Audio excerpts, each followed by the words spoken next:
us. Y'all don't hear us. Pull up a seat and motherfucking listen.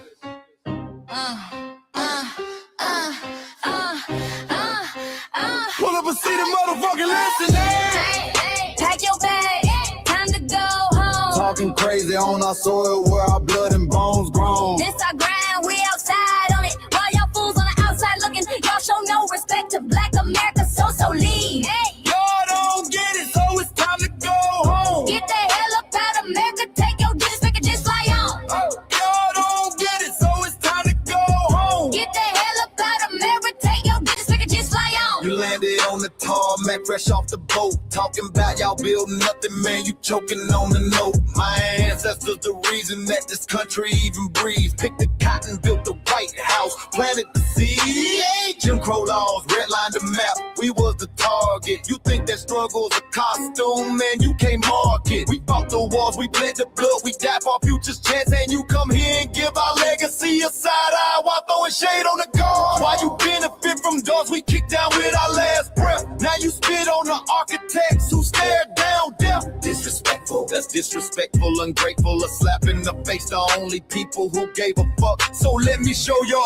ungrateful ass to the right place. Pack your bags, time to go home. Talking crazy on our soil where our blood and bones grown. This our grind and we outside on it. While y'all fools on the outside looking, y'all show no respect to Black America, so leave. Y'all don't get it, so it's time to go home. Get the hell up out of America, take your disrespect and just fly on. Y'all don't get it, so it's time to go home. Get the hell up out of America, take your disrespect and fly on. Passport, the visa, the privilege to be here. Cause my grandma did march for y'all, so disappear from our land. You cosplaying our pain. Think it's a trend you can borrow, but you ain't inherit the ghosts of our sorrow. We the foundation, the bedrock, the soil, and the root. You not no branch on our tree, and unproductive people always cosplaying me. Talking about we ain't do nothing, you lost your mind. We built this from nothing, time after time. From the beginning to now, we've been the backbone and muscle. Why you look down on the struggle and cause a whole tussle? That energy style with disgusting is whack. So let's make it clear, there's no turning back. This land is paid for in full. In blood, sweat, and tears, and dreams deferred. You don't get to come into a house we built from the dirt and telling Black America y'all ain't worth nothing. That's a violation, facts. Pack your bags, time to go home. It's our soil on our soil where our blood and bones grown. Show respect, this our ground, y'all just tenants on a leash. Or get the step. Show no respect to Black America, so leave. Don't get it, so it's time to go home. Get the hell up out of America, taking your business, I can just fly on. Don't get it, so it's time to go home. Get the hell up out of America, taking your business, I can just fly on. Yeah, fly little birdies. Fly on back to where you came from. This ain't for you. The sail is sacred. We said what we said. It's time for y'all to go home. So fly a little birdies fly. So fly a little birdies fly. So fly a little birdies fly. Far, far away from here. So fly a little birdies fly. So fly a little birdies fly. So fly a little birdies fly. Far, far away from here. So fly a little birdies fly. So fly a little birdies fly. So fly a little birdies fly. Far, far away from here. So fly a little birdies fly. So fly a little birdies fly. So fly a little birdies fly. Far, far away from here. Bye bye, little birds.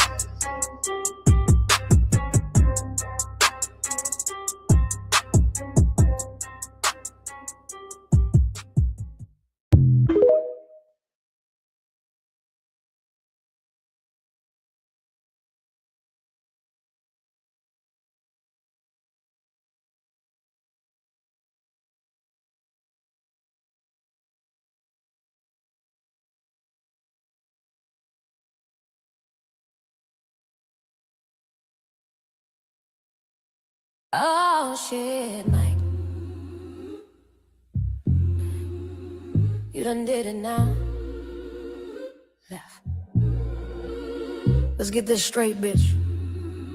There's a difference between coming here and and being brought here, know the difference. Immigrants chose America. We never got that choice. America chose us without a vote, without a voice. You came through Ellis Island, you came through auction blocks. You stepped through gates, we were chained to docks. You boarded ships with plans in hand. We were taking stolen foster land. Don't rewrite it, don't rename it. Don't confuse how we got here. We didn't migrate, we were trafficked. We didn't volunteer, we were captured. We didn't cross borders seeking sight. We survived the system built on spite. We are foundational, we are foundational. We are foundational, not immigrants, not gays.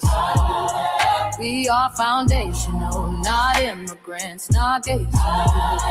We are foundational, not immigrants, not gays. We are the soil and the story, the heartbeat in the chest. We don't borrow culture, we are the culture that stays. This is an adoption, we built this land. We are the culture that stands. This is an adoption, we built. They say go back home, but we never left. We been here since before the theft, before the ships, before the trade, before the maps. These borders made go. We are indigenous. We were right here. Don't get that wrong. We were here, and here we stay, and here we belong. They say we lazy while we built every road they drive, every law they side, every freedom they claim is right.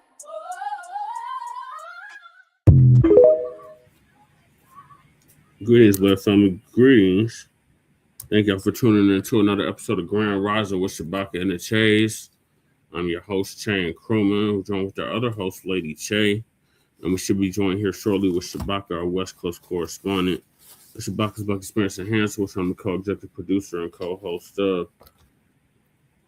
Greetings from the Mile High Income City. And on this season 11, episode 12, Grand Rising with Shabaka and the Chays, in conjunction with the Frontline Black News, we'll be discussing several topics. The first topic is the dump, as in human shit. And we want to make that perfectly clear. Donald Trump refuses reparations to AU, meaning the African Union, but supports reparations for white Americans. And then we got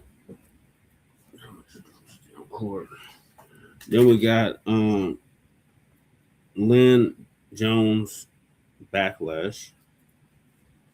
Then we got Don Lemonade versus Nicki Minaj when Bootlicks collide. Then we got Don Lemon panics, federal investigation underway after church protests in Minneapolis. Then we got Huey P. Newton's niece plans to sue Blacc Panther chairman Paul Birdsong for defamation. Great news. Why many Black Americans do not seem to trust Blacc Panther chairman Paul Birdsong.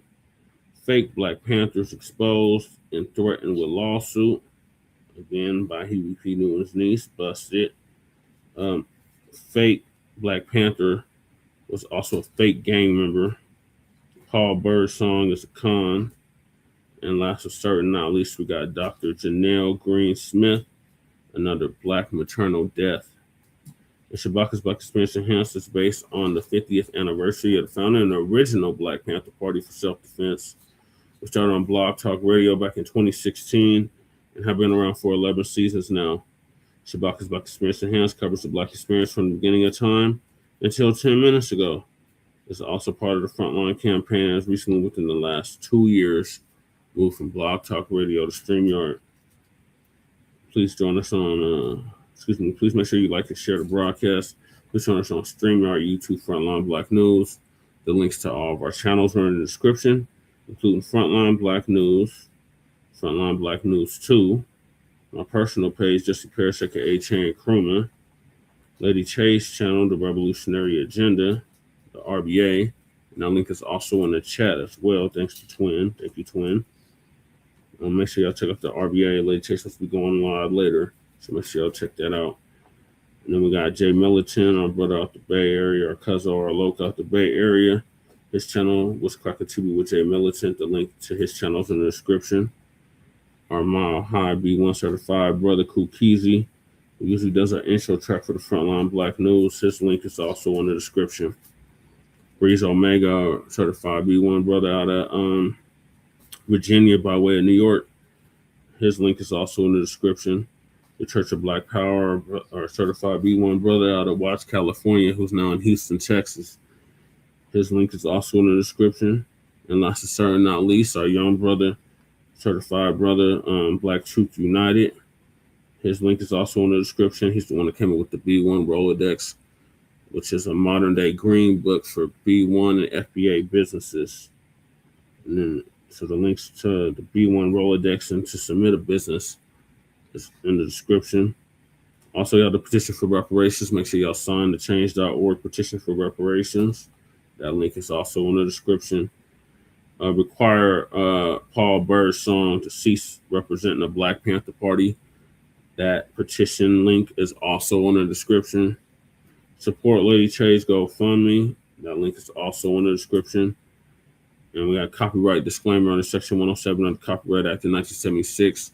Allowances made for fair use for purposes such as criticism, comment, news reporting, teaching, scholarship, and research. And I do not own the rights to the music. And if you don't understand racism, white supremacy, what it is and how it works, everything else you think you understand will only confuse you in all 9 or 10 areas of human or people activity. And that is economics, education, entertainment, labor, law, politics, religion, sex, war, and some say health and nutrition. And we got Kahari in the building. What's up, Kahari? I'm with Andrew Dixon, the mayor of where? Of Atlanta? Are you talking about Dickens? You're going to have to elaborate on that, Kahari. And that was by the great, I can't even say great because he didn't even like to be responded to them terms. The elder Mr. Nelly Fuller Jr., who transitioned last year at the age of 95, and last year, meaning 2025, came up with that quote. And, big rest in power to him. ProduceJustice.com. And then when you're a Black person or captured by any race soldier, you must never fuss, fight, or flee. Comply and defend yourself in court. Also by Mr. Nelly Fuller Jr., ProduceJustice.com. And last but not least, we got racism, white supremacy. It's conscious and subconscious behavior to maintain white genetic survival, to prevent white genetic annihilation. And that's by the great Dr. Francis Cress Welsing, who transitioned back in 2016, exactly 10 years ago now, at the age of 80. And shout out to our FBA brother, Tariq Nasheed. He paid for our funeral, along with several others. So those are the topics. Make sure y'all hit that like and subscribe button. All right, so I'm going to hop right into it with Lisa Cabrera. She's going to give us an update on the dump, as in human shit. And we want to make that perfectly clear. Donald Trump refuses reparations to AU, but supports reparations for white Americans. Shout out to Lisa Cabrera. Shalom, family. Good to see you all here. Hope you're doing well. If you remember, last year, and I believe it might have been in the summer, when we saw the AU, the African Union, was making moves to try to convince the U.S. government to give them our reparations. And they made us the 6th region. And we didn't even know about this stuff. So they were doing all this underhanded stuff, trying to cheat us out of our reparations. And it just goes to show you how far a Hamite will go, you know. And it also proves that They're all enemies at the end of the day, ladies and gentlemen. You know, the Most High told us who our enemies are. He has not been wrong yet. They are. And they had this plan to take our money, and they wanted us to come over there and build Africa. And I said, this doesn't even make any sense. Y'all got over 1 billion people on that continent. Why would you need anybody from the outside to come there and build it up? Now, I see why the Europeans needed help, because Europe was in a squalor. They were living in squalor over there. They weren't doing nothing with Europe. They can't even say, see, we built Europe before we came here. They didn't. They were living in the pits of hell over there in Europe. They didn't build that place up. That's why they needed us, because they didn't know what the hell to do. I don't care what they say. You grabbed us because you didn't know what the hell to do. And this is why all of the first presidents had a more teaching them how to run a country. Y'all didn't know what to do. I don't care what kind of crap you talk today. Y'all did not know what to do. And it's very apparent these Hamites don't know what to do either. Y'all just live in that country, but you don't do anything to fix it up. You don't do anything to make the infrastructure better. Y'all don't do it because you probably don't know how to do it. But you come over here talking about how educated you are and how much y'all are just so much more advanced than us. Well, your country don't look advanced. Africa don't look advanced. But you claim all these advanced people are there, then that place should be immaculate. How come it's not? How come it doesn't look advanced? Y'all still walking on dirt roads. You're walking down streets with no sidewalk. You're walking down streets with dirt roads with no signs, no traffic lights, no street lights at all. It's pitch black once the sun goes down. So how the hell are you advanced? Okay, your homeland should be a reflection of the people, right? Well, it's a bad reflection on you. That's all I got to say. Yeah, and they look, y'all, they don't even have working toilets in many of the slums they live in. They have no plumbing at all. That's why some of the slums, you'll see like a whole row of porta potties. And they said you can't even go to those porta potties because you may get raped. So it ain't even safe for them to use those. So that's why you see it, you've been hearing about defecating in the street, because that's what they do. They have no plumbing. So how dare you bring your ass over to America talking down on us? You know, no matter what state we're in, trust me, we got plumbing. We got paved streets. We got sidewalks. We got lampposts outside that shine at night. Okay, we got lawnmowers. We cut our grass. Okay, we do all of these things. And how dare you come from some toilet bowl and come over here and tell us that you're better? So that was very telling that the African Union wanted us, the same people that built America, our forefathers did. They wanted the ones that are around today to go over there and build Africa. So you're going to hang on to our money. So this is what you were intended on doing. Take our money, not give us money, give us some little strip of land and have us build your country. You got to be out of your mind. Slavery is over. We're not going back into another captivity in Africa with some Hamites over us. You must be out of your mind.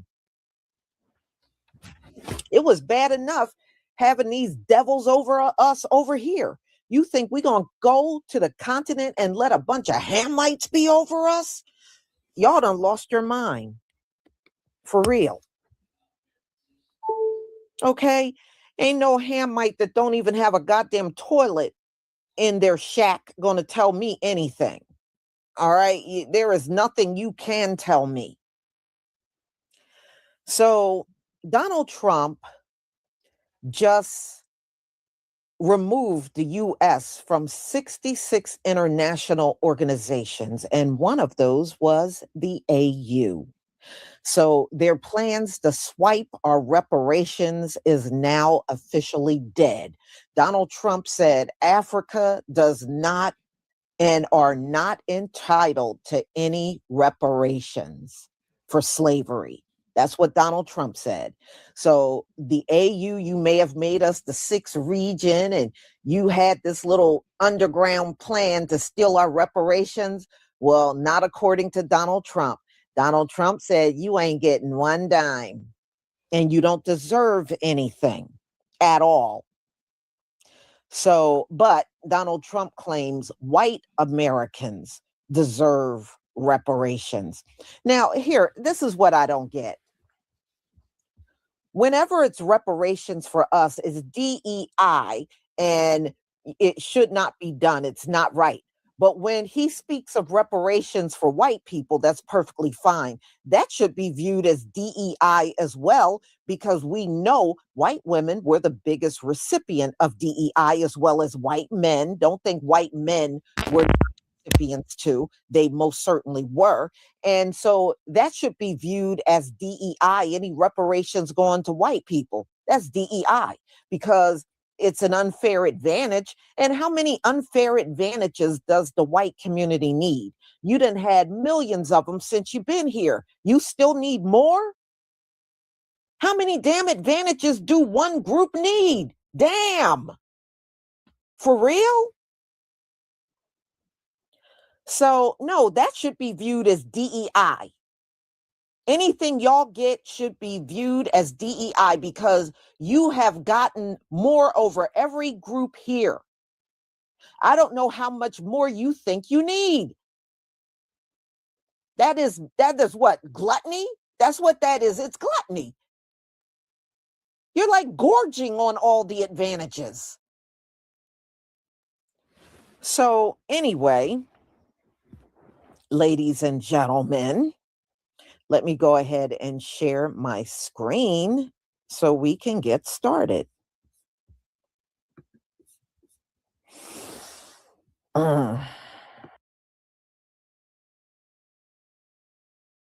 Greetings, Shabaka. So I was trying to wait to introduce you. But greetings from the Mile High Income and illegal migrant flooded city.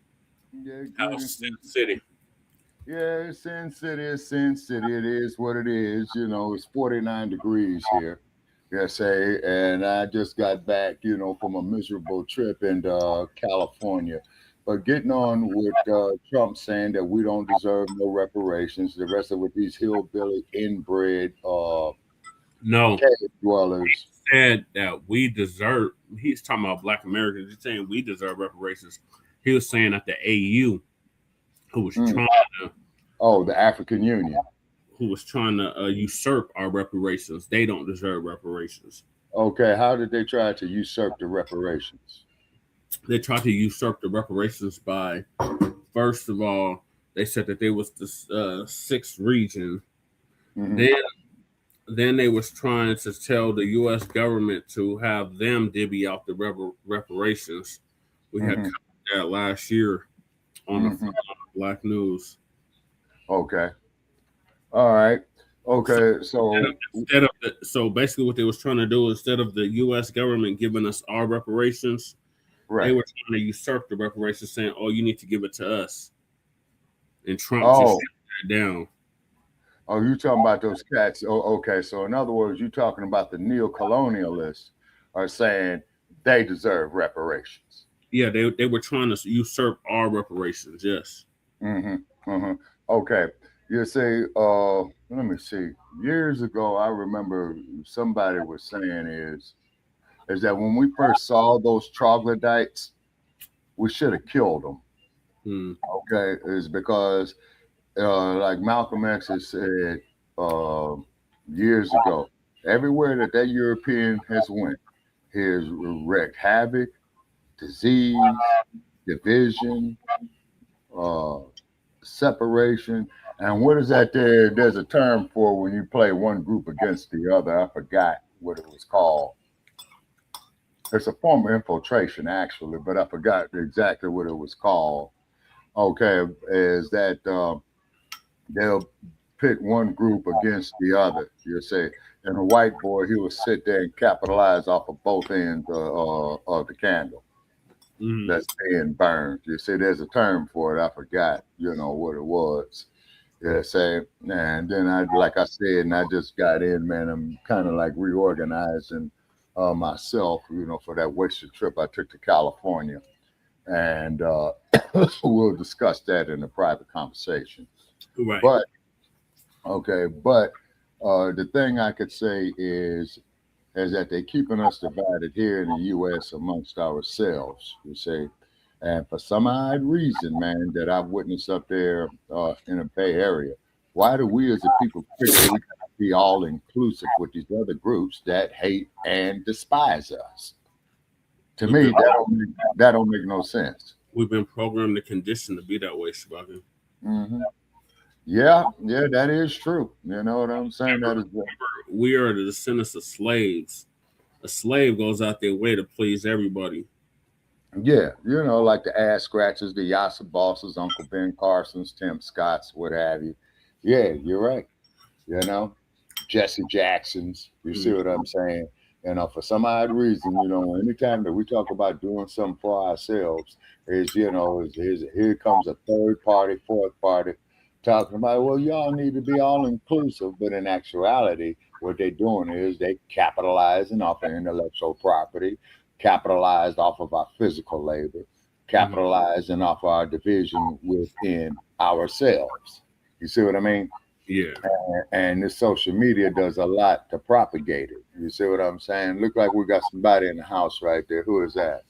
That's Kahari, Shabaka. We got Kahari, Twin, and Mac in the building so far, and Lady Chase. All right. Okay. Well, greetings to them all. You know what I'm saying? Greetings. Okay. But the thing is, man, is this. It is up to us to take care of ourselves, man. If we don't do it, man, I honestly believe within the next 5 to 10 years, man, they're going to have us out there in the middle of Death Valley, man, and shut the water off. Mm-hmm. Yeah, it's definitely up. It's up to our lineage to take care of our lineage, Shabaka. Yeah. Because everybody else has made it clear, even those that look like us that are of a different lineage have made it clear that they do not have our best interests in mind. All they want to do is exploit us. That's why when I read the thing every Saturday, the tangibles, these other groups that want to come and exploit us, that's what I'm talking about. And you got these goddamn tethers. Right. Nobody in the diaspora is speaking out against. They're not checking them. Because they own puppet strings too from them damn the French, the British, the Belgians, who is some other savages up there as well too. The French, the British, the Belgians, the Germans. Oh, and of course, don't forget the Dutch. Yeah, but nobody in the diaspora is speaking out against these tethers, Shabaka. I understand. They just let them run amok. Yeah, I understand that. You see, and the ex-man told us over 60 years ago, the field Negro and the house Negro. That house Negro is dangerous. You see what I'm saying? They let their house niggas run amok, Shabaka. They don't check their house niggas. That's our biggest problem with the diaspora. They don't check their house niggas. They don't check their tethers. They just let them run amok, and then let them come over here and try to undermine us. Yeah, and then you got too many Yassa bosses over here. You see what I'm saying? Okay, there's more Yassa bosses in the continent of Africa than there is over here. Well, hold on. Wait a minute. I'm having some technical difficulties right here. Now this oh man, this goddamn thing shit. we're more on code than the diaspora is on code, Shabaka. Mm-hmm. That's the biggest problem. Mm-hmm. We got the smallest numbers, but yet we're more on code than the rest of the diaspora. Mm-hmm.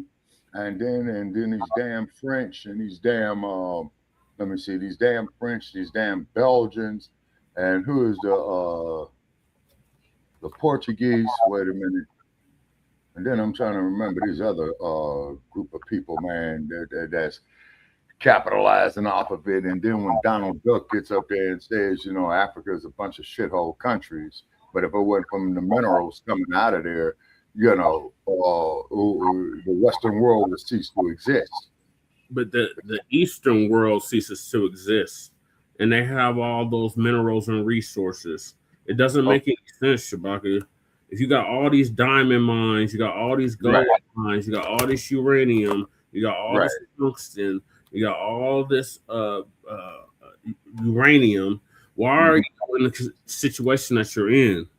Like I was saying when she started the video off, like they don't even have paved roads, they don't have sidewalks, they don't have street lights, they don't have no plumbing, they have none of that. But you talk about infrastructures, right. But they work so hard, they come over here and tell us how hard they work and how advanced and how smart they are, but their homeland does not reflect that. Yeah, and then on top of that, they sit there and they allow themselves to be infiltrated. You see what I mean?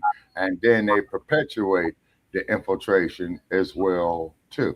You see, that was one of the reasons why they knocked off Thomas Sankara. You see what I'm saying? You know, that was the main reason why they knocked off Sankara. Sankara's in the majority, Shabaka. They're in the minority. That's the sad part about it. You see, that's the sad part about it. You know, like look what they did to Gaddafi, you know, that we've mentioned before. The Gaddafi's, the Steve Bikos, the Lumumbas, the Mugabes, the Idi Amin, those are in the minority, Shabaka. Those aren't in the majority. There's 2 billion Africans. And it's moving backwards. You see, and you would think, you know what I'm saying? There's only 50 million of us here in America. We're more on code than 2 billion Africans. Yeah. Well, and keep in mind, man, you know, them Europeans, man, they did a job is because they're all about, man, since they had no resources, right? They're all about, you know, taking the resources from other groups, just like you and I commented a few years ago, and all the Negroes was down there bowing down to Kenneth Copeland. Like, you know, he was a savior or something like that, you know, and they up there bowing down to him. And they only Copeland, they treat like that, Shabaka. Any white person that come over there, they roll out the blue and red carpet for them. Right. They say, just like when Clinton was over there in Africa, you know what I'm saying? You know, and they was going over there, man, killing each other, man, to go see Clinton. And then when Reagan was the president, you know, with the epidemic going on in the community that happened under his watch, just like, you know, you had mentioned about our boy Gary Webb, who kept dead, who knew he was a dead man, you see.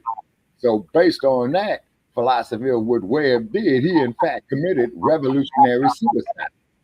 Yeah, he did. Because he knew he was a dead man. You see what I'm saying? You know, and then these policing agencies are going to doing their thing. Okay, down there, I think it was in Philadelphia, where ICE had came out there, and I think we're gonna get to that, Shabaka. You jumping the gun. Let's stay on top. So the AU's been stopped from usurping our reparations. So Lisa's gonna give us an update on that and what Trump is doing in regards to that. Okay.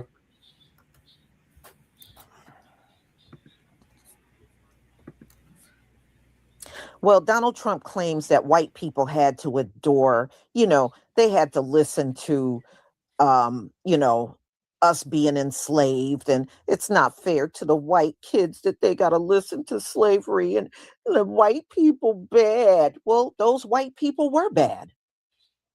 I mean, let's be real. Your forefathers were bad people. That's the damn truth. They were. So, I mean, what part of that isn't true? They were bad people.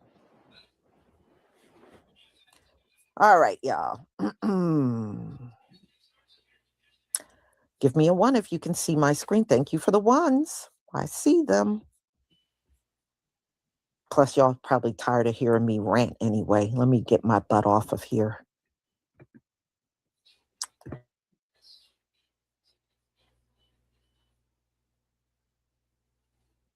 Can you imagine you being able to make a decision to pay yourself? Because it has to come across my desk, don't you think? Now, with the country, it's interesting because I'm the one that makes the decision, right? Well, that decision would have to go across my desk.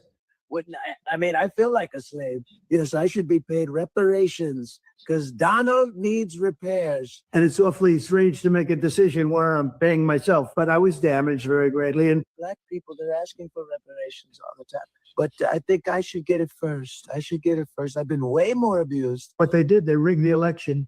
As you know, we had, in one case, 60 Minutes had to pay us a lot of money. George Slobodopoulos had to pay us a lot of money. I'm out in the fields picking the cotton. Yes, I am. Doing the same thing mentally. I'm in the fields. Yes, I'm a field Negro and I'm a house Negro, both of them. Well, Donald Trump is asking for reparations for himself.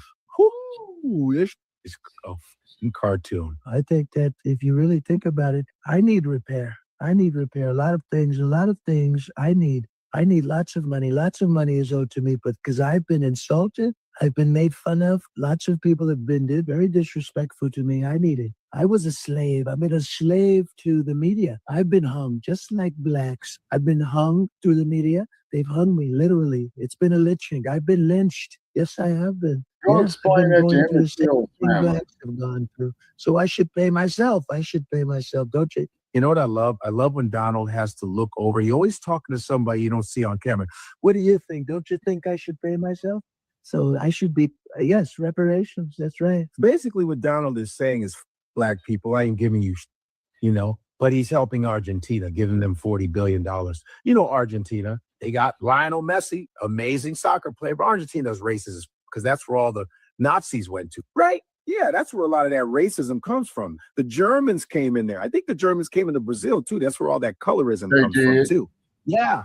So he's giving them money. And he even said, the Argentinians are dying. They're dying. Listen, lady, I don't think you know what you're talking about. The Argentinians are dying, okay? They're dying as we speak. Yeah. So basically it's saying, Black plight. Just in, white man reparations just dropped. Trump administration claims white people are the true victims of job discrimination and should be compensated. Next time on the Mirror Love. I'm sick, bro. As soon as everybody else in the world start talking about paying reparations, now America want to leave the table. Man, bro, come on. Y'all done had 160-something years, you know what I'm saying, to pay that back pay. It's time, bro. Don't do that. Don't do that. Yeah. Mm-hmm. Well, like I said, hi guys, and welcome back to another episode of Dana with the Data Quick Takes. And today we are talking about reparations. Yes, honey, with the twist. Now, President Donald Trump withdraws the United States from key climate treaty and dozens of other groups dealing with the UN. So, U.S. President Donald Trump has withdrawn the United States from dozens of international organizations, including many that work to combat climate change. Oh, God. Now, 66 affected bodies are UN related, and Donald Trump administration is calling it not only woke, but racist. Yeah. President Donald Trump has signed a major executive order withdrawing the United States from a controversial United Nations forum that he says promotes a global diversity, equity, and inclusion reparations agenda.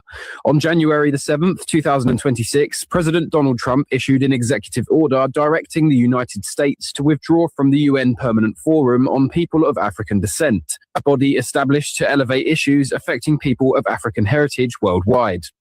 According to US officials, the decision was prompted by what they describe as the forum's advocacy for race-based policies and a global reparations agenda, positions the Trump administration says conflict with the US Constitution's Equal Protection Clause and American values. The administration previously accused the forum of advancing racial grievances and having victim-based social policies. US officials also argued that the UN body violated the 14th Amendment's Equal Protection Clause. State Department spokesperson Tommy Pigott declared that America will no longer lend its credibility to racist organizations. The United States is proudly withdrawing from racist organizations such as this forum. He added, radical activists who embrace DEI ideology and seek to compel the United States to adopt policies mandating race-based wealth redistribution in organizations such as the UN Permanent Forum on People of African Descent will no longer be entertained. The UN Permanent Forum on People of African Descent was set up to address issues including racial inequality, discrimination, and historical injustices. Critics in Washington have taken particular aim at agenda items they claim to go beyond traditional diplomacy, including proposals for financial compensation for descendants of slavery and colonialism, as well as calls for reparatory justice in emerging fields like artificial intelligence. The body had previously argued that only reparatory justice can address what is described as technology-enabled racism in fields such as artificial intelligence. The forum's supporters argue that these discussions are part of a long-running UN effort to confront systemic discrimination and uplift historically marginalized communities, a message that's at odds with the White House's framing. This move is part of a wider rollback of US participation in international institutions, a strategy that has seen Washington exit dozens of global organizations and treaties this week alone. In the same executive action, the Trump administration also pulled the US out of 66 international bodies, including climate, health, human rights, and development organizations that the White House labels as contrary to American interests. Senior officials have defended these decisions, saying that they will refocus US resources on national priorities rather than global agendas. Now, here's the thing. I support and agree with President Donald Trump and the Trump administration on this. Why? Because it does not represent Black Americans. Not only that, it does not benefit Black Americans for even having these organizations in the UN in the first place. So here is Secretary Mark Rubio. And this is what he posted on X.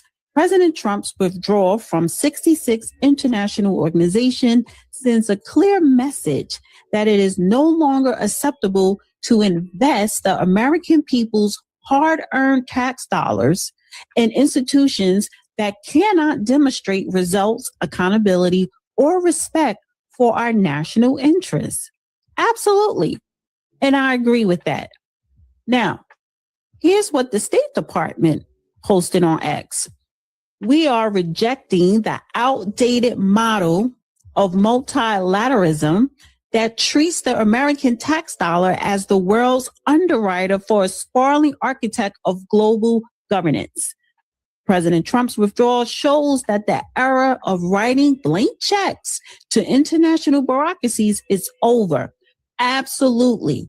Because this was billions and trillions of dollars going out to these international NGOs supposed to be under the skies of United Nations to other countries benefiting foreigners and not the American people, specifically Black Americans. We weren't seeing none of this. We weren't going to never benefit from this. Now, I want to highlight the executive order. So this is the executive order that President Trump signed on January 7th, withdrawing the United States from international organizations, conventions, and treaties that are contrary to the interests of the United States. I'm not going to read all this. You guys could go to the whitehouse.gov and read it. But I wanted to highlight the list of the said organizations. So these are the organizations from which the United States shall withdraw. Carbon-Free Energy Compact, which is BS. Commission, Environmental Corporation, whatever. Freedom Online Coalition, who cares? But I want to scroll down, right? And bring your attention to this. Right here. Permanent Forum on People of African Descent. So when you Google, oh, Trump says no to reparations and withdraw from the United States, he's talking about reparations for Africa. He's like, hell to the no. United States is not an American Express card. We are not paying for reparations for Africa or the Caribbean or South America or anywhere else in this world. And I agree with him because I looked up Permanent Forum on People of African Descent. And this is what I found. Now, who and what is this organization called Permanent Forum on People of African Descent? Who are they? What do they do? Who do they represent? Are Black Americans included in this? I don't think so. This is clearly just for the continent of Africa. So scrolling down here, you see all of these, different non-governmental organizations. So it's just one organization after another. You have the main organization, Permanent Forum for People of African Descent. And when you go to that organization, they have dozens of other organizations. One in particular, LGBTQIA plus human rights defenders. Scroll down a little bit and you see the Pan-African Development Forum. And we all know that Pan-African has never benefited Black Americans. And then I see here, Toronto Black Farmers and Food Growers Collective. Well, what about the Black farmers here in the United States? I don't see no organizations listed here in the UN for that. We are not included in this. What do they call themselves? People of African Descent. Heads of state and government are deliberating here at the African Union Commission in Addis Ababa. This year, the continent has set for itself a theme that will focus on justice for Africans and people of African descent through reparations. The African Union seeks to recover what is owed to Africans, both on the continent and in the diaspora, acknowledging the profound harm caused by the transatlantic slave trade, slavery, colonialism, and neo-colonialism. Western countries, including Portugal, the United Kingdom, France, Belgium, the Netherlands, Germany, and the United States of America, played major roles in the slave trade. But how will the African Union achieve the long-sought justice? Some countries in Africa are already demanding what is rightfully theirs from former colonial powers. The DRC, for instance, wants compensation from Belgium. The European country has acknowledged exploitation, racism, and acts of violence in the DRC. Namibian communities whose ancestors were brutally killed in the genocide perpetrated by German colonial forces and had their property seized more than a century ago, want Germany to own up and formally apologize and pay reparations. France, which dominated more than 20 countries in Africa, is losing its colonial grip. Countries like Ivory Coast, Chad, Senegal, Mali, Niger, and Burkina Faso have cut military ties with France and ordered French troops to leave their territories. In Kenya, the scars of British colonial atrocities during the Mau Mau struggle for independence remain alive more than 6 decades on. The African Union says colonial powers that took away what belongs to Africa should be made to pay. It says continued recognition and documentation of the impacts of colonialism and slavery on African societies are crucial for the evidence to remain. According to the African Union, compensatory payments to African nations and communities affected by colonial exploitation could involve colonial powers investing in infrastructure, education, and healthcare to support economic development. Africa wants land to be returned or communities to be compensated for lost territories. The continent is demanding that lost African heritage be restored through funding for cultural institutions, education programs, and the return of cultural artifacts. All this, the African Union says, can be done by involving diplomatic pressure or even legal actions at the international level. And this is one of the continent's key priorities in 2025. Remember this? The African Union? I did a show on this because the African Union had this year of reparations in 2025, justice for Africans and people of African descent through reparations, which excluded us here in America. Do you guys remember this? Because now this is another subsidiary from the African Union. The African Union 6th region USA. See, this is how they were going to incorporate so-called Black Americans with their Pan-African Black diaspora reparations claim, because they need us to really make it happen. But Black Americans, we weren't falling for it. So this isn't going nowhere. And it's definitely not going to be funded to any type of capacity under the Trump administration. But again, this still does not benefit, nor has it represented Black Americans. Why? Because you have a lot of Black immigrants here in America that's going to latch on to our claim of reparations. See, they're going to call themselves Americans because they're American citizens, but their lineage is not of the United States of America. Africa can never and will never get reparations for anything. Africa needs to pay reparations to Black Americans. African Union 6th region global promotes investments. Again, has nothing to do with Black America. So when I say that another Trump move is in full effect, okay?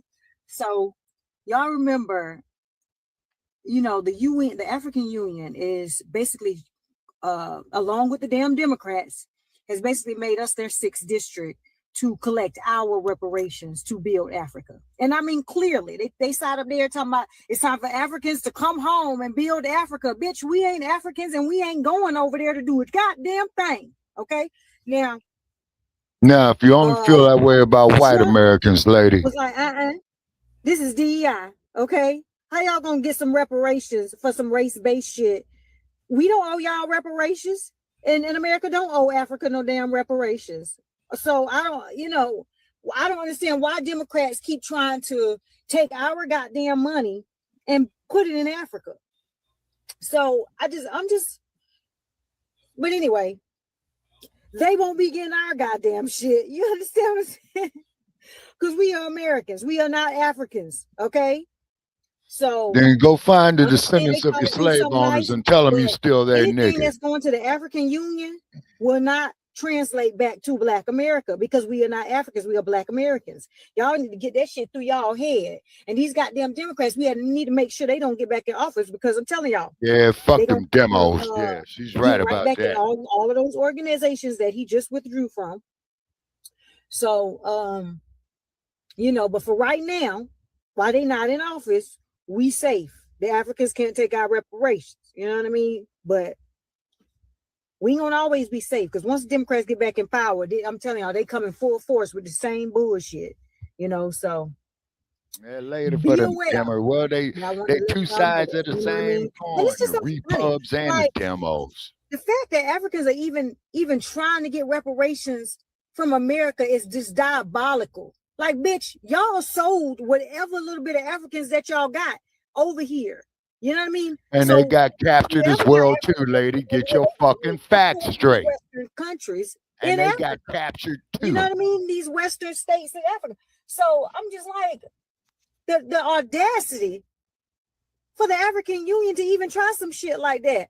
I mean, man, you know what I mean? Like, I'm telling y'all, them African leaders are terrible. And this is why Africa is going through what it's going through right now. Neo-colonialists. These fake ass leaders. They on puppet strings. Peace and blessings, y'all.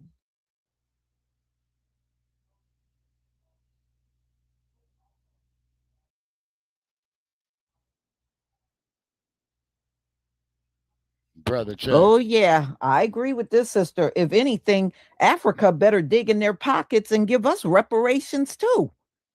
Who the hell do you think you are trying to intercept our reparations money? I mean, whether we get it or not, we don't need Africa to be involved in nothing. We are fine. We don't need nobody from the continent of Africa representing us or speaking for us when it comes down to reparations. Y'all are on your own. And no, and build your nation, girl, please. Y'all better go somewhere and sit down. You better get them folks you got over there, over 1 billion, and get their asses out there to build up the nation. And so they need to get them anyway, damn y'all, Chinese up out of there it's too. just like these Somalians over here trying to tell us how great Somalia is, and Somalia looks like a dump. It's the same damn thing. And it's like, if y'all all that, then how come your homeland looks like crap? Shoot, you don't even want to be over there. You're over here. If y'all love your homeland, why do you keep running from it? These people are living all over in different places across the globe, anywhere but Somalia.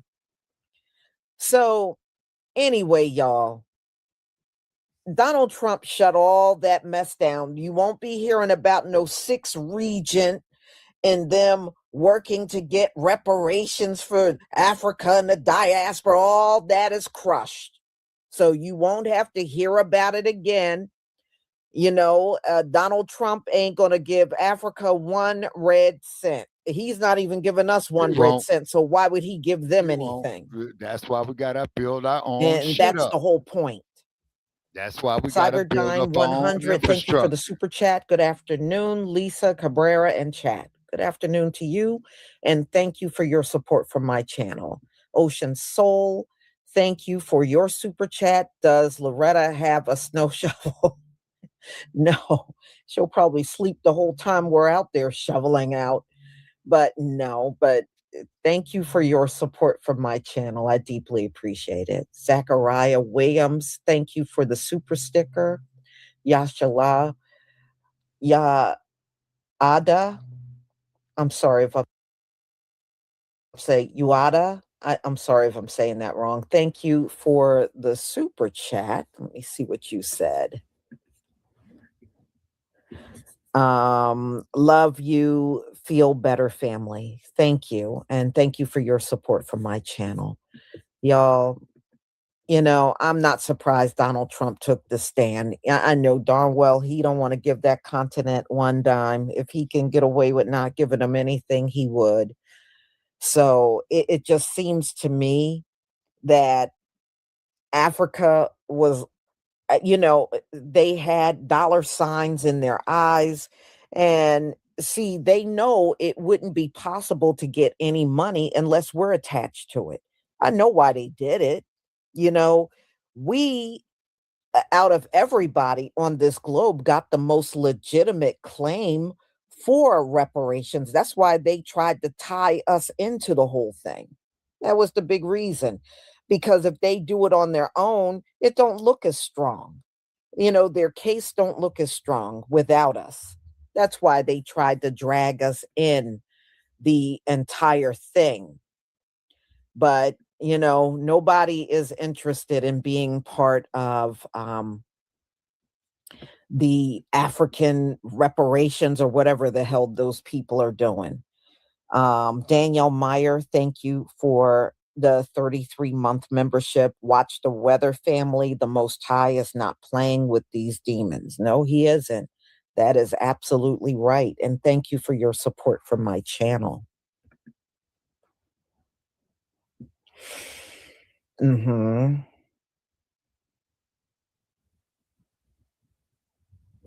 Yeah, I mean, trust me, we're getting our compensation. It is written, y'all. It is written that we will get our inheritance. We're going to get every dime of it, whether they want to give it up or not. That's a non-issue. We will get it. We will get it.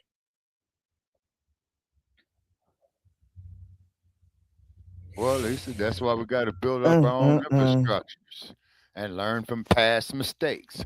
You know, look what happened with Johnson Publication.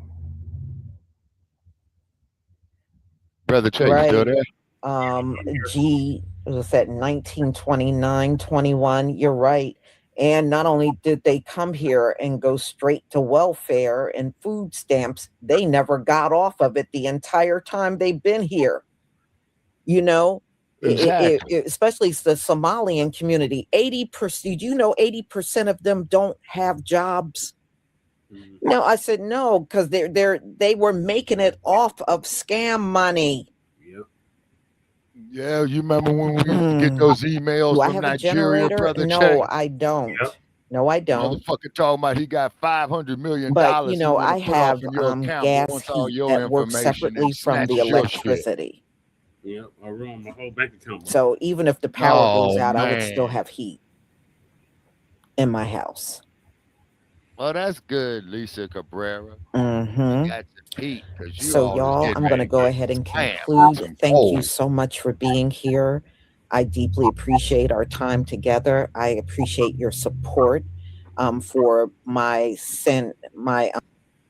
Give, Send, Go, and also the Cash Apps and PayPal donations. Thank you so much. I deeply appreciate it. I'm still saving up from my surgery.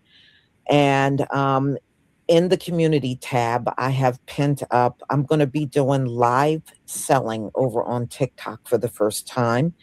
And if you're interested in watching or you want to, you know, be part of it, I don't do TikTok. You can, you know, I'll be selling, but I'll be able to see the chat. So if anybody have any questions about products that I go over, you'll be able to ask and I'll be able to answer. So thank you. That will be from 6 p.m. to 7 p.m., 1 hour. So I will see you then. And I will have one more live coming up. I'm just still working on it. So have a wonderful afternoon, everybody, and stay safe. Shalom, family. Shalom, Lisa. All right, Shabaka, what are your thoughts on what Lisa Cabrera just said about the AU? Oh, it's a mess. It's a mess. It's a mess. It's a mess. Reparations and Trump putting a stop to it. Yeah, well, okay, like I said all along, Brother Che, is that we got to build up our own infrastructure regardless of where we are. Now, these neo-colonialists, okay, them are some dangerous motherfuckers. I don't know which is worse, a neo-colonialist or an Uncle Tom. They're actually the same. Yeah. They're two sides of the same coin. Facts, you see. So, as I said on that hashtag over years, resurrection of the mental dead, we asked people to post information in that group dealing just with this problem to resurrect these mentally dead, brain dead, ass-scratching, neo-colonialistic, ass-scratching house Negroes. Uncle Tim Scotts and all that old shit, and then that other damn fool man who was what's the dude who's on the meds, Ben Carson.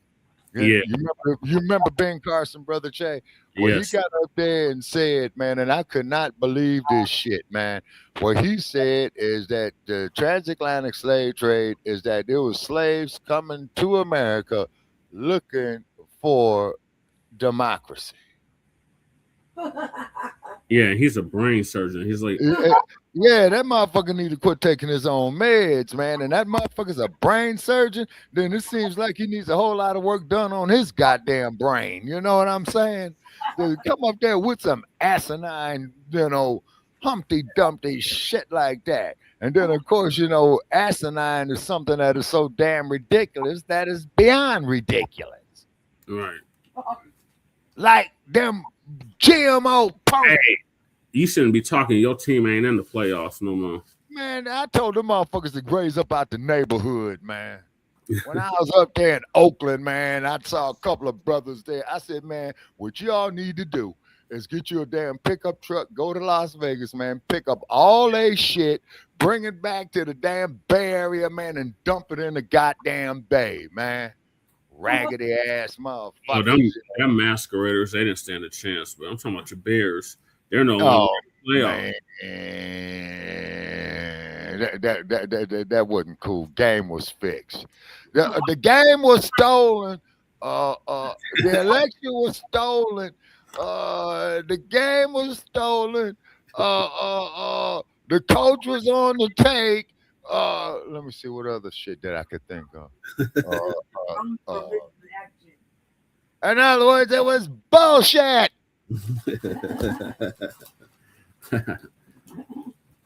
Now, okay, them damn lambs, okay.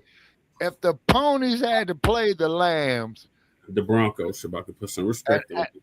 And I never thought I'd go with the ponies, but if the ponies played the lambs, have them lamb chops. Yep, the Broncos, Shabaka. Because I hate the Rams worse than I hate the ponies. The Broncos. Because of what that woman did to old boy, man, Steve Rosenblum, man. That wasn't cool, man. Yeah. That wasn't cool at all. You know what I'm saying? And then the Chargers, they out of it. They need to leave. Always choke. They choke artists. Yeah. So they need to leave Los Angeles. Y'all is giving it a bad name. The city already has a lousy ass name, and then you scrubs come up there and make it worse. Yeah, they should just stay to San Diego. Yeah, that's not cool. You know what I'm saying? And then for those of you who plan on going to the city of Los Angeles for the 2028 Olympics, prepare yourself for about 25 migraine headaches. You're going to get your heads bumped. They're going to have all the scam artists out there. They're going to be having motherfuckers out there selling knockoffs and all of that. You know? Yeah. Only thing I just want to do is see all white athletes lose in the Olympics. Yeah. Regardless. As long as we don't have a repeat of that nonsense in 2024, I'm cool. Yeah. And then, 2024 was straight bullshit. And then, of course, our girl, Sha'Carri Richardson, you know, who they try to smear. You see what I'm saying? Yeah, Sha'Carri, yeah. Yeah, Sha'Carri Richardson, you know what I mean? And who's the greatest track star? Is it Sha'Carri or is it Florence Griffith Joyner? You know what I mean? Or is it Usain Bolt? Yeah. And then also, too, when it comes to the marathon, shout out to the memory of the brother who ran barefooted in the 1960s and the 1964 marathons. He won them both. I forgot his name. But he was out of Ethiopia. But he ran it barefooted. Mm-hmm. Man, can you imagine running 26 miles on asphalt barefoot? Hell no. Ooh. But that's how they get down in their homeland, Shabaka. Huh? That's how they get down in their homeland. So and then the cold part about it is, too, that is minerally rich, agriculturally rich. But however, you know, with all the infighting that goes on over there, I mean, it's pretty much, let's say if Africa shut down tomorrow, okay, on all its raw materials, you know, this is a theory, y'all. It shuts down tomorrow, right? World's economy will collapse. Get off of there, Khalifa. Bad Khalifa. Bad Khalifa, get off the cord, Khalifa. Sorry, Shabaka, Khalifa's all on the damn microphone cord. Get off of Kitty wants to get on TV. God. Khalifa. Oh my God. What did Khalifa do? Drop the whole mic and everything. She grabbed the damn cord to the microphone. She think it's something to play with. Oh, well, she wants to get on TV. She just wants to be a pain in the ass. Mm-hmm. Being a kitty. Yeah. All right, let's hear from Lady Chase, Shabaka. She's been itching and dying to say something. Real quick, I'm gonna be quick. So my thoughts and opinions is how I look at it. I guess they heard us when we said hold your own nuts until you're colonized. Right. So that's Right. that. The audacity of Trump saying he's reparations or whatever. You get paid. He's a slave or whatever. I don't know if that's a real thing or not. Personally, I didn't see the video, but it just sounds like how could he really say some crazy shit like that? Remember, we covered that during the campaign. I don't remember seeing that. So remember, he was saying. I didn't say it didn't happen. He said I don't remember. That's all I'm saying.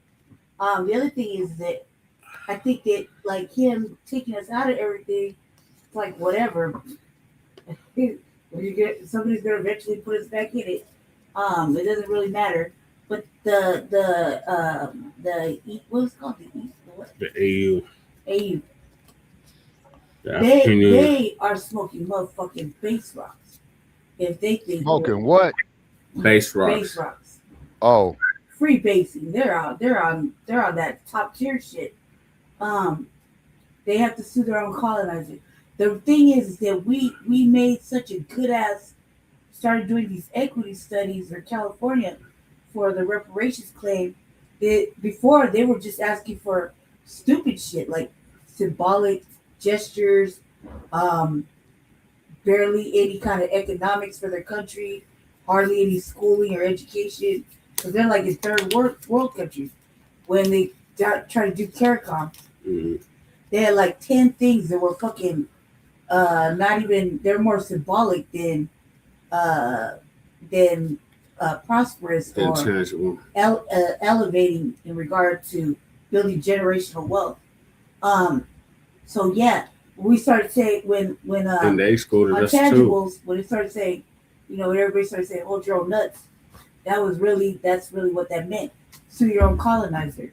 Your people were colonized by such and such, sue them. Now the Americas have a claim against could possibly have a claim. Let me take it back. Could have a claim against everybody because it was everybody that took us and sold us everywhere. Had participation in it. And them saying that America owes, well, that's debatable, but that's not going to stop. You shouldn't get nothing before Foundation of Black American Freedmen get anything, right? At all, and that's just the right thing to do. You know what I mean? Because then if they get anything without showing any bills or any anything that's passed legislation that pays out repair, like financial repair, and we don't see it before they see it, they do it before us, and we have to know that there's something really going on. Now, Trump not signing, or Trump not giving Foundation of Black Americans reparations. Like I said, I don't know, but I think that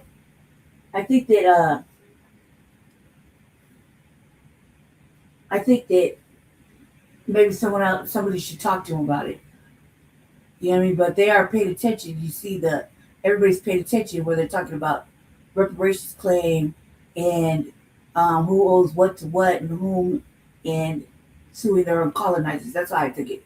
That they're suing their colonizers, and they wanted immediate action, which is fucking crazy. Because how dare you? None of you should get anything before us, since we're the ones that were most.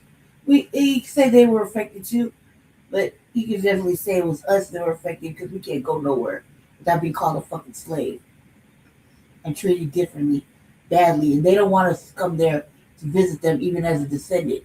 So you can still see that we're like the most, we're like the redheaded stepchild they keep kicking around, black sheep all over the fucking diaspora. You see what I'm saying? Every country treats us like we're some fucking slaves. Every fucking country. It has yet to surprise me when anybody treats us like, come on in, American. Black Americans, come on. They don't want us there. Nowhere. So I'm just saying that anybody get any kind of financial reparations before we do, it's a conspiracy. There's conspiracy there because we were the ones telling them to step up their game and get their motherfucking demands correct, because they weren't demanding anything a remote reason. Basic education is like, what? You know what I mean? They weren't trying to get anything substantial, let alone how to build equity or generational wealth. Remember? Yeah. That's all I have to say. That's all I have to say. All right, my thoughts are this. They tried to usurp our reparations. It didn't work. Trump put a stop to that shit. What? He did. Stop. We're watching the same video. Why are you interrupting me? I'll let you speak. Oh, my fault. I'm sorry. Oh, you're right. I apologize. Trump intercepted that shit. So shout out to Trump for that. Because the U.S. shouldn't have to pay Africa. As we've discussed numerous times, Shabaka, Africa was complicit in the slave trade. And the motherfuckers that did the selling got captured also. Be sure to put that fact in there as well. They were still complicit, Shabaka. But the ones that did the selling got captured also. It was what is that the white man is always known for? Divide and conquer techniques, just like what he did with the indigenous people here in the United States. Shabaka. Before the white man came anywhere involved with Africa, they still had slavery going on over there. They had but what it is, Shabaka, Shabaka, I'll let you talk. I'll let Lady Che talk. Please let me finish what I was going to say. And then I got a counter for you. Go ahead. They had the trans-Saharan slave trade going on in Africa before the transatlantic slave trade. That was going on for centuries, if not millennia, before the transatlantic slave trade. So they're equally complicit. No matter how much you want to say they got their heads bumped and all of that, their tribal leaders still worked with this savage beast. And he got captured too, and they captured his ass too. Mention that fact too. Yes, that was after the fact, Shabaka. Mm-hmm. That was after they did the selling. They got captured too. But that doesn't negate them being complicit with the selling in the first place. Okay, but Che, what is the white man's greatest tool that he always used, that he used with the Native Americans here in the United States? Divide and conquer. Before the European came anywhere in Africa, they had slavery going on. Okay, now on that part right there, we researched that. Me and another brother who passed away, man. What they did was that they were incorporating those off into the nations, man. I know what it was, Shabaka. That's how King Shaka built the Zulu Empire. I know what it was. They still had slavery going on, though. It wasn't okay, but tell me this. But am I wrong, no, brother Che? Am I wrong? Shabaka, you're trying to give them excuses. No, I'm not giving them excuses, sir. I'm just simply pointing out facts. Show me where I'm wrong. The fact is, they're still complicit in the stuff, Shabaka. They still owe. And they got captured too. Shabaka, irregardless if they still got captured, they still participated in it. That's the whole point.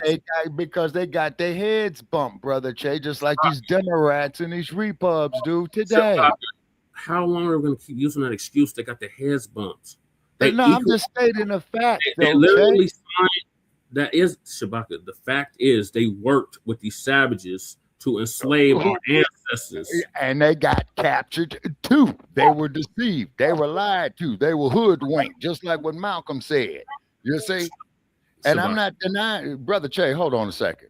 Shabaka, you won't even let me finish my thoughts. I am letting you finish your thoughts, Che. Keep cutting me off. Go ahead, Che. I'll let Lady Che talk. Y'all both keep interrupting me. Okay, go on, Che. Go on. Okay, I'll put myself on mute. Go ahead. They were complicit with it. Whether or not they got rounded up to later on is null and void because they still participated in shit, which means they owe. So, like I said, they try to usurp our reparations. Trump put a stop to the shit. I don't agree with Trump talking about white people need reparations. That's bullshit. But when he said they put him through a witch hunt, we witnessed the shit with our own eyes. They were putting him through all kinds of court trials, all kinds of shit. Even before the election, all the stuff was going on. That was putting him through the ringer before the election even went on. For years prior to that. So him saying, oh, he needs to be compensated for that. Okay, but compensate us first.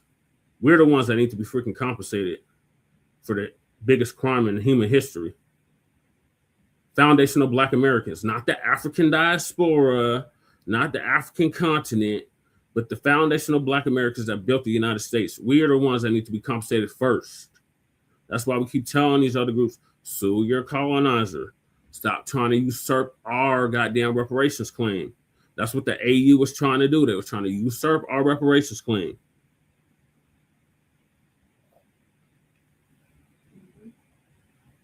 And Trump put a stop to it.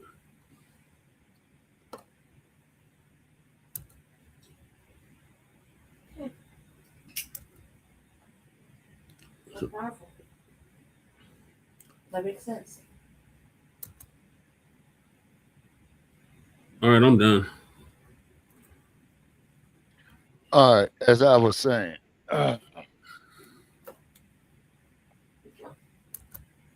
these individuals who come here, right? All right, like these damn migrants. You say, fuck the migrants, because they're gonna get up there and talk about we supposed to be out there supporting them and all that old type of shit. Once again, why does every motherfucking group always want to come to us, you know, rather than to support their cause, but they always want to crumb bomb on our cause? They say, and then whatever eternal conflicts that we have in the African diaspora is our business, not for these goddamn hog-smelling, chitlin-eating, unbathed, nasty-ass motherfuckers supposed to even be in the goddamn conversation. You see? We're supposed to debate, argue amongst ourselves on that, because steel sharpens steel. You see what I'm saying? We don't need the outsider coming in on none of our goddamn affairs. You see? On none of them. And that there's going for you goddamn neo-colonializers as well, too. That's why y'all hate Traore over there. See? That's why we're delineating, Shabaka, for the exact reason that you just stated. See? That's why we're delineating. That's why the delineation movement is in full effect. For the exact reason that you just stated, Shabaka. We don't need these outsiders coming in on our shit. Speaking on our shit. Yeah, and when I'm saying outsiders, Brother Che, I'm talking about them Spanish, I'm talking about them Portuguese, I'm talking about them goddamn nasty, funky, stinking British. The same thing with them foul-ass Belgians and them stinky birds. You see what I'm saying? Now you seeing the light, Brother Che. No, Shabaka, I've been seeing the light. Now you're seeing the light.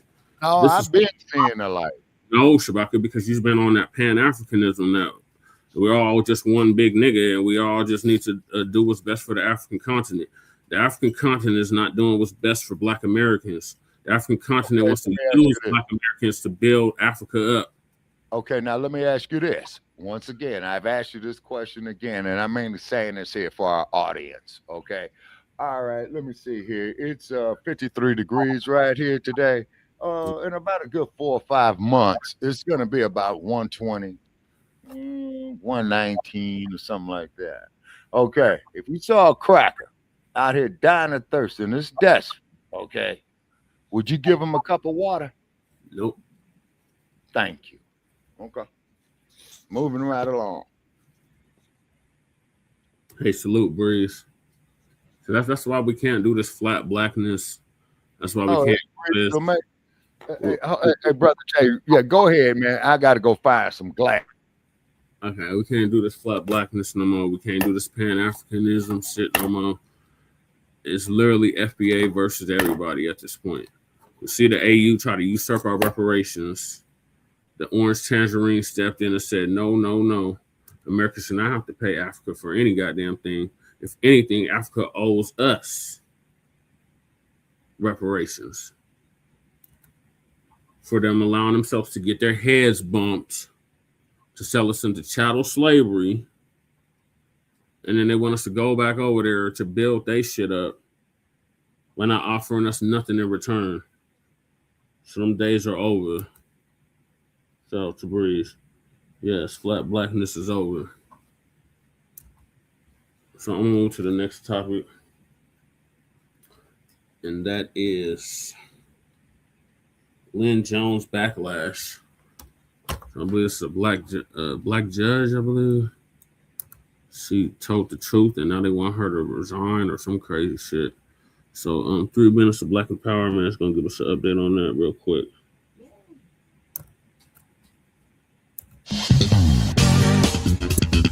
Jacksonville Free Press News. I just want to tell you congratulations on your success, young man. Thank you. You Hold your head up, all right? You guys have had a most magnificent season. Thank you. You did a great job out there today. Appreciate so you just hold your head up. She's a reporter. She's a black reporter.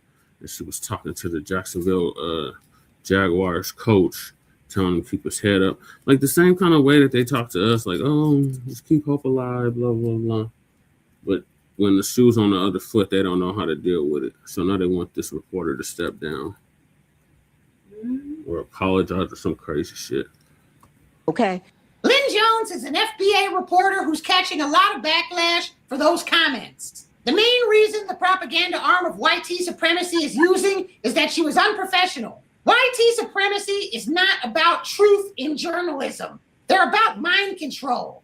They've never practiced professional journalism one single day in the entire history of this country. Even now, they're backing colonialism and straight up genocide. They claim that jumping all over Lynn Jones was not about race. Let me tell you something. This is America. It's always about race. And by the way, Lynn Jones has not apologized. Good. Perhaps the media is upset because they're afraid that Jones gave us a glimpse into what justice in media journalism might look like. White supremacy doesn't want that. All right. Family and fellow soldiers, I'm the professor, and all right, what are y'all quick thoughts on that before I move to the next topic? I don't think you should apologize. I think you should apologize for anything. She didn't say nothing wrong. Right. She didn't do nothing wrong. So why the fuck does she have to apologize? Just because white people are offended or whoever's offended? She should not apologize. And she should be forced to quit. And if she is forced to quit, she should sue. You know what I mean? It's hard enough to be a journalist. It's hard enough to be your job. But we don't have any dignified media. Everything's bought and paid for by all the corporations that have gathered up everything. And if you say something against the regime or the administration, then you're looking at fucking getting your shit canceled. But I don't think that. I would think that she should look and see if it benefits her. She shouldn't quit, or she shouldn't apologize.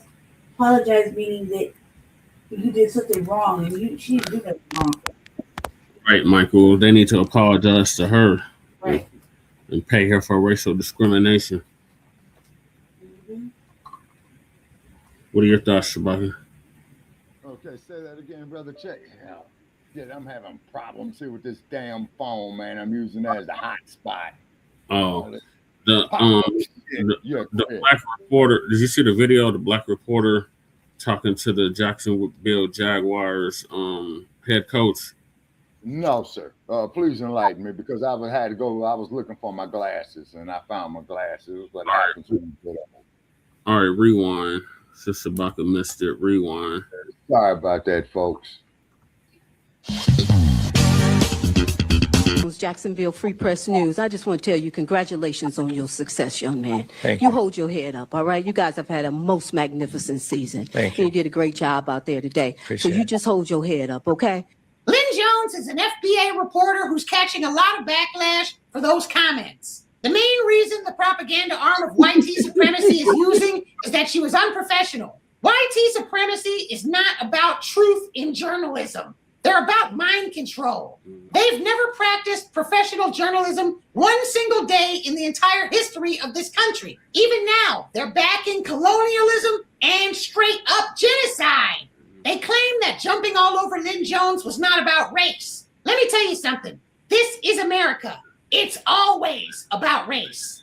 And by the way, Lynn Jones has not apologized. Perhaps the media is upset because they're afraid that Jones gave us a glimpse into what justice in media journalism might look like. White supremacy doesn't want that. Okay. Family and fellow soldiers, I'm the professor, and this.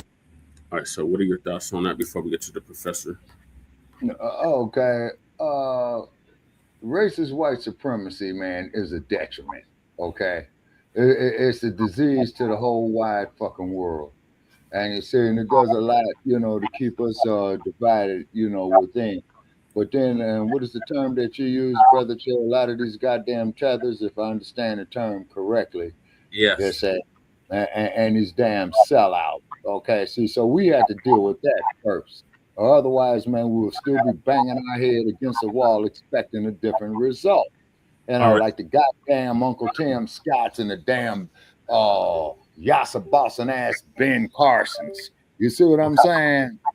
Shabaka, what does that have to do with the video, though? Okay, well, I was just saying is that we just have to become self-sufficient, though, Brother Che. Yeah, that's a given, Shabaka. But in regards to the video, what are your thoughts on the Lynn Jones backlash? Okay, refresh me on Lynn Jones is because, like I said, I had stepped away, man, going looking for my glasses, and I found them. I just played it, Shabaka, the black reporter that's catching backlash, the FBA reporter that's catching backlash for telling the coach of the Jacksonville Jaguars to basically keep his head up. They said she was being unprofessional. And then they presented the video to us, said that white supremacy their reporters have never been professional since the whole creation of white-owned media. Right. So why are they coming down on this sister so hard? She didn't say nothing wrong. She didn't say nothing, unprofessional. She just told him to keep his head up. She basically talked to him like how we would talk to one of our own. Just keep your head up. Oh, okay.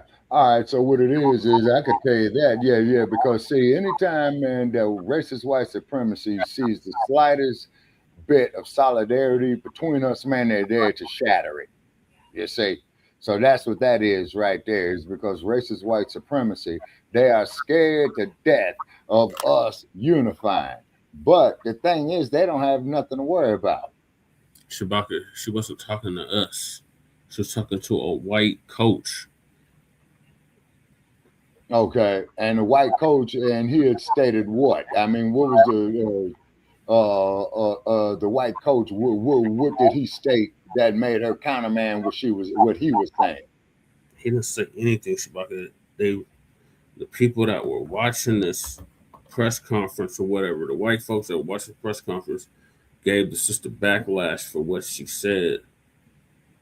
Okay, about the coach. Yeah, about the Jacksonville Jaguars. She was basically telling them, like, look, better luck next year. Keep your head up. You did real good this year. I mean, I just played the video. Do I have to play it again, Shabaka?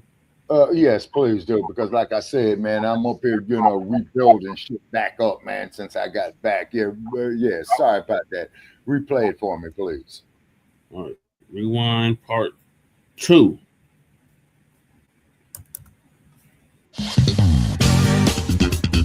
Jacksonville Free Press News. I just want to tell you congratulations on your success, young man. Thank you. you. Hold your head up, all right? You guys have had a most magnificent season. Thank you. And you did a great job out there today. Appreciate so you it. just hold your head up, okay? Lynn Jones is an FBA reporter who's catching a lot of backlash for those comments. The main reason the propaganda arm of YT supremacy is using is that she was unprofessional. YT supremacy is not about truth in journalism. They're about mind control. They've never practiced professional journalism one single day in the entire history of this country. Even now, they're backing colonialism and straight up genocide. They claim that jumping all over Lynn Jones was not about race. Let me tell you something. This is America. It's always about race. And by the way, Lynn Jones has not apologized. Perhaps the media is upset because they're afraid that Jones gave us a glimpse into what justice in media journalism might look like. White supremacy doesn't want that. All right. Family and fellow soldiers, All right. Okay. So what it is that white supremacy does not want us, being in no type of position, man, of where we can controlling our own resources of anything. rather it's the media, rather if it's banking, rather if it's the stock market, rather if it's professional sports. White America strictly wants us to do one thing, just like they did when they brought us over here to build up their economy. They benefit and we suffer. You see, we stay divided. We get experimented on. We kill each other. You see what I mean? That's what racist white supremacy wants. You see, for us to keep promoting their agenda. Yes, Shabaka, again, that's a given. What was unprofessional about what the sister said? I don't think anything that she did was unprofessional. She just saying there's better luck next year to you sorry motherfuckers. You know what I'm saying? That's not unprofessional. Right. She said, congratulations. She said, because the Jacksonville Jaguars ain't been shit ever. Right. Exactly. So she gave praise, and then she said, just, keep your head up. But somehow that was this is so real. Yeah. You say, and what it is, though. This is the same media that told LeBron James to just shut up and dribble. Yeah, exactly. You see what I'm saying? Just like that son of a bitch who was up there for the Washington Redskins or the Commanders now. Well, if you niggas don't like the way we're doing things, form your own leagues. Now, how come ain't nobody took him up on his offer? Told Kaepernick he was unpatriotic for taking a knee. Yeah, ain't that a bitch? Yeah, and then Donald Duck said that in his first regime. And I'll get that son of a bitch out of here. He's unpatriotic. Well, first place, what in the entire fuck has the United States did for us as black people to make us to be patriotic? And irregardless of all of that, Shabaka, we are still patriotic. Yeah, I know that. See, that's the irony of the situation there, Brother Che.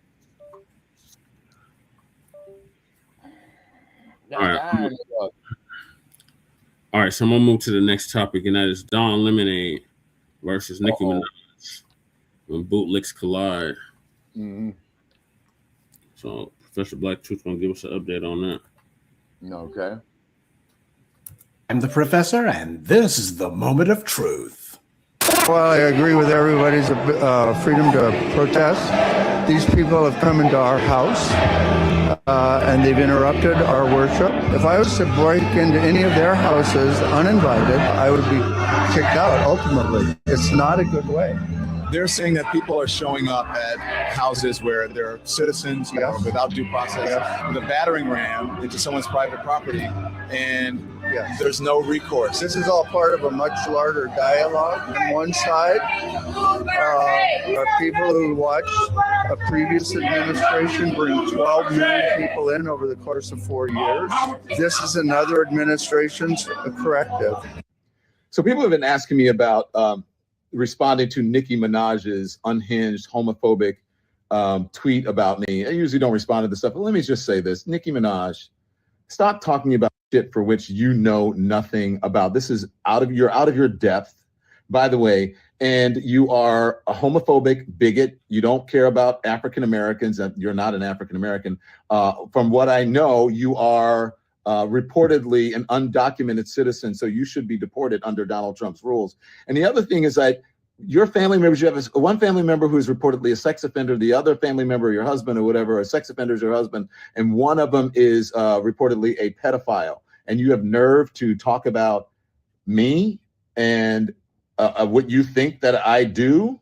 In case you haven't heard, Nicki Minaj and Don Lemonade are having a little bit of a tiff. And this is a great example of why you don't follow black celebrities and why we, the black grassroots, understand that we have no friends.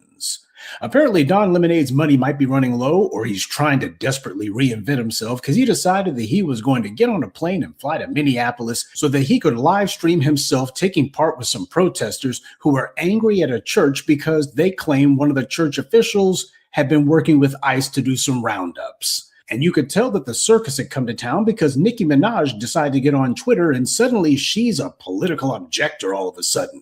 And she's mad at Don Lemonade, saying that he would never have done this to any other religion. And she's throwing in homophobic slurs, as the white media calls it.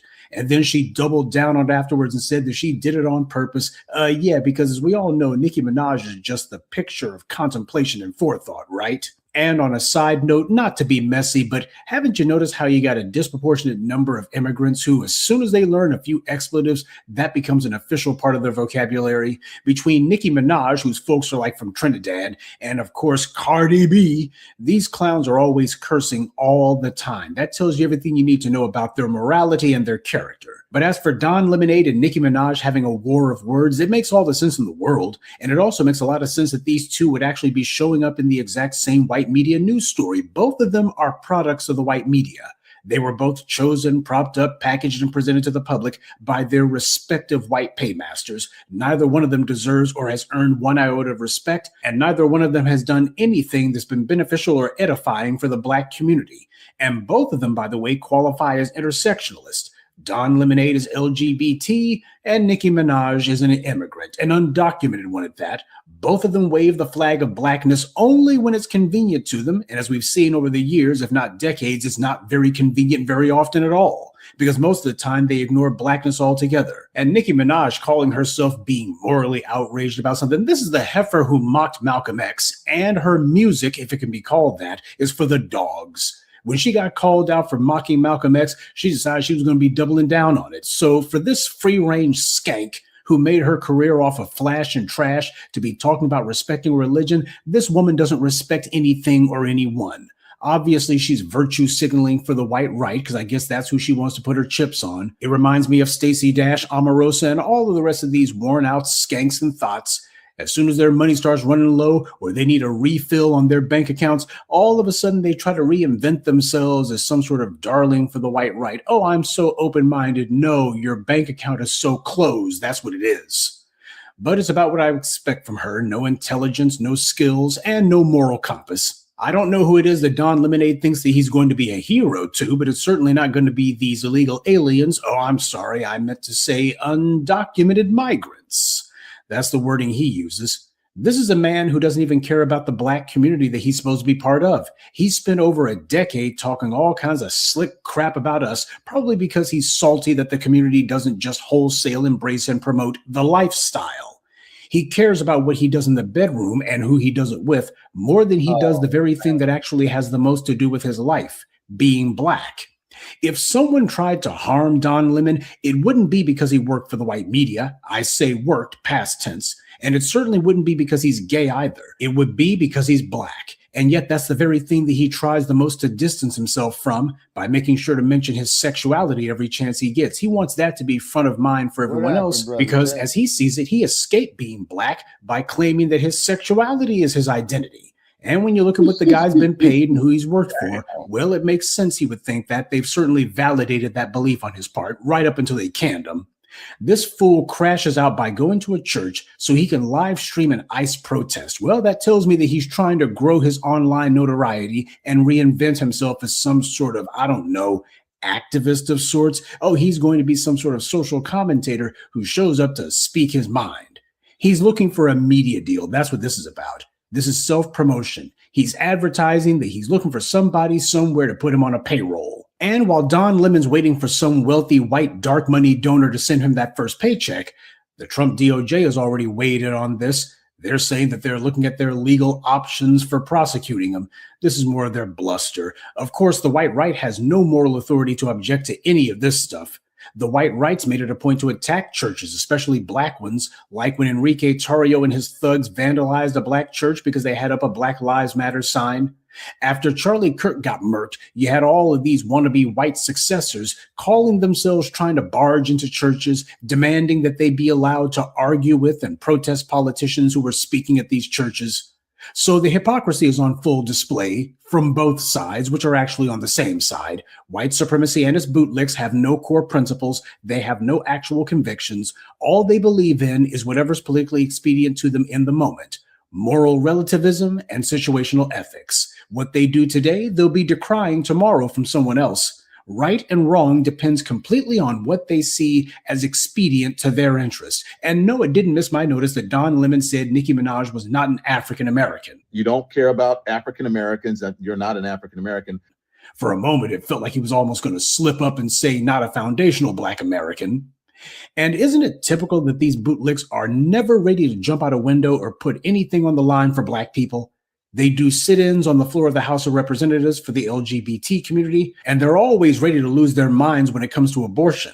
But the main thing that seems to have a special place in their hearts is when it comes to illegal aliens, people who are not even citizens. That's when they lose their minds and are frothing at the mouth to show how extreme they're willing to be. Something about non-citizens that makes these guys willing to do anything. They disrupt congressional meetings and they make total fools of themselves crying at the border for illegal aliens. But when it comes to Black people, Black citizens, not one of these clowns has any outrage. There's no grandstanding on their part and no tears. Interesting how it always works out that way.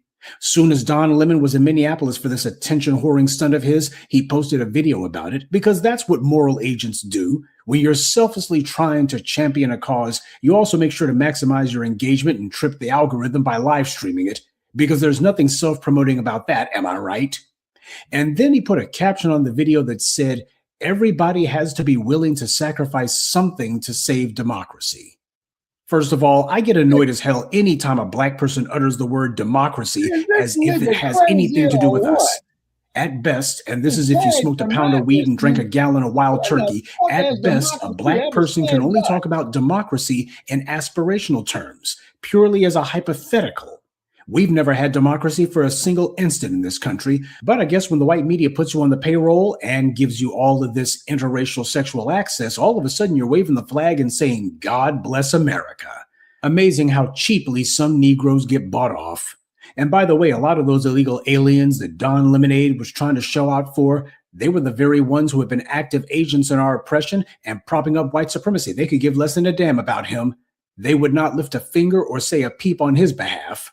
How many Latinos voted for Trump, by the way? More than voted for him in 2016 or even 2020. So they know what they're getting. He's more upset about the ICE raids than they are. And something else, Don Lemonade wasn't doing this for democracy. He was doing it for himself. He's basically now trying to brand himself as the LGBT version of those online influencers who run around doing all kinds of crazy stunts to grow their audiences. Next, I suspect he'll be streaking in front of Donald Trump's White House. God, I sure hope I didn't give him any ideas with that one. And Don Lemon's not sacrificing anything by doing this. What? Is he going to be fired by anyone?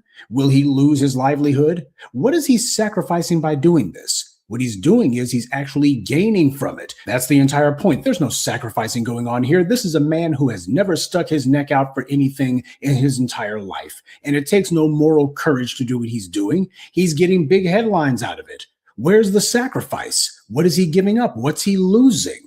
Am I supposed to think that Don Lemonade doing a live stream at a church when you got some protesters in there is somehow on the same level as Dr. King getting arrested or Black teenagers having fire hoses turned on them? This man had the better part of 20 years at CNN to sacrifice something, and he didn't. He just towed the line. He was a loyal company man, and he sold the soap year after year after year. Hell, even self-important blowhards like Keith Olbermann got more principles than this guy. Don Lemon's trying to reinvent himself. That's what's going on here. And in her own way, Nicki Minaj hoped to signal boost this effort, gives him a chance to go ahead and virtue signal against her as she virtue signals for the white right.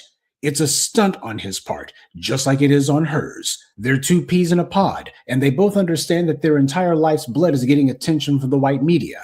How long has it been since Nicki Minaj has actually been relevant before she decided that she suddenly went from being a Trump objector to being on Team Trump? How long has it been? And as for Don Lemonade, all of this is about him getting back on TV screens somehow, even without a show, as long as he has to do a panel, some sort of interview, so he could say, look at me, I'm back on TV. Don Lemon did this because he wanted to do something big and flashy that would get him attention, and then he would parlay that into some sort of appearances on TV, because that's what he's trying to do, find a way to get the white media to have to bring him on. This was his clumsy way of trying to win the news cycle. Well, he did manage to get himself some headlines, but it doesn't look like any of those white media executives are eager to give him face time for the cameras. Well, maybe next time.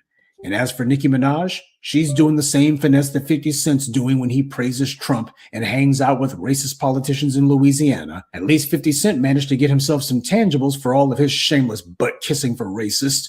What has Nicki Minaj gotten for all of her sudden adoration for the orange man? All of these people are out here just promoting themselves, totally selfless, and they know what the rules of racism are. Don't advocate for black people. And somebody will see fit to give you a check as long as you're not out here rocking the boat. The causes and groups that these celebrities claim to be so close to are all sanctioned by white power. It takes no moral courage, and there is no sacrifice involved in getting out there saying that you want to stop all of these illegal aliens from being rounded up and deported. There is no sacrifice that goes along with that. Name for me even one illegal alien advocate who has been sanctioned, who has been punished. Name for me even one of them who's had to sacrifice anything. You can't, because they haven't. It's one of those issues du jour under white supremacy. It's one of those things that it's okay to get on your soapbox about, because that's what the game is. This is nothing that threatens the status quo. It takes no moral courage to stand up for these issues, because nobody's going to knock you down if you do. Nicki Minaj and Don Lemon know that white supremacy is not based on anti-immigrant sentiment or on quote-unquote homophobia. It's based on one thing and one thing only: anti-black racism. That's the foundation of this entire putrid, sick enterprise. If you don't threaten that, then you can go ahead and have whatever pet issue you want to jump out a window for. There will be no punishment for it. There won't be any sacrifice that you have to make. In fact, if you go ahead and play your cards right and stick up for the right interest, you'll get paid big.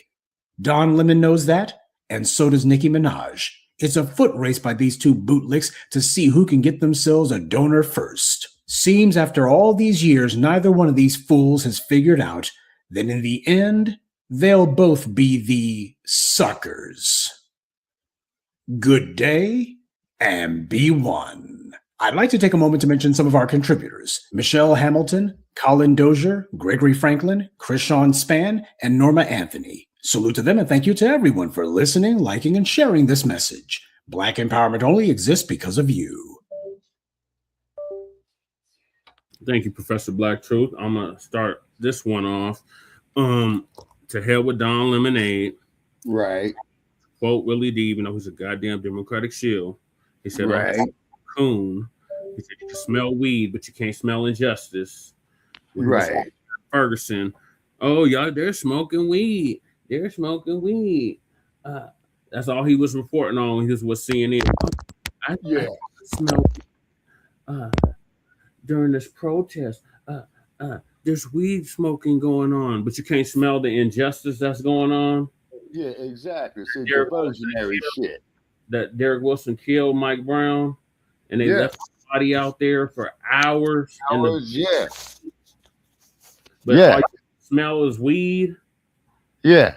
And Nicki Minaj, hold on, Shabaka. And Nicki Minaj, this broad has the audacity, the teterosity to disrespect both. Tetherosity. Yeah, that's my word. I'm coining it. So if you hear anybody, tetherosity. I've been saying that now, 2-3 years now. Tetherosity. Disrespect Malcolm X. She posted a picture of Malcolm X looking out the window with the AK. And right. She put actually it was a carbine. But go ahead. I know I'm familiar with the photo, Brother Che. I'm sorry. And she said a looking ass nigga and made a whole song about it. So the hell with Nicki Minaj. She needs to get deported right along with the rest of these goddamn illegal immigrants in this goddamn country. And Don Lemonade, you should be ashamed of yourself, but you have no shame. Right. You put your gayness above your blackness. Right. That's your only concern. So right.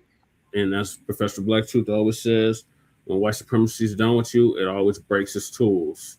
And Nicki Minaj and Don Lemonade are just tools just waiting to be broken.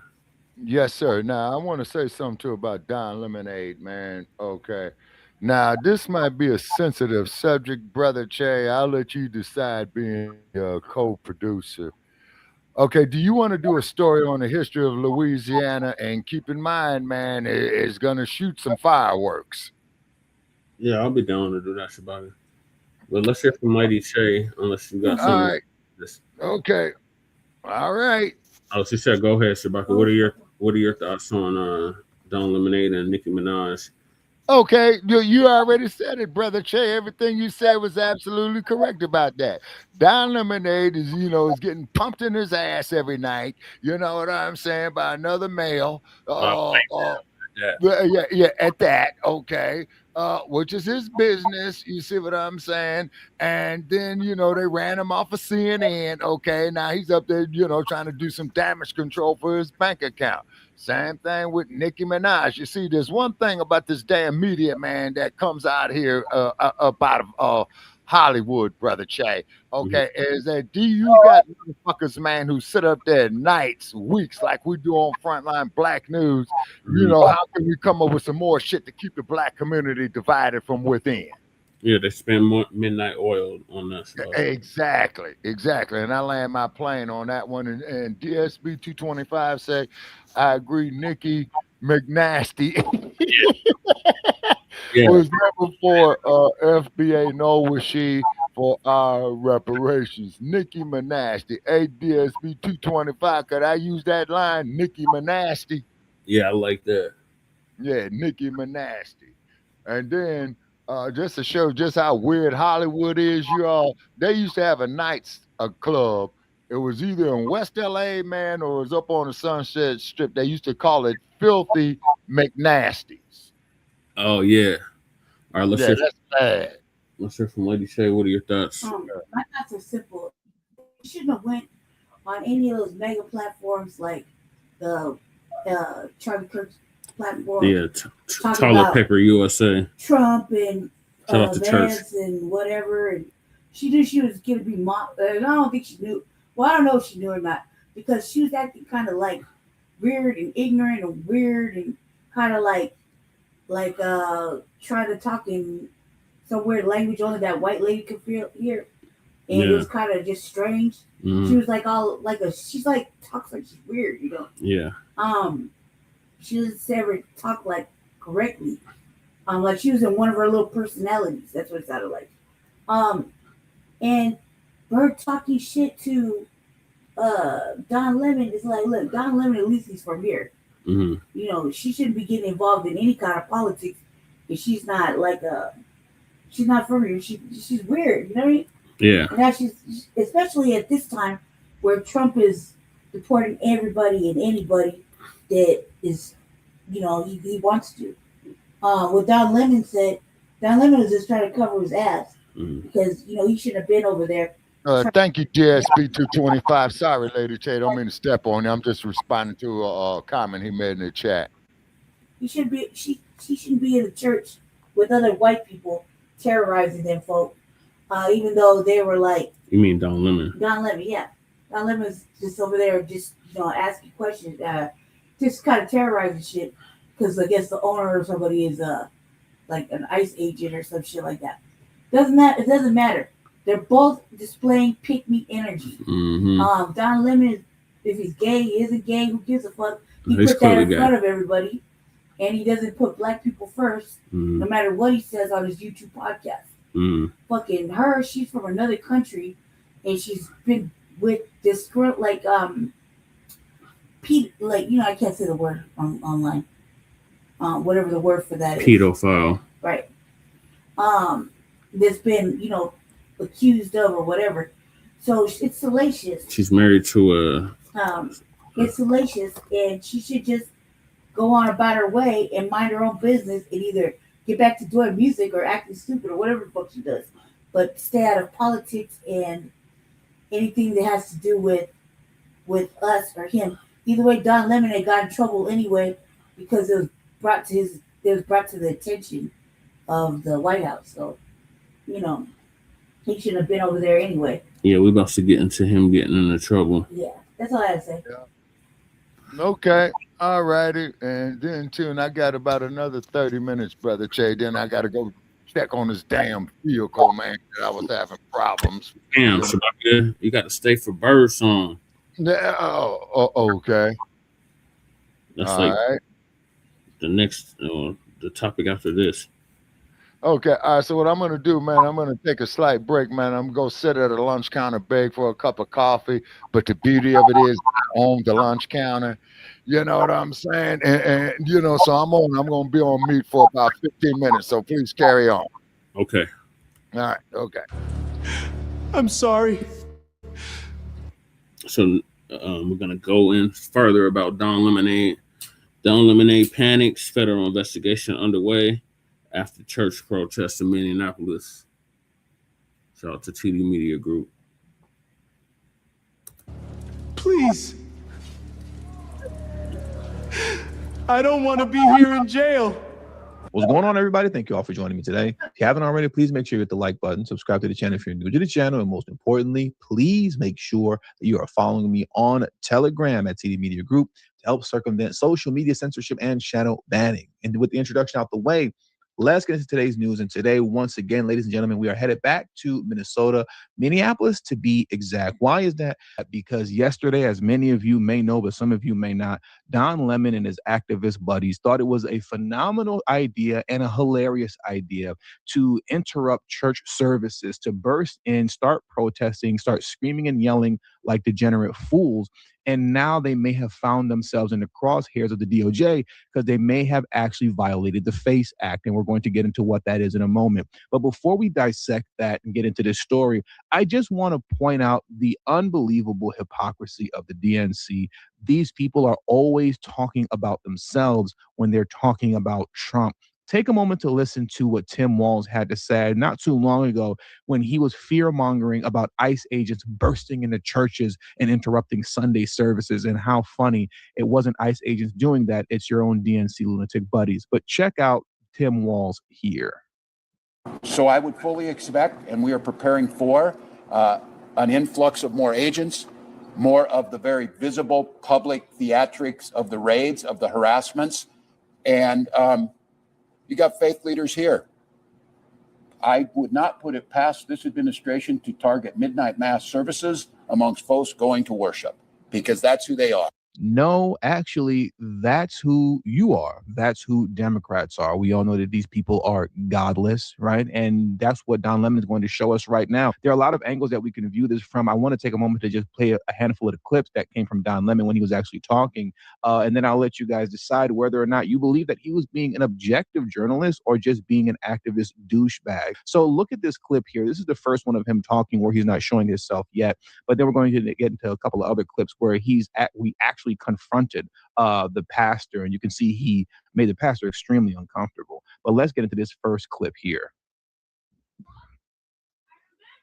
Now, once again, as we're prepared to listen to Don Lemon speak, you let me know, does he sound like an objective journalist, or does he sound like a DNC douchebag who's just an activist? This is the beginning of what's going to happen here. When you violate people's due process, when you pull people off the street and you start dragging them and hurting them and not abiding by the Constitution, when you start doing all of that, people get upset and angry. And if you remember what the Civil Rights Movement was about, the Civil Rights Movement was about these very kinds of protests. There's nothing in the Constitution that tells you what time you can protest. You can protest at any time. That's the whole point of it, is to disrupt, it's to make uncomfortable. And that's what they're doing. And that's what I believe when I say everyone has to be willing to sacrifice something.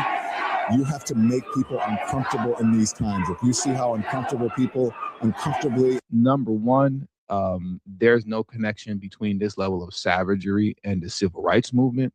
And number two, you very clearly to me are violating the FACE Act. And we're going to get into that in a moment. No, you don't have the right, actually, to interrupt and protest in the middle of a church service. You actually don't have the right to do that. And freedom of speech doesn't protect you from violating the FACE Act, okay? I really hope Don Lemon gets what he has coming to him. And when you listen to him speak, he clearly sounds like an activist versus a objective journalist. Is very clear in his voice. You can tell and how he also feels like this is some sort of a retribution to hit conservatives where he feels it hurts them the most, which is attacking them at church. I just want to take a moment now for you to see just some of the savages that he runs around with. There's a paid leftist agitator rioter by the name of William Kelly, who goes around all over the country videotaping himself completely being a degenerate and cursing out people, cursing out their families. It doesn't matter if your child is with you or not.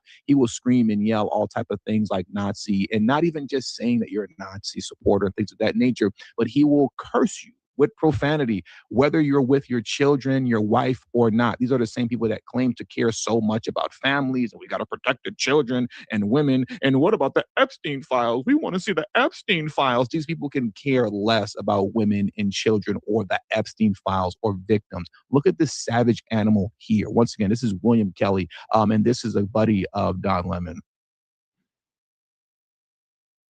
As you can see, all these pretend Christians, all these comfortable white people who are living lavish, comfortable lives while children are dragged into concentration camps. You're living real life, nice lives with your lattes, doing absolutely nothing for your Latino and Somali brothers and sisters. You come here to a man wearing a suit as a preacher? Did Jesus? Can we just take a quick moment to acknowledge, why do all these animals always sound like they just got done smoking 5 packs of Newports before they open their mouth to speak? You notice that? They all sound like that. It doesn't matter if it's a man or a woman. You're a Nazi. They all sound like that. These people are lunatics. Wear a suit? Did Jesus profit off the words? No! Jesus would dine with enemies. Do not touch me.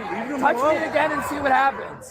Hey, you can't leave. You are a fake Christian. Why are you not standing with your Somali and Latino communities? Why do I not see you out at Whipple every day protesting this attack on humanity? Okay, so we don't have to listen to everything, but I just want to continue to show you like how savage these people are, because they like to talk about, once again, the Epstein files and the victims. But look at this here, this animal that we're looking at right here. He's even attacking children in this van, and I'm going to blur this out to protect their face, but I will have this this specific tweet where this video is embedded retweeted on my Twitter page so you can check it out. In this van here, and we don't have to listen to him speak, I'll just play it at the same time. These are teenage girls that are in here, okay? Once again, you can find the original video on my Twitter page. These are teenage girls that were inside of this van that he was yelling and screaming at. If you go watch the actual video, just to protect their identity, and not to get any YouTube violations, I'm not going to play and show them here, just because of the nature of this kind of video where he's just berating, once again, little girls. He's berating little girls, And one of the things that they love talking about whenever there's anything involving ICE or anything of that nature is, oh my God, the women and the children. They love having this kind of fake outrage about whatever they think ICE did to a teenager. But then once again, you can see here, and like I said, these are teenage girls inside of this van, and he berates them and they slam the door in his face. But now let's get back to Don Lemon. So as you can see here, Don Lemon, he started getting all of the attention that he thought he wanted, right? As this moment did go very viral because of the disrespectful nature of it, and just the hypocrisy of the DNC. As you can see here, reporter Todd Starnes, I believe he's from Newsmax, he writes here, ex-CNN host Don Lemon and a mob of anti-ICE thugs stormed a church during worship services this morning in Minneapolis. The godless thugs shut down the worship service at City's church. This is why every congregation should have armed security. I 100% agree. Full-blown anarchy.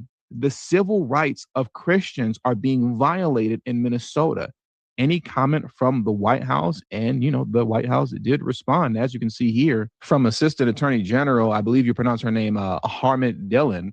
She writes here, I'm in touch with Attorney General Pam Bondi and the FBI. We are all over it. We are investigating potential criminal violations of federal law. She would also go on to state here, the Civil Rights Division of the DOJ is investigating the potential violation of the Federal FACE Act by these people disgracing a house of worship and interfering with Christian worshipers. And she added, Pam Bondi, let's look over here at what the FACE Act actually is, right? What is the FACE Act?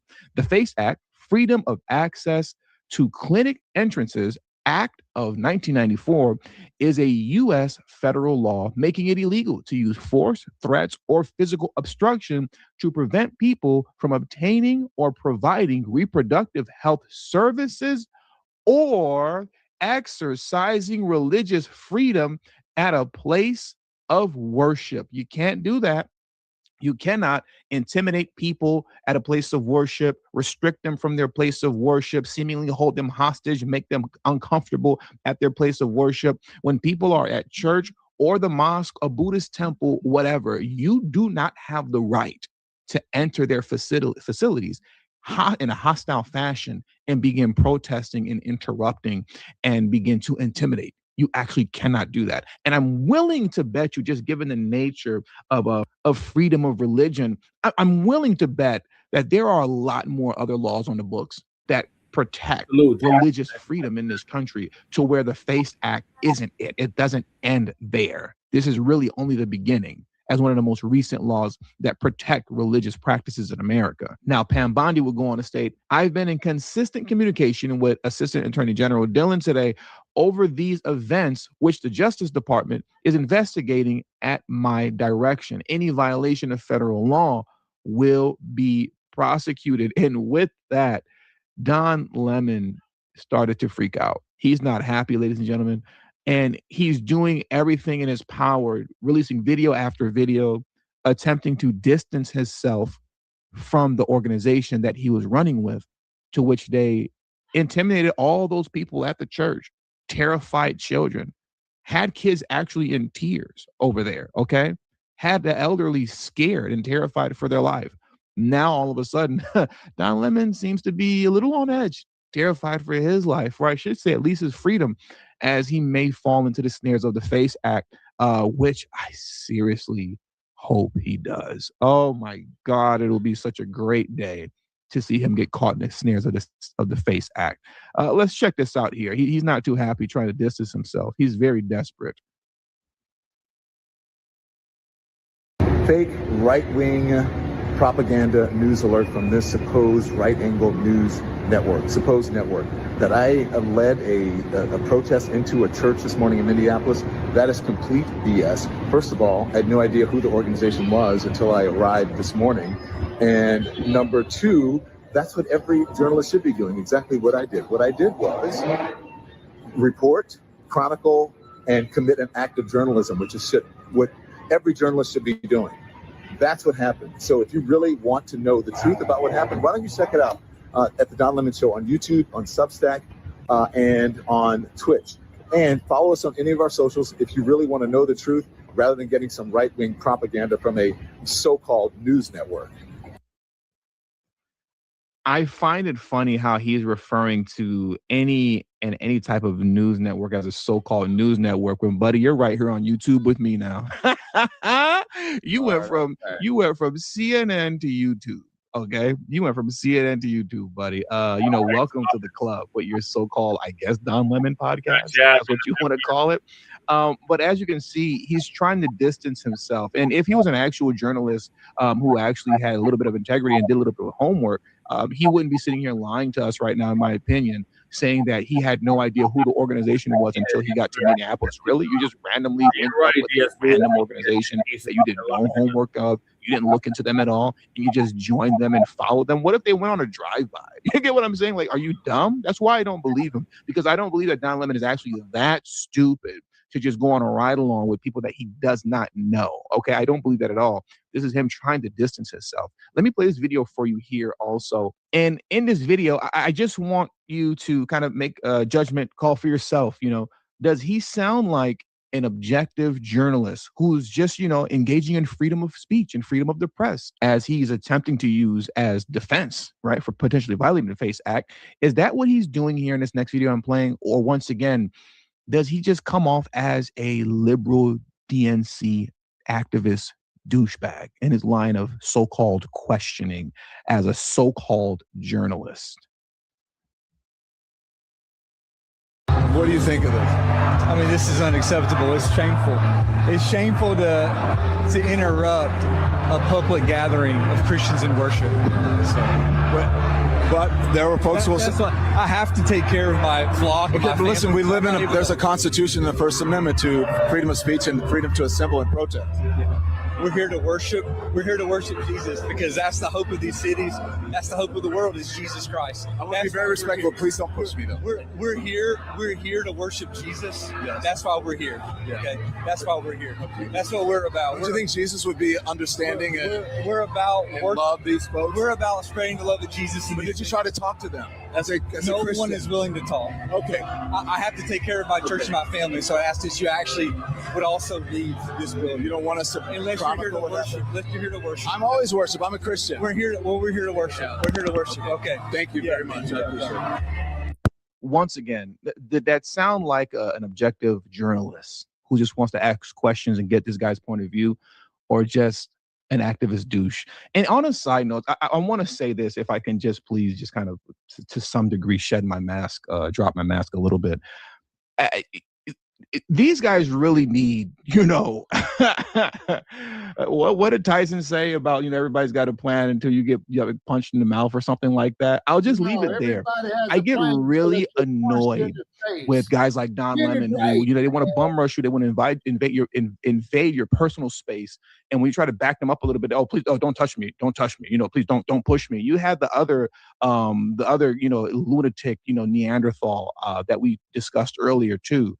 Who does the same thing? Put your hands on me and you're going to see what happens next. I'll just say this much, man. They know who to play with. If you notice, they never run up on black conservatives. And I'm not saying that just because you're a black conservative, like you're with it, you're going to hurt somebody or you're going to, blow somebody's brains out or anything of that nature. That doesn't mean that you're just some automatic tough guy. That's not what that means. But we all know the kind of stigmas and the stereotypes that revolve around black people. We all know what they are. So I say that to say this, these people are cowards and they know who to play with and they know who not to play with. Notice they never play with black conservatives like this. Ever. They don't play with Hispanic conservatives like this either. They never do. And when they do walk up on white conservatives, they never walk up on those kind of, good old boys, white conservatives, if you know what I mean. You know what I mean? They never walk up on those guys. They never walk up on the Hells Angels type of white conservatives. Once again, these cowards know who to play with. But anyways, let's get back to the news. Let's check out this next clip from Don Lemon here, where he was speaking in his vehicle after the fact, because he was there for a while. This is only a fraction of the clips that exist out there of him and his activist buddies bum rushing the church. But this is another clip from him after the fact. Listen to this here. You heard what some of the folks said in there, that this is, they shouldn't be there and, they shouldn't be uncomfortable and this is our house and whatever. That's what protesting is about, is to make people uncomfortable. You may not like it. But that actually isn't what protesting is all about. Because when you're doing this, you're actually violating federal law. As Assistant Attorney General stated, a house of worship is not a public forum for your protest. It is a space protected from exactly such acts by federal, criminal, and civil laws. Nor does the First Amendment protect your pseudo-journalism of disrupting a prayer service.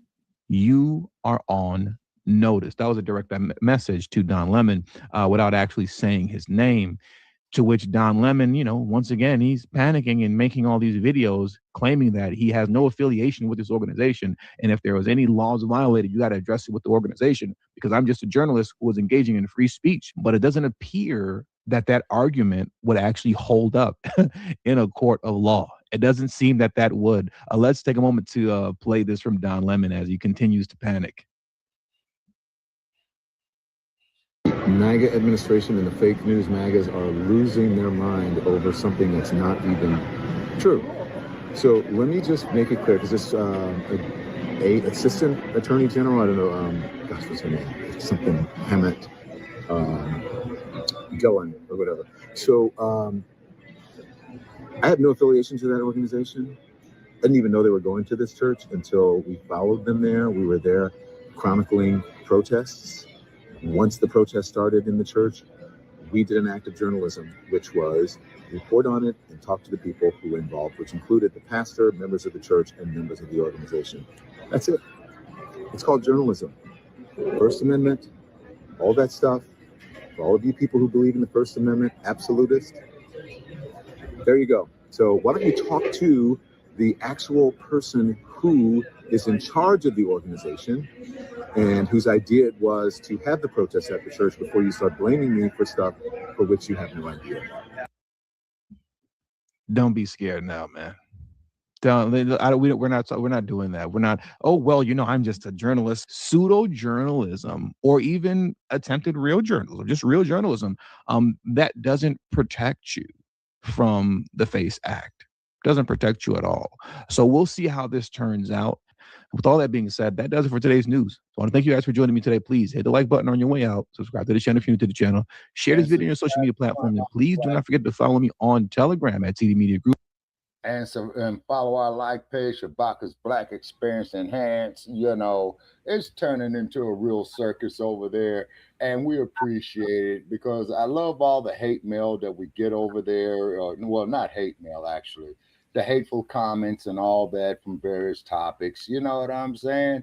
And we just love it. You know what I'm saying? We really do. Because this is not an easy job that we do. We stay up nights. Brother Che, he's got youth on his side. I've seen Brother Che go 24 hours straight. Yeah. Like the Energizing Bunny, man. Where you getting that energy from, man? The ancestors, buddy.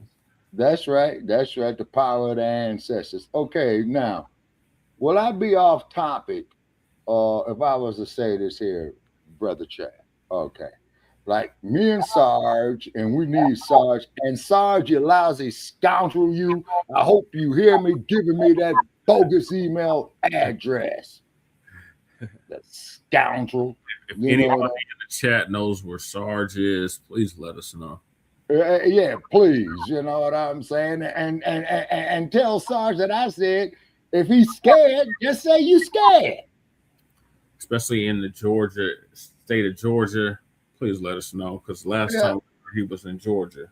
Yeah. You know what I'm saying? And whatnot. But the point is, people, is that when it comes to the quote unquote First Amendment of free speech, right? Mm-hmm. It is a lie. Look how they censor us. Yep. The shit that we get off in the chat room. Yep. You know what I'm saying? And I think I got a wrench, Brother Che. I think you awarded me a wrench, man, for the YouTube. Okay. So I'll speak with you privately, man, so I could take some notes on that, man, so to know how to do it, right? Now, we don't hate nobody, but we'd be goddamned if we will hate ourselves. Right. I say, you got the top of the line wrench like Lady Che, so.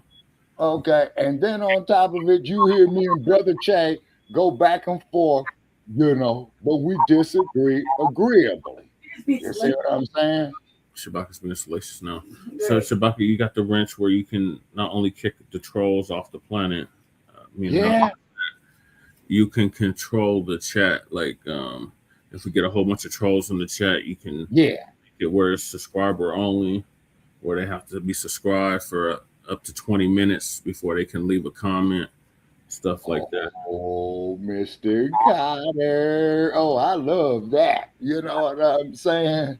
Remember Welcome Back, Carter, and what was the dude who always say, oh, Mr. Carter, Yeah. So, yeah, DSP 225, greetings to you. You know what I'm saying? He made a whole song referencing it. Yeah, okay. And brother also gave me permission, man, about the 225, I think. I was up there in the Bay Area and I was halfway on because I was on that peanut with the cell phone I got. Yeah, and I'm getting ready to bounce that motherfucker off the sidewalk and just have to go get me another one. Man, that ragged ass cell phone I got, man, damn crackerjack box ass bullshit. You know what I'm saying? Yeah, this is our DSB dark skinned brother. Oh, yeah. Okay, brother had given me permission to use one of his terms. Okay, DSB 225, could you please reiterate to me what you gave me permission to use? It was a term that you had used and you granted me permission for it. Huh? Nicki McNasty, Shabaka. Oh yeah, that part. Yeah, Nicki McNasty. Good God Almighty! Wow, boy. So anybody doing that job, boy, you better protect yourself at all times. Damn. All right.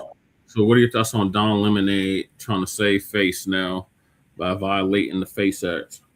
Okay, Don Lemon, he lost all credibility with me. You know what I'm saying? Don Lemonade is out there, man, trying to save his ass. You know what I'm saying? But however, how should I say? Let's say he's trying to save himself, you know, because I'm not going to talk about his ass because we all know his lifestyle, which is his business. He has his human rights. He has his civil rights. But ain't no grown-ass man to sit up there and tell me that the crack of his nasty, funky, stinking ass is a woman's womb. No. Even the kiddies, you know, will go against that. You know what I'm saying? Okay, well, Don Lemonade, you crashed and burned because I used to watch you. You know what I'm saying? You crashed and burned, and they kicked you off of CNN. You know, and then didn't he have something on there on CNN, Brother Che, where they was talking about the reparations or the horrors of slavery or something to that effect? Yeah, he checked Bad Salami, punk ass David Rama Salami. Oh, that bastard. Yeah. And then he checked that white woman, told her she was too old to run for office. Okay. That's what ultimately got him kicked off of CNN. Okay. Oh, yeah. Thank you for reminding me, Brother Che. Vivek Ramaswamy. Vivek Ramaswamy. If you out there, man, in internet land somewhere, man, we would love to have you come up here. We would love to debate you because... So Shabaka, I don't know if you heard, but he's basically giving up social media. Okay. That's good. He's saying the hell with social media. He's not doing it no more. Okay, because he's running and hiding with his tail tucked between his legs. That's what you know he's running for J.D. Vance's old seat. Well, he's running for governor of Ohio. Yeah, because that's what J.D. is from, is Ohio. So Ramaswamy is running for governor of Ohio, OH10. Yeah. Okay, and I don't know if you're familiar with a group called Ohio Players, but that's what they used to call themselves, OH10. Okay, all righty, and then also too, for you Gandhiites, you Kamalaites, wait a minute, you Salami-ites from that untouched. Wait a minute, what is that? The top of that class that they got the Brahmins, right? Okay, you Brahmins, okay. I would like for you to bring your ass up here one day because I got some heat for you. Okay, brother is saying Don need to be ashamed to even get in front of the camera. Don't he knows he's a walking administration to the Most High? My bad, yeah. Sorry, DSB, yeah, abomination. This is what happens when you get old, folks. You can't read shit anymore. You know what I'm saying? I'm like Fred Stanford with all these damn glasses going around here and shit. Yeah. Well, at least you still got your sight, Shabaka. Thank God for that. And as a matter of fact, yeah, man, I got to go get my eyes checked in the next couple of months as well, too, you know? All right, let's hear from Lady Che. All right. What are your thoughts, Lady Che? On Don Lemonade violating the Face Act, attending a protest for illegal immigrants. They have to be going into places of worship and shit. You know, it's one thing to do it outside, it's another thing to do it in a place of worship. Mm-hmm. That's the only benefit that white supremacists had, really, in there. Plus, I guess it was late. The White House said they were looking into it, so I don't know what happened with that. Mm-hmm. He was like his main goal was like just kept talking about him doing journalism or picking or talking shit to Nicki Minaj. Not nowhere did he apologize to the fucking church that he ran up in or said he didn't know or anything to the White House. So you know, same old, same old. I don't know what this didn't really elevate him in the media. If anything, it made him look worse. And it made him look like, you know, he's an attention-seeking whore. Yeah, he's just clout chasing or whatever. Just trying to be in the media when he didn't really have to. He could have just stayed at home and did that. So it's like a two-edged thing. You know, the Nicki Minaj thing and this protest, because she only commented on the protest that he was doing, on his journalism or whatever the fuck he was doing. You know what I mean? So can't really lie because there's witnesses to say otherwise. And no matter what he said, it was almost like he was saying he was good with what he did, or he was backpedaling a little bit. So I don't know. He's all over the place with it. He tried to compare that bullshit to the civil rights movement. It's not even to the civil rights. None of this shit they're talking about has anything to do with the civil rights movement. Now mind you, it's the same Don Lemon that checked Bad Salami about child slavery in this country, and he gonna sit up here. No better than to fucking incorporate any of that shit, any of the shit that they're talking about with the civil rights movement. That's what just a talking point that I don't know where it came from, but they always need black people things to make their movements happen. So, you know, it's just another appropriated thing that they took. So basically, they tokenized him, and now he's going to take the fall. No, he did it. He fucking No, did because it. remember, he said he followed them. He got in the van with the white dude and went in the church. He said he followed them. He didn't have no involvement with the He was in there doing an organization. interview in the passenger seat. Where did he follow from? I'm just saying what he said. He's lying. He was in the truck with him. That's what what's his face said. That's what's his face said. TV. He said he followed them. That's what because TV said. TV said what did he follow? He was in the car with them. Right, but Don Lemonade was lying, saying that he just followed them. Right, Don Lemon's a liar. He didn't have nothing to do with the organization. Oh, he's trying to separate himself because they're separating themselves from him. So he thought he could do it first, but he's lying. He's clearly lying because there's other people that were involved in that protest, like that sister that was over there, showing it as he was doing it. So No, the councilwoman or councilman. whoever went in there with the thought that dude works for ICE or whatever.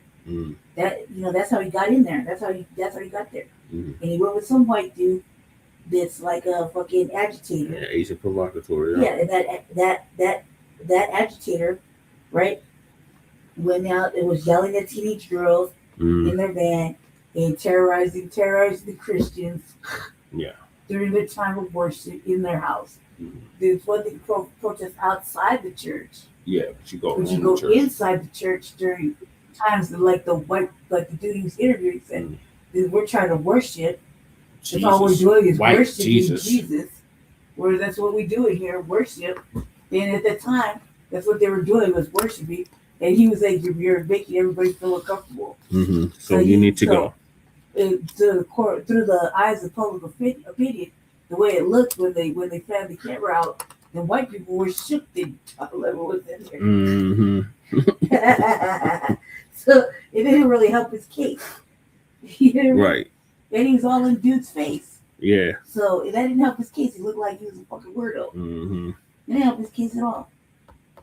And he lied. Yeah. Yeah, so he's gonna be in the cell soon. Yeah, and that's the sad part, to see Don Lemon go out like that, you see. And you remember when they used to have him up there on New Year's Eve too, before Casper and took it over? Yeah. You remember that? And then Diana Ross, not getting off topic right here, she came out there and performed at the age of 81 years old. So, wow.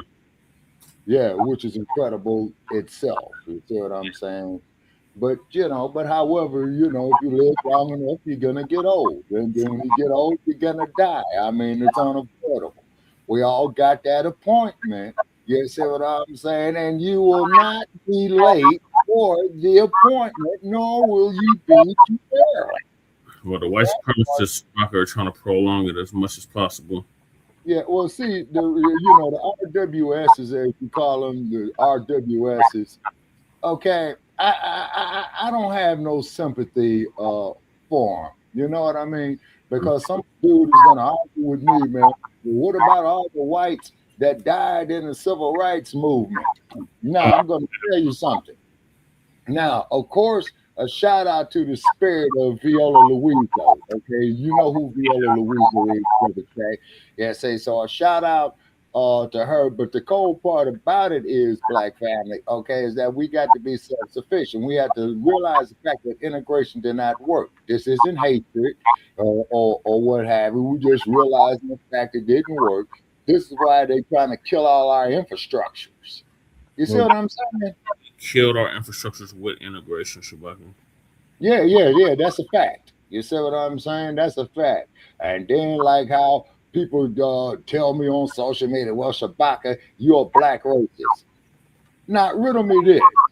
Tell me, as a black man, what instruments or institutions do I control besides none to implement any type of racism? Shabaka, the new racism is the denial of racism.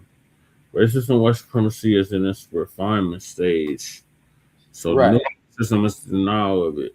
So they'll deny it. They'll deny it as much as possible. But yet we know goddamn well it's still in full effect in 2020. Oh, yeah, it is. Oh, most definitely. In all 9 areas of human activity, which is economics, education, entertainment, labor, law, politics, religion, sex, and war, and some say health and nutrition. So it's a complete insult to all of our intelligence when these white supremacists and their adjacents try to say that we're racist. Like, we don't control no police departments, we don't control no courts. Exactly. Now you're getting it, Brother Chad. You see what I'm saying? Country is the culture. That's it. Yeah, exactly. And then on top of it too, and I'm sure Decent a Quarter will agree with us, okay, as we do know that the policy and forces evolved from the slave patrollers. You see what I'm saying? Like what they did to Simon and Massey. Yes. And they let that son of a bitch walk. Yep. You see what I'm saying? Just like the same thing with that bastard down there in Kentucky, okay, that unalived Breonna Taylor. Yep. Yeah. She's at home in bed, with her friend, her husband, or whatever, you know what I'm saying, and then the house, the man heard a knocking at the door, he heard the crib being violated, so the man did the manly thing to protect it. Mm-hmm. You see what I'm saying? And then they go shoot and kill this woman, and then you had this punk ass, sorry ass, Lord, this house nigga syndrome. When is that gonna end? Okay, we need to do a story on that. The attorney is gonna prosecute. Daniel Cameron, Daniel Cameron. What is that, people? Just what is that? I mean, here you are, the attorney general. You got the power to go up there to have these bastards arrested. Oh no, you're not gonna do it. You see what I'm saying? What about that Eric Holder? He had the power to prosecute all these goddamn law enforcement officers that people unjustly during the old Sambo regime. Yeah, exactly. Yeah, but he didn't do it. You see what I'm saying? So what the motherfucker should have had was a set of balls and says, you know what, guess what? I got this juice, okay, and I'm gonna work it. You see what I'm saying? So what is good of electing a black ass politician, okay, who ain't got no balls? Right. Say, Jesse Parrish is the only one running for a public office that I will support. Thank you, Shabaka. And him and I will get up on this motherfucking disagree agreeably, you see, but that's between him and I. Because that man had went out there in the cold, people, in the fucking cold, feeding senior citizens, You see what I'm saying? And house neighbors. Yes, and unhoused neighbors. You see what I mean? You know, and so when you got a credential packet like Jesse Paris, then I might consider voting for it. But since I know Mr. Paris personally, I will vote for him. And him and I will get up here and disagree agreeably on this motherfucker until the cows come home. You know what I'm saying? But that's the only man that I saw out there going in that cold, feeding the homeless. You see what I'm saying? Help them with the food. All 4 seasons. You see what I'm saying? You know, like the mailman. Regardless, the mail still must be delivered. You see what I'm saying? Right. You know, and what have you? You say. So, with that being said, let's move on to the next topic. Yes, definitely. So we got this fake ass Panther running around telling us to arm ourselves against ICE and to shoot ICE on site. And he's clearly an agent. He's clearly on some COINTELPRO, or as Black Alpha Network calls it, COINTELPRO nonsense. So, the family of Huey P. Newton, R.I.P. to Huey P. Newton, one of the original founders of the original Black Panther Party for self-defense. It started in Oakland, California, in October 15th of 1966. Yep. His niece is suing Chairman Paul Birdsong for defamation. Okay. So Phil Scott is going to give us an update on that. I think it's Phil Scott. I got several clips about this. Let's see. Yeah, the first two are from Phil Scott, and then the last two are from 2 other people. Well, the niece of Huey P. Newton, Maisha Newton, she's very upset with Chairman Paul Birdsong. I want you to hear exactly what she has to say, and she is not happy about it whatsoever. I'm going to try to make this video as calmly as possible. My name is Maisha Newton. My father's name was Walter Newton. He was the brother of Huey Percy Newton, who started the Blacc Panther Party in Oakland, California. Okay? My handle name is Maisha 415 Newton. If you don't believe me, we just came out with the second book, The Roots of the Revolutionary Suicide. This is the roots of Huey P. Newton, okay? That's my father, okay? These are our grandparents, okay? There go Huey right there, okay? I got birth certificate, paperwork, and a whole bunch of Newtons who are ready to whip. Listen, this goes out to the Black Panther Party, the new United Black Panther Party, whoever's out there protesting with these Somalians. I'm about to get a cease and desist order against you, and I'm about to sue you because you guys you are not going to defame my uncle's name like that. We're not doing that. See in court. So the family of Huey P. Newton now is coming out against Paul Birdsong. So it lets you know even further that he is not being supported. Listen, when the niece of Huey P. Newton comes out and she says she's going to take you to court because you're defaming, her uncle, you're defaming the organization that they created, it lets you further know that, bruh, you need to go step down and get away from that because obviously you're not co-signed. So it further makes Black America look at you funny and say, okay, the family's not supporting you. They say you foul out here on these streets. Let people further know that you possibly have some ties to something. Because listen, I told y'all, like we said in the stream earlier, if Black America in unison say somebody isn't right, usually we're right. We're usually right about it. And it's going to be more and more heat turned up on Paul Birdsong till he go chill his nerves somewhere. And listen, if he want to go help people in the community, he want to go feed people, if he want to go do nice things, hey, I ain't got nothing against it. But you come out here doing the things that he's doing, or the minority coalition things he's doing, and then now you got people talking about, I've seen on TikTok, white folks say, oh, I want to join with them. And he'll be like, yeah, you could join. Man, look. I'm so glad Maisha came out. And I'm so glad that she set the record straight. Because this man playing around, y'all. He playing. And see, at one point in time, see, this is a new day. At one point in time, he could have got away with that. But now, since it's a new day, see, delineation really brought some gatekeeping that we really needed in our community. Listen to me. Because when we say, oh, no, we're going to tighten the reins on access to the culture. We're going to be checking everybody's paperwork, where you come from, whose man or woman is that, what's your history.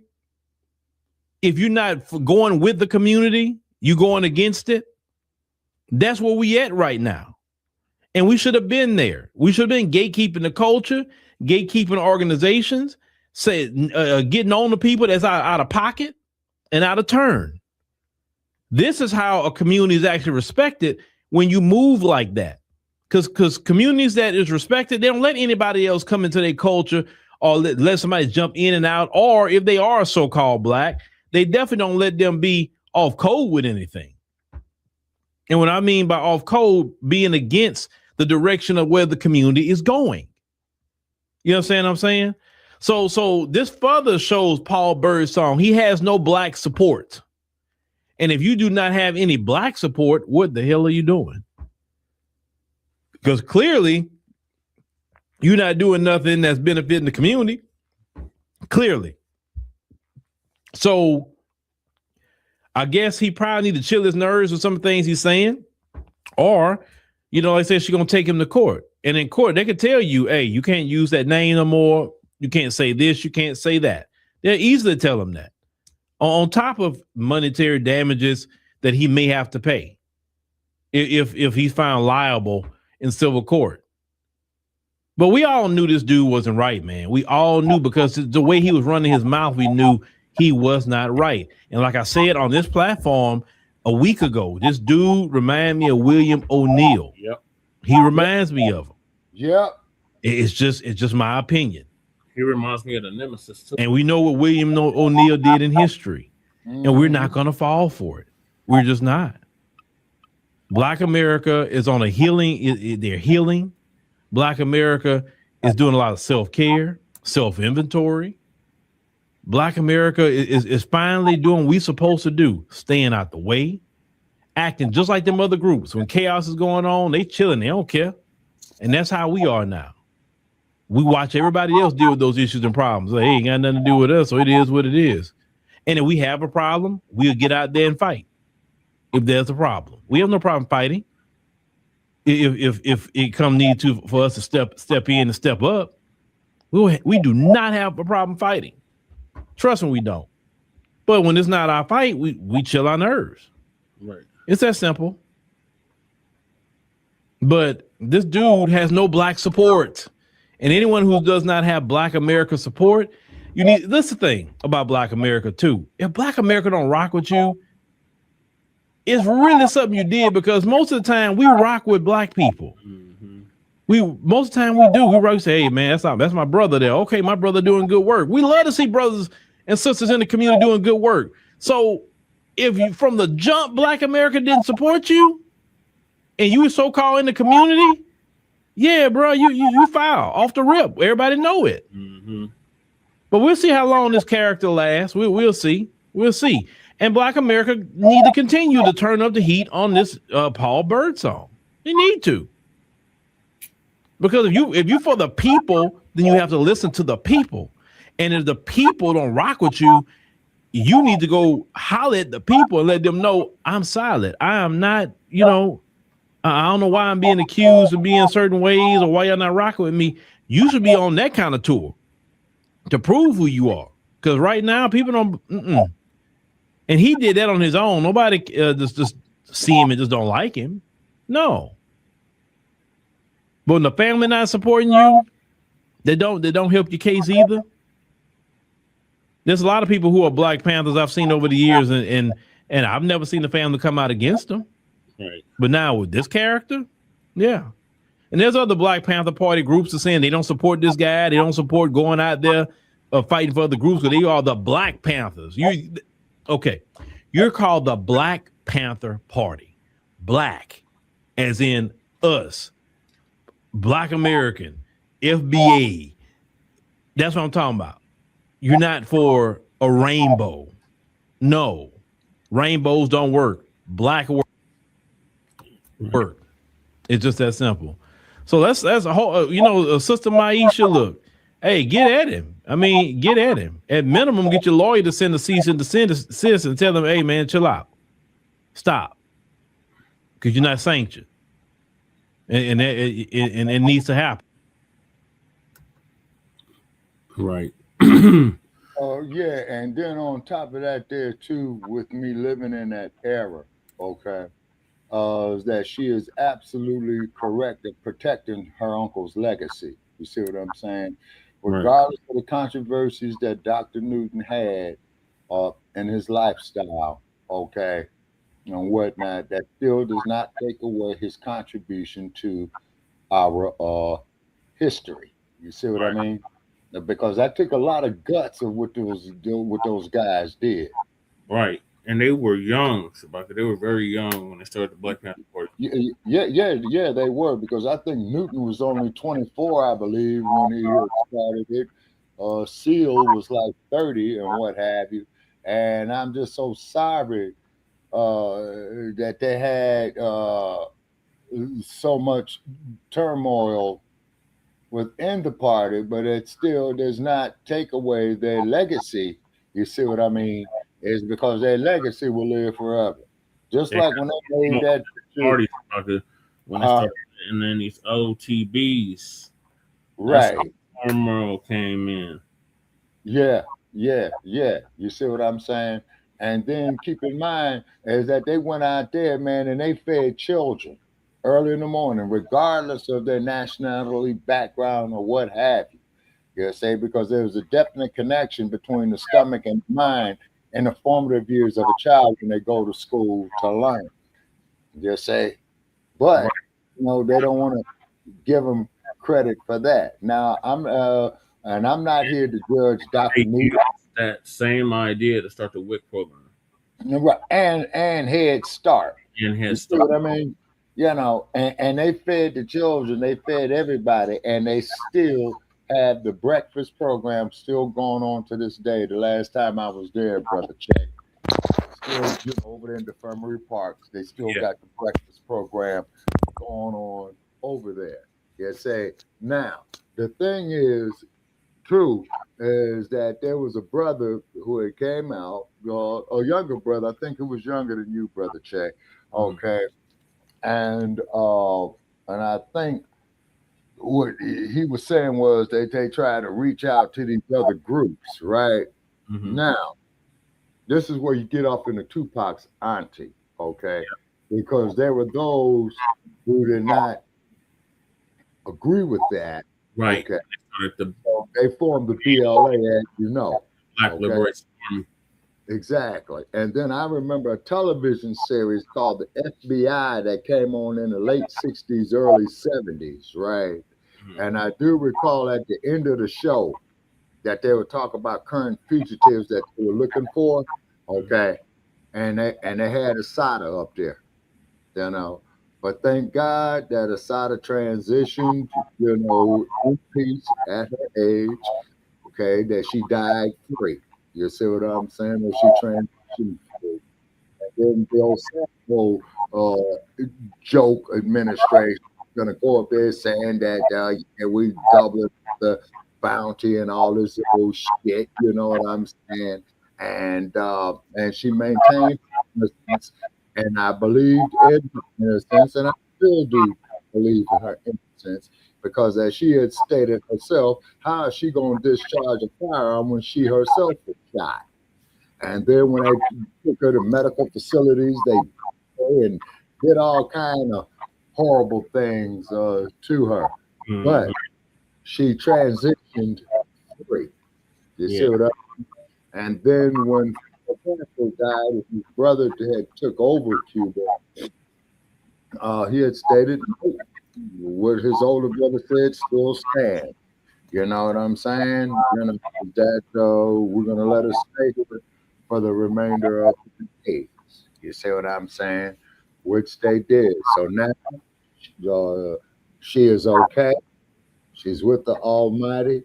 They cannot harm her. You see what I'm saying?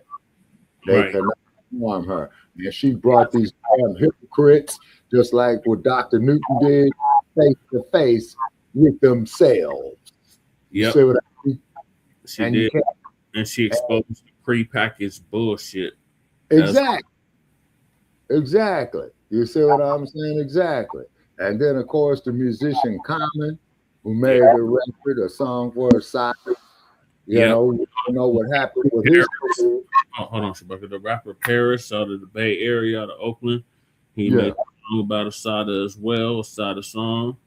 Shout out for that. It was several rap artists that made songs about Asada, so shout out to them for that. Okay. Yeah, and it's very, very essential, people, that we remember our history. You see what I mean?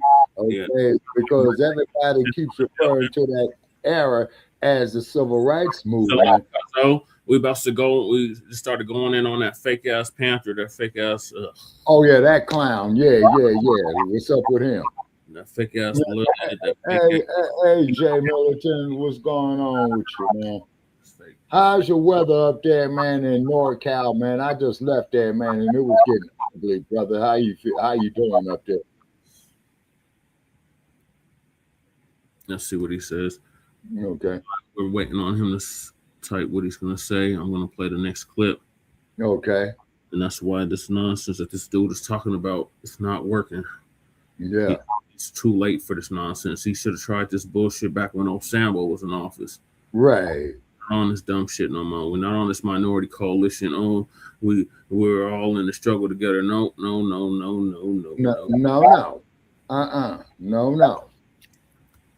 We will let y'all know that for sure. Anybody is trying to say, hey man, want y'all to come out? Phil wants you to come out. Definitely reach out. Because Safe line repair, safe line replay. A book a year. Listen, books will outlive me. I will say that much, and that is a legacy, right? If I put out a book a year for the next 20 years, that's 20 books I didn't wrote, right? So hey, why not? Why not do it? All right. So let's get started, because I know y'all got y'all time, and I don't want to spend too much more time just talking with y'all. Appreciate y'all downloading the app as well. Yeah, Shabaka was just in the open. Yeah, I was just up there, Jay. Yeah, and it was foggy and cold, man, for real. All right, let's get on this fake ass Panther, fake blood, fake every goddamn thing. Yeah. Asian provocateur. Yeah. Appreciate that. All right, so let's get to the original video, that Mr. Paul Birdsong had originally made. It got on people's radar, and maybe some of you have not seen it, so I said, let me go ahead and play it anyway, and instead of assuming maybe some of you have seen it. So let's go ahead on and let me see the original video. Let's cue that up. No ICE agent ever run up on me. I guarantee you they won't. I'll put a hole in their chest the size of a window. Safe line repair, safe line replace. That's what's going to happen. They touch me. Unarmed woman was killed by ICE. If you think you're about to come and brutalize the people while we're standing here, come around and find out. Our interactions with the police and ICE, and we hold them accountable. We patrol the community and we hold them accountable. The Blacc Panther Party for self-defense, we're the same Panther Party from back in the day, but we're a little more aggressive now, you dig? Carry bigger guns and we don't take no shit. Places where there are a lot of immigrants at, I think that the community around them needs to take special care to them, and it needs to start escorting them to and from everywhere to make sure that they're safe. Because them ICE agents ain't gonna act like that if it's a bunch of people standing outside with assault rifles and shotguns. It's a semi-automatic shotgun. That means them shotgun shells that shoot out of a pump, they shoot them rapidly. If you are going to legally arm yourself with something bigger than what they got. Those who serve in the public, they should be fearful of the public. They should be fearful that the public is going to be dissatisfied with their job that they're doing, not feeling like they're tyrants, not feeling like they're bullies because they got guns and body armor and walkie-talkies. That makes them immune to whatever the people would do. I think you want to correct the ideology of the pig and the mentality of the slave catcher. You meet them with equal force. All power to the people. No power to the pig. Well, that man will get no argument. So that's the video that got a lot of people looking and talking. And the first thing that I said when I saw that video, I was like, hold on, who is this guy? I never heard of him. I haven't even seen him online. But clearly, as I've found out about him, he's been around for a while. He was a rapper, and everything. And Then he tried to go to California and get into Pyrus and all of that. And, you know, we're on the street as he was ran out of Compton with all that. And so now this iteration of Mr. Birdsong here, he's a chairman of the Blacc Panther Party. And when he's making threats, what he's going to do to ICE and all of that, most people are looking at like, bro, we're not even engaging ICE like that. We actually in the house, we chilling. If they do have a checkpoint, they got a checkpoint or whatever. Now let's talk. I seen people not answering a question from Border Patrol one day. So some people, and I'm not talking about our people, was like, I don't have to tell you I'm a U.S. citizen. Yeah, you do. I'm telling you, every time I go down to South Texas, when you come back up, there's a Border Patrol checkpoint, and they ask you, "Hey, you U.S. citizen?" And like, yeah, and they're like, "Oh, okay, yeah, have a great day." That's the end of it. So yeah, you do have to tell them that, you know. But you want to cause a problem? Well, go ahead and cause a problem. You know, I have no problem telling I'm a U.S. citizen because I am a U.S. citizen. You know what I'm saying? I got all my paperwork intact. Lot of identification with me. So I'm not tripping. I'm like, hey, what you want? My global entry card? What you want? I mean, I got it because a global entry, they know good and well. I went through extra checks to get that global entry card, and I had to be a citizen and everything to get a global entry card. So hey, there you go. So I don't got no problem. If it's that bad, I have to carry my global entry card. I carry it. It's whatever. Because I'm a citizen. I don't care at this point. I just really don't care. But him making threats, and we know that's just not the thing to do. That don't really get you anywhere. And we know good and well he's not going to bust a grape. Right. But what they've been trying to do is get us out there. So a lot of people look at this guy as like, man, what kind of, you know, William O'Neill stuff you on? You know, you looking like you sound like an informant, bro. I mean, this is the way you moving. Because William O'Neill was on all that. Oh, I'm gonna do this to the pig, and I'm gonna do that, and the whole time he was trying to set up Fred Hampton, working with the FBI at that time period, and set him up for the Chicago Police Department going there and take that man's life. Why? Because he was feeding people. Why? Because they had a medical clinic. Remember, the Blacc Panther Party was what they got the free lunch program from. Facts. You understand what I'm saying? That was dangerous to them, that black people was feeding black people. Black people was giving free clinic and all that. That was dangerous to them. But if you understand, if you read the Willie Lynch letter, you would understand why that's dangerous. Black self-sufficiency threatens their system because in the Willie Lynch letter, he said you have to keep them dependent on us. They cannot be self-sufficient. Right. That's part of the Willie Lynch letter. If you ever go through and read the Willie Lynch letter, you literally see the blueprint of white supremacy. It is a blueprint. Literally. Why haven't people read that and studied that? I don't know. Right. So a lot of people, including myself, was wondering who he come from, who's speaking for this man, who knows this man, what is his track record, and he's all out here talking about ICE and standing up for all these other groups and all that when these other groups have not stood for us or stood with us. These other groups have joined with the same people that's now showing them that they're not part of the club. So we supposed to come out of our house and go defend groups who were siding with anti-black racists. And in some of their communities, they have anti-black racism. Mm-hmm. You understand?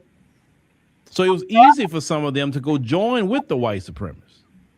Now that the white supremacists have turned on them, now they want black people to get out of our household and go assist them. So Birdsong is preaching this minority coalition. We need to be out there business.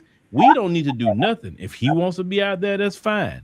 So some of y'all was getting on to him, and he had made another video, actually, right after this, responding to a lot of black people in the community who say, bro, you are not going with where the community is going. You're actually going against the community right now. We're not on a minority coalition. We're not out there fighting in the streets. We are staying out the way. We're focusing on our health, our healing. We're not fighting things like we should be fighting. You understand what I'm saying? What are you doing? You know, we'll organize different ways. We don't have to get out in the street. We can organize economically. We can organize politically, like we want to vote certain ways or don't vote certain ways. There's all kind of ways we can get together. But you messing up. So here was his response to what a lot of people said in the community. All power to the people. Chairman Paul Birdsong reporting for Active Community Defense Duty. Listen, two things that I need to run by you. Thing number one is, a lot of people are saying that we should not stand up against ICE because we're standing for people that aren't us. And Black Panthers only stand for black people. That is a lie. Huey P. Newton said that we are internationalists and we stand with all oppressed people no matter what color they are.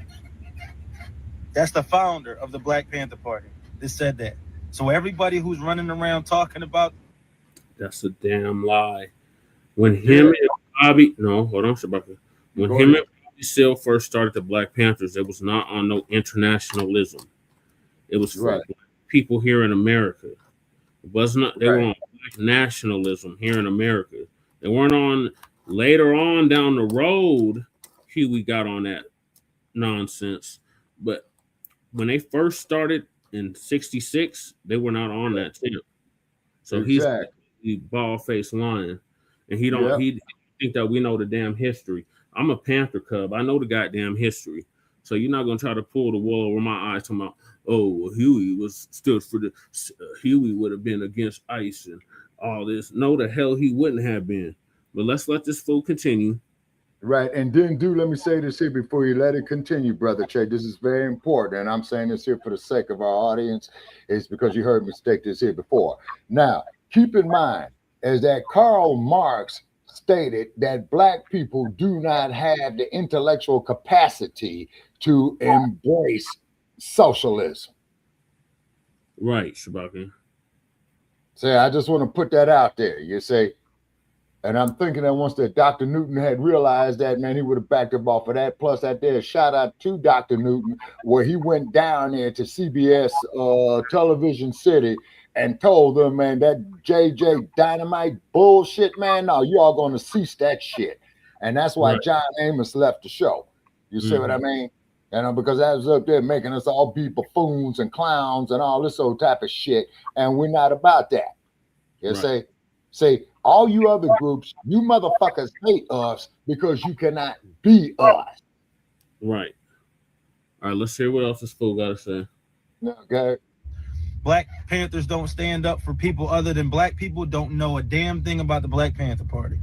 That's thing number one. Thing number two, the Black Panther Party created something called the Rainbow Coalition, which is a coalition of Hispanics, Asians, whites, and blacks from all over the world working together to fight oppression. Again, the Black Panthers stood with the Mexicans, stood with the Puerto Ricans and the Dominicans, stood with the Japanese, the Vietnamese. We actually, the Black Panthers did a whole campaign to end the Vietnam War because they stood with Vietnam. So for you guys who are talking all of this gibberish about, oh, you guys aren't following traditions of the original, who do you think our leaders are? Aaron Dixon is an original Black Panther, right? Aaron Dixon is an original Black Panther who walked with Huey Newton. That's our leadership. And Billy Che Brooks, that was Fred Hampton's right-hand man. So you guys you sound stupid, to be honest. You sound like you don't really know what you're talking about. Doing a lot of hooting and hollering and don't really know what you're talking about. If you watch Huey Newton's speech, he specifically says, we are not black nationalists. We are internationalists. And we stand with all oppressed people across the globe, no matter what your ethnicity is. Come on, man. Y'all don't know what you're talking about. You telling us what we're supposed to be doing as Black Panthers, and you don't know the first thing about a Black Panther. All power to the people, though. You don't know nothing about a damn Black Panther. All right. So Mr. Birdsong say y'all don't know what y'all talking about. All this criticism of him and his particular mission and tactics. He said that y'all got it wrong, that he's pushing a rainbow coalition. Boy, I've heard that before. And usually people who push rainbow coalition, it never works out. Jesse Jackson pushed that. That didn't work out for black people. Right. South Africa pushed that Rainbow Nation stuff. That hasn't worked out for South Africa. That's why, right? Why can't people just be black centered? It doesn't mean you're going to harm people. You're black centered. Doesn't mean that at all. Doesn't mean you have to join in any kind of oppression or discrimination against anyone to be centered. Doesn't mean that. But here's my thing. You can't have a rainbow coalition when the people of the other groups don't want a coalition with you. They want a one-sided coalition. Come save me when I get in trouble with white supremacy. And after I get out of that trouble, I'm going to go right back to being anti-Black toward you. They've done this several times. We've seen it. I mean, listen, Black people have to stop being silly. And a lot of us have woke up to being silly. And no, if someone just basically use and abuse you, are you going to keep getting used and abused? No. When it gets to a point that you got to take personal responsibility on the way people treat you, because you do have a choice on how people treat you. If you let people just you be a doormat and you let everybody walk all over you, then that's a choice you made. People either going to respect you or walk all over you. It's no in between.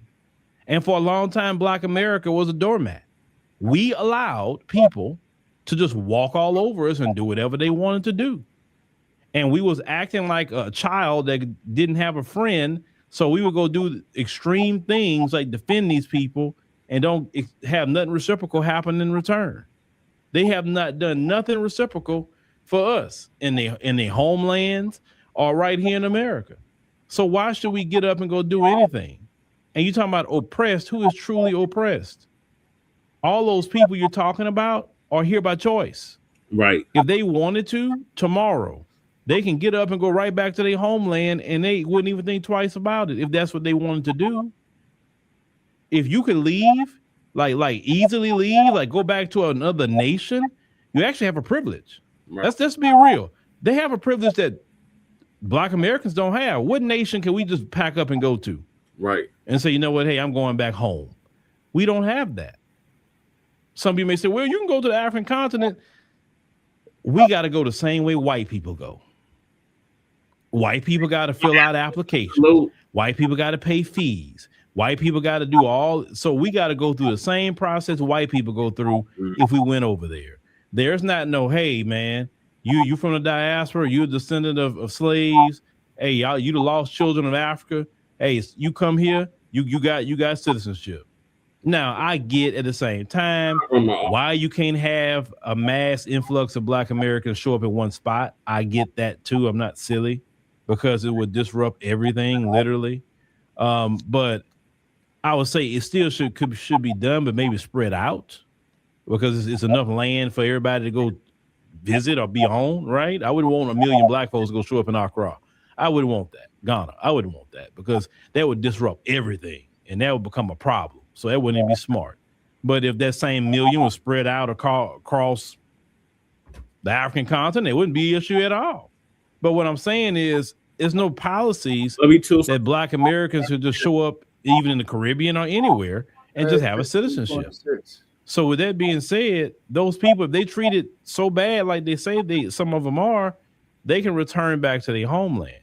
And listen, I also heard about the story, and this is sick, but there's this ICE agent at a detention center. I don't know if y'all heard about this. Was recently arrested because he was violating a Nicaraguan single mother, and he was violating her in a janitorial closet she had to do that with him in order for her to contact her children and see her children. And guess what community he's from? Let me tell you, he's not from the Black community. So take a wild guess. And all I thought about in my mind was, slavery playing out again, just with a different group of people. Mm-hmm. But how many times we told you about them folks? Right. When I saw that, I mean, it sickened me. It sickened me to the core. But I'm like, we told y'all. Right. We told all of y'all about them. Mm-hmm. Like, look at their history. They don't change. Right. That's who they are. But yet y'all don't pay attention to what Black folk tell you. Mm-hmm. Immigrants, you think you know better. Mm-hmm. And you think you're on their side. There was no Black people in that ICE detention center doing that to a Nicaraguan woman.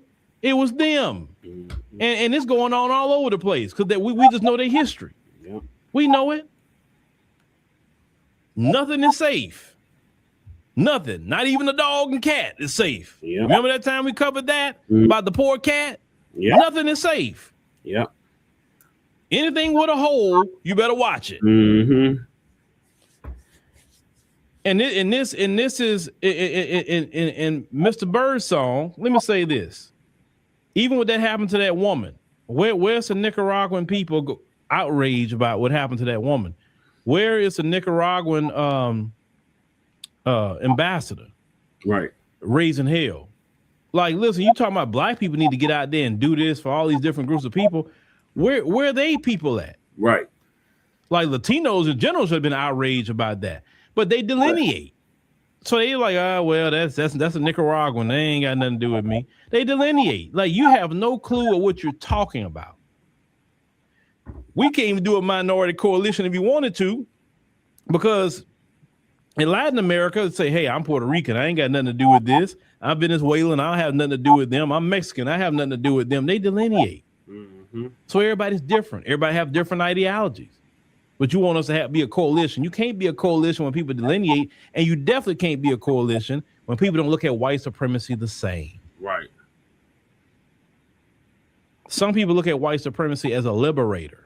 They don't look at them as harmful, oppressive, discriminatory, historical unalivers, historical violators. You know what I'm saying? You think Epstein was the only one? Please. There was Epsteins all the way back in slavery. You think little girls and boys were safe in slavery? Little girls and boys wasn't safe in Europe either. You just study their history. Study it. I'm not saying nothing more than that. Why is the Latino community not outraged about what happened to that woman in that ICE detention center? Right. Why? But you want us to go out there and join with other groups when they don't even fight for themselves? They have way more numbers than we have in this country due to mass immigration.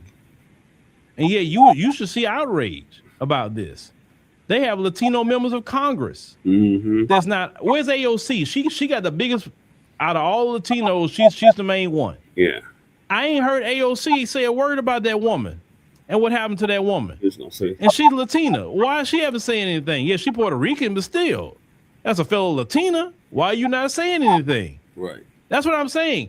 You can't say nothing when people aren't fighting for themselves, and them days are done. Like, we're not going out there and doing no work for you. That's what slaves do. Slaves go to make your life better. Right. And you don't have to lift a finger or do nothing. We're not no sacrificial lambs to get shot up, beat up, thrown in jail. No. Right. No. Mr. Birdsong, you're completely wrong. Yeah, you say people don't know what they're talking about. No, sir. You don't know what you're talking about. Why don't you go ask your quote unquote comrades who are Latino, why aren't y'all raising hell about the woman in the ICE detention center and this was done to this woman for months. For months. He's always giving them out. So it wasn't a one-time thing.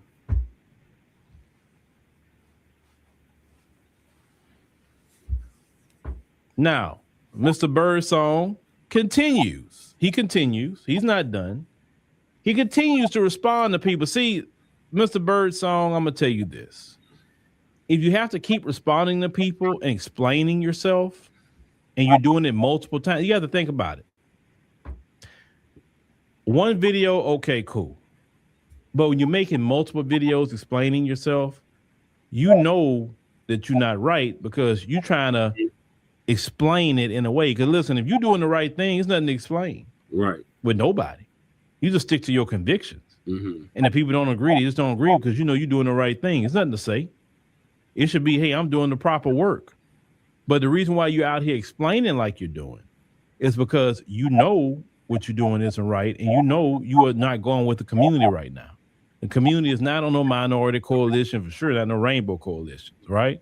Well, let's play this other video of Mr. Birdsong, and let's get to the last response video he made. All power to the people. I'm Chairman Paul from the Blacc Panther Party for Self-Defense. So a lot of people have been tagging me and sending me this video of this young man with his shirt off, disrespecting us, talking crazy about us on the internet. And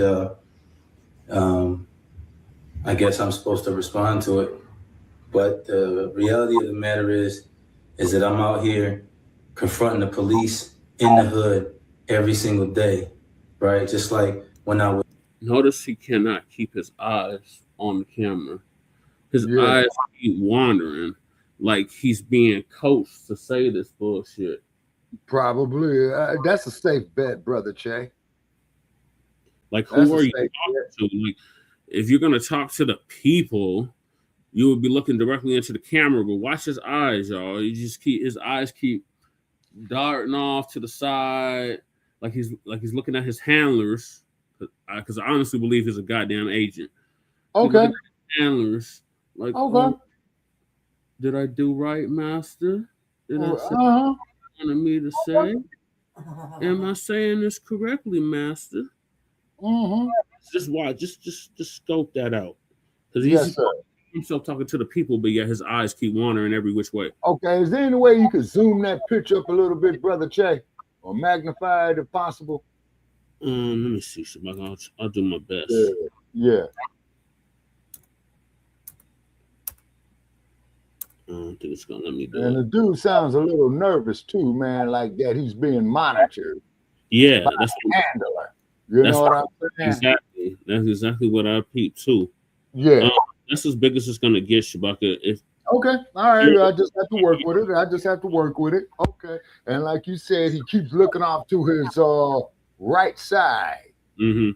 But Shabaka, on the Streamyard screen, you can make it bigger. You can full screen it on your end.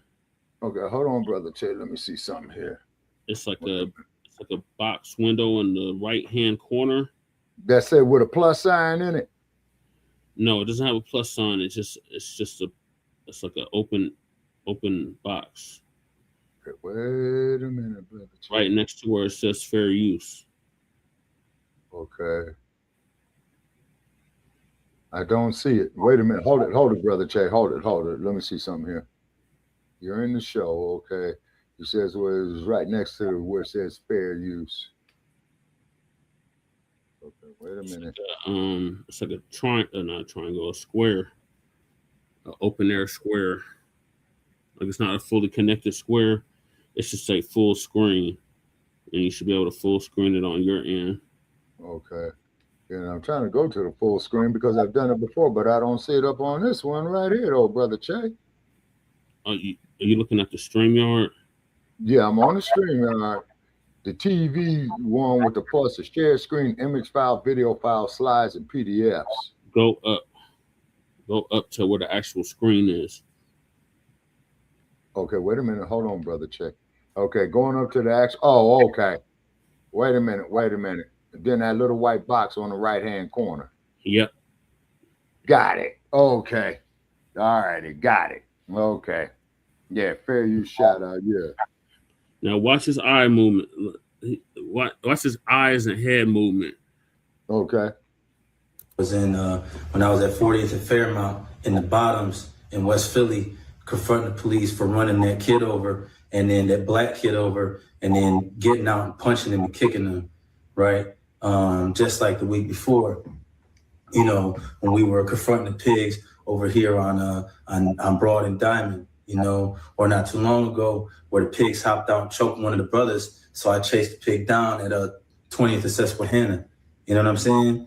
You know, I'm constantly in the hood confronting the pigs and the police officers. Blacc Panther Party headquarters is 2123 Gratz in the hood, you know?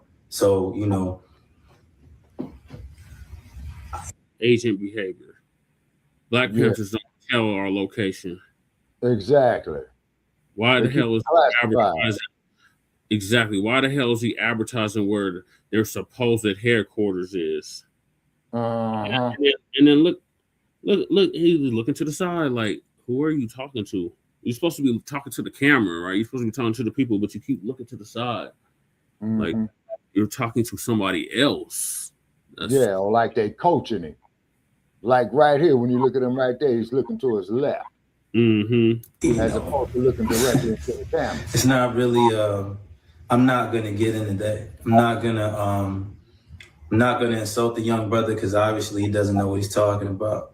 Obviously he didn't see the videos of me and the Elder Panthers. Obviously he doesn't know that every single week we take care of one of the Elder Panthers, the originals. You know, the ones that teach us and learn and show us the way, and the ones that are our leadership. You know, like Clarence Peterson, or Aaron Dixon, or Elmer Dixon, or Rashad Birdsong, or Billy J. Brooks. You know, all these original Black Panthers. We were name droppers. You see, you don't do that, man. You don't do that. Like, you're trying way too hard, dude. Yeah, you don't do that. It's like when somebody is in a gang or affiliated with a gang, and they get asked, you know, where you from, blah, blah, blah, and they just start doing all this name dropping. Like, no, it's not what you do. Yeah, you're right. Who are our leaders, who are our elders, who are our mentors, you know. So, you know, we didn't just get up one day and decide to call ourselves the Black Panther Party for Self-Defense. Aaron Dixon gave us permission to be the Black Panther Party for Self-Defense. We didn't just start wearing their emblem. The guy who created the Black Panther Party emblem, Henry Douglas, gave us permission to wear that. Question. We earned the permission to wear that by risking our lives on a regular basis. Never, Shabaka. Precisely my point. He's busted. Right. He's not from. He's never been to Oakland. Never been to Oakland. He didn't even. Shabaka. It's really bad. This motherfucker. He said something. Or the dude that called himself voucher for him, the one that claimed that he's Huey P. Newton's son. Right. He, you know, we called it the Panther Den. Right. He said the Panther House. I'm like, oh my God. No, it's the Panther Den. And this, not this dude that's on the screen, but the dude that called himself voucher for him that's running for president in 2028. Oh, yeah. Yeah. Rico Duke Cortez or Rico. Yeah, he has a Latin last name. Yeah. Yeah. He said that he had gave him sanction to do what he's doing. Like, dude, you don't have no goddamn say on no Panther chapters. Yeah. See, dear Lord. And the cold part about it is, people, is all those unsung heroes, man, that made the ultimate sacrifice during the 1960s. He didn't mention that dude at all. No, he did. Yeah, both in the Black Panther Party and the Civil Rights Movement. Mm-hmm. You see, you cannot let their names go down there in vain like that. Now, another motherfucker gonna come up to me talking about, well, Shabaka. Going up against the slave catchers, what you call police. You know, we earned that. Sorry, Shabaka, finish your thought and I'm gonna let the video. Yeah, okay. Just like some dude that came up to me, and I think when we was still with Blog Talk, did I mention the name of Viola Luiso? Yes. Okay. All righty. And of course, we all do know the story of Viola Luiso, who was a young white woman from Detroit.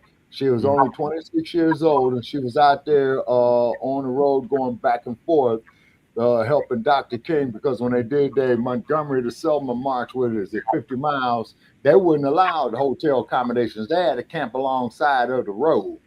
Mm-hmm. You see what I mean? Now, another thing, too, Cesar Chavez, where he took the same model, right, and marched all the way up to the state capitol out of the San Joaquin Valley, where they were growing all the grapes at and stuff like that. You see what I mean? Okay. But the trip is, for all you other groups, when you come up here and use our shit, how come you don't give us credit for it? Right. Yeah, so when you come out there and use our shit, okay, here's one for you, Brother Che, not getting off topic. I have to say this, because I was arguing with these punk-ass motherfuckers, man, about Elvis Presley. Talking about Elvis Presley, the king of what? The king of shit is what he was. He stole the king of thievery. Yeah, the king of theft. And I told you, man, when I walked through the damn MGM Grand Hotel, the motherfucker come up to me, well, oh, hey, bro, you want to take a picture with the Elvis imitator? Fuck. Oh, no, man. That motherfucker stole black music, and I'm out there by myself, out here in the Mississippi of the West. See? Yeah. Ironically enough, I didn't see that motherfucker. Them motherfuckers out there when last time I was in Las Vegas, but I would have smooth cussed them out. If they would have. Oh yeah, you can see them from time to time, brother Che. You know, it's just a matter of just when you catch them. You know what I'm saying? Yeah. And then I told you when I was up there at the Las Vegas sign, man, and the Elvis imitators up there. I said, "Hey, Elvis, let me get your picture." He told me no, and he said it vehemently. Nigga, is you crazy? Yeah, I've been to the Las Vegas sign. Hey, Chris Booker. Yeah, everybody's been to the Las Vegas. You don't stop disrespecting Shabaka. Like, we're just not going to tolerate that stuff no more. Okay, where's he at? Where's this Chris Booker clown at? Where is he at? Hey, Chris Booker, check this out, man. Let's see. I'm going to read your comment right here. Say, you punk ass bastard, I already been your ass, bitch. Your test is, can you make it to mine? Okay? You see? So go fuck yourself, Chris Booker. Come up here on the platform. So to the old man, blacks, me, boomers. Well, you see, you punk ass motherfucker, if you live long enough, your sorry stinking troglodyte stinking ass will be old too, bitch. I already been your age. Your test is, bastard, can you make it to mine? With your inbred looking ass. Yeah, why he look like a cracker? Yeah, dude, you gotta go. He said he was a long-term viewer. Up until recently, I had never heard of this dude. Yeah, long-time viewer of what? Frontline News. Okay, okay, what episodes of ours did you see, Chris Booker? Because remember I told you he had left a long diatribe of a comment. Yeah. You got a white boy picture up. Like, what? And if you live long enough, Chris Booker, your ass would be old too. Now, punk, I already been your age. Your test is, can you make it to mine? No, he's not one of my. With your inbred looking ass. I'm pretty sure he's the Frontline Black News viewer. Yeah, you're going on a vacation, dude. All you gotta do is just say apologize. That's why he's tripping. You know, you got to get the fuck up out of here, man. You know what I'm saying? And then also, too, Chris, when you sit up there and talk about me, make sure you spell my name correctly, punk. I almost want to drop the link to see if this is who. Yeah, drop the link. No. Let's challenge this bastard. Okay, drop the link to him, brother Check, and I bet you dollars to donuts this son of a bitch will not come up here. All right, Chris, you need to come up here. Otherwise, you're going to get a permanent vacation. We're done playing. Yeah, and you got 10 seconds. No, you got like 2 minutes. Give him 2 minutes. All right, 120. Okay, there it is. Come on, Chris. And get this heat. And don't get up there trolling, and you're going to have to come on camera. Yeah, exactly. And if you cannot do that, go shove some ketchup up your ass and go menstruate. Okay, Twin already handled him. He's gone. Okay, right on, Twin. You know what I'm saying? He's bashed him upside the head with the wrench. Good. Appreciate you, Twin. And, you know, but one thing, though, people, is this. When we get shit like this, this shows that we are getting somewhere. We don't like it. We prefer to have peaceful conversations and intellectual conversations. Shabaka loves You love the fucking Discord. The Discord, yeah. You love this. It's like Phil Donahue. We provide provocative conversation. Yes. Exactly. You see, that's where I got the idea from, brother Chase. Seriously. That's where I got it from. Like Phil Donahue says, hey, we only guarantee provocative conversation. No, he's always threatening Shabaka, talking about he gonna pull up on him in Las Vegas and all this type of shit. No, say clown. You know what? Right, Rico. You know. I think he's the one that comes from like Black News. Yeah. Just ask that. Just say that. Well, he's Twin already handled him, so I can't ask him nothing. So not coming up. No, Twin blocked him. I mean, the link. No. Yeah, Twin hit him upside the head with the wrench. Oh man, see. He might be SARS. Ooh. What'd you say, Twin? That motherfucker might be SARS. Sarge, where are you? Oh, Sarge, where can you be? Wait a minute, didn't they used to sing that song on Underdog or some shit like that? Yeah, just might be Sarge. I don't put nothing past Sarge. Let her pop through.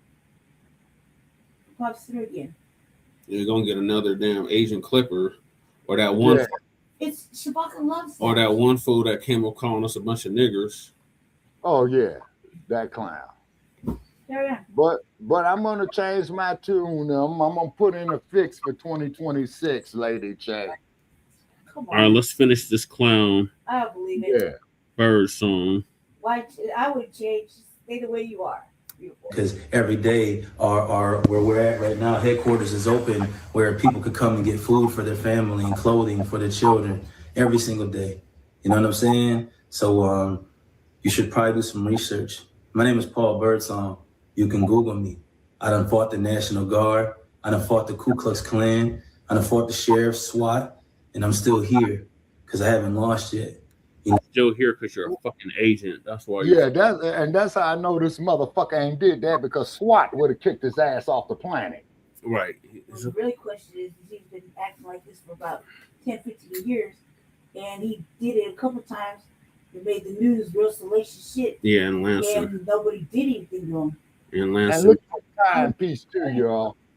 No, none of the people like the mayor or anything, and they seen him do it. Remember when he was acting like blood and telling him shit?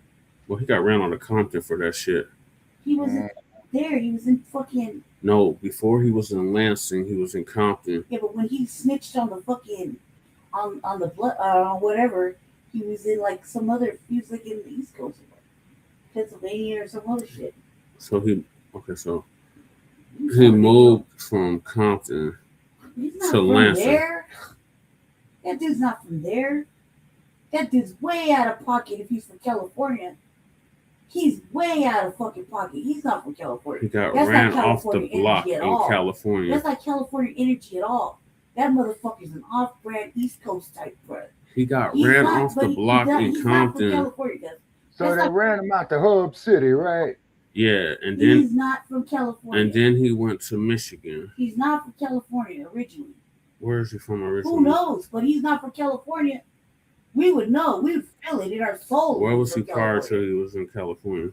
We would feel it in our soul if that was a Cali dude. He would talk like a Cali dude. He's not a good Cali dude. He's a mark. Look at him. He look like he can't even bust a grape. He's clearly a mark, a buster, all of the all day above. long. Like the only thing that makes him hard is the motherfucking loud voice and the fucking weapon. He looks like he can't even fucking fight. He's bow-legged. He got chicken legs because it's like fucking weird looking.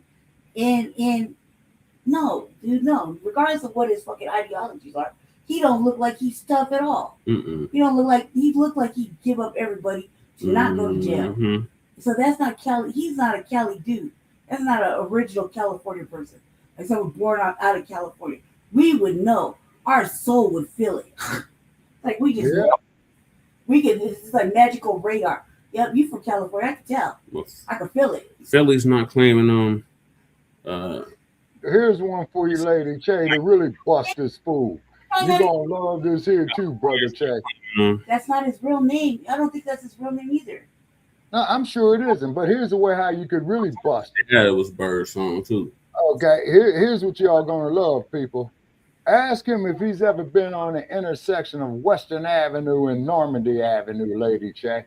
If he had been, he got ran off the block. On the internet somewhere. Okay, but hold on, no. Okay, Lady Che, you should know this being from LA. Exactly. Have you ever been to the intersection of Normandy and Western Avenue, Lady Che? You know the layout of Normandy and Western Avenue? Yeah, but exactly, Breeze. We're talking about him. That dude. We're talking about him. I know. Yeah, the dude in the photograph. Yeah. Yeah, and Stolen Ancestor says, I smell PS5s from this tether. Oh, he's an agent, right? At Stolen Ancestors 1526. Yeah, Breeze, because I'm going to put it out there, okay? But there's another intersection that you could use. For your information, ladies and gentlemen, Western Avenue and Normandy Avenue do not cross each other. They run parallel. Right. Right. Come on, man. Like, look, I didn't know Alpha California. Yeah, twin. Yeah, that's what I'm saying. They run parallel, twin. No bullshit. You know what I'm saying? Like, it's not about me. It's about him. It's not about me. It's about him. And look at the timepiece he got. Does that look like a hook to you, man? Yes. It looked like he's just an off-brand. Know why? It looks like a knockoff. Oh, okay. All right. Okay, Lady Chick. Is cosplaying a revolutionary. Right. That's all. We don't even know his real name. We don't know nothing about him, really. Except that he likes to be in front of the camera. Mm-hmm. Talking loud and holding pistols. Like the nemesis. And making threats, like, terroristic threats. Which would be considered homegrown terrorism. He reminds me a lot of the nemesis. Wow, man. And it's just so sad, man, to see this type of shit. That piece of provocatism, I got arrested, this and that. I go on bad. I put the whole state on blast. I make the whole state hot. Make the whole block hot. I can't even set foot in my neighborhood that I'm supposedly claiming. But I'm supposed to be the what did he say? The PA's captain. You can't even set foot in your own hood. Stop the cap. And you the captain. That is it. And can't set foot in your own hood, but you the captain. Yeah. People power, black power. You know what I'm saying? ICE runs into communities and brutalizes black women and children every single day. And the Blacc Panther Party is not a nationalist group. We're an internationalist group. We deal with people, any type of oppressed people, anywhere. We fight for them. You know what I'm saying? So if the person is oppressed, which, these immigrants are, then we... How in the fuck are these immigrants oppressed? They willingly came here. Yeah. Yeah. And they side with the white supremacists. How the hell are they being oppressed? Yeah. Yeah. Stand up for them. You want to talk about immigrants, let's talk about the white immigrants that came to this land and took this land. The ones that are sick and ice on everybody right now. I think you brothers and sisters should do some reading, some educating of yourselves. You should do some reading. I just think you need to shut the fuck up. You are misrepresenting the Blacc Panther Party. Straight and they take it extremely seriously. Oh yeah, they also just threw some stuff in there. Just shows you that they be coming out left and right. Mm-hmm. And I must say for myself, I'm not gonna insult you on the back. Not pat myself, brother Che. Did you see that live video I did when I was walking down San Pablo Avenue, man, about midnight a few years back? Yes. So anyway, I was just, paying homage to the party, and some of Dr. Newton's relatives came up and said, "Hey, man, we appreciate what you're doing." Okay, now Breeze is saying this ninja tried to be both a blood and a Crip at the same time, like ninja, please. Yeah, that ain't gonna happen. Yeah, you're right about that, Breeze. So, but anyway, like I said, first thing that what the nemesis was wearing. Yeah, you see, and then too, and then too, Breeze, I went out there and I did that video by myself, man, at 1:00 in the morning. By myself. You see what I'm saying? That's what the hood don't get. Yeah, I ain't do shit to no black women and children. Okay. You want to know something, Breeze? You're right. They weren't the international Panthers, okay? All right, and correct me if I'm wrong, y'all. Okay, didn't they try to open up a chapter over there in Algiers as well? That was that other damn agent, Shabaka Eldridge Kleber. Okay.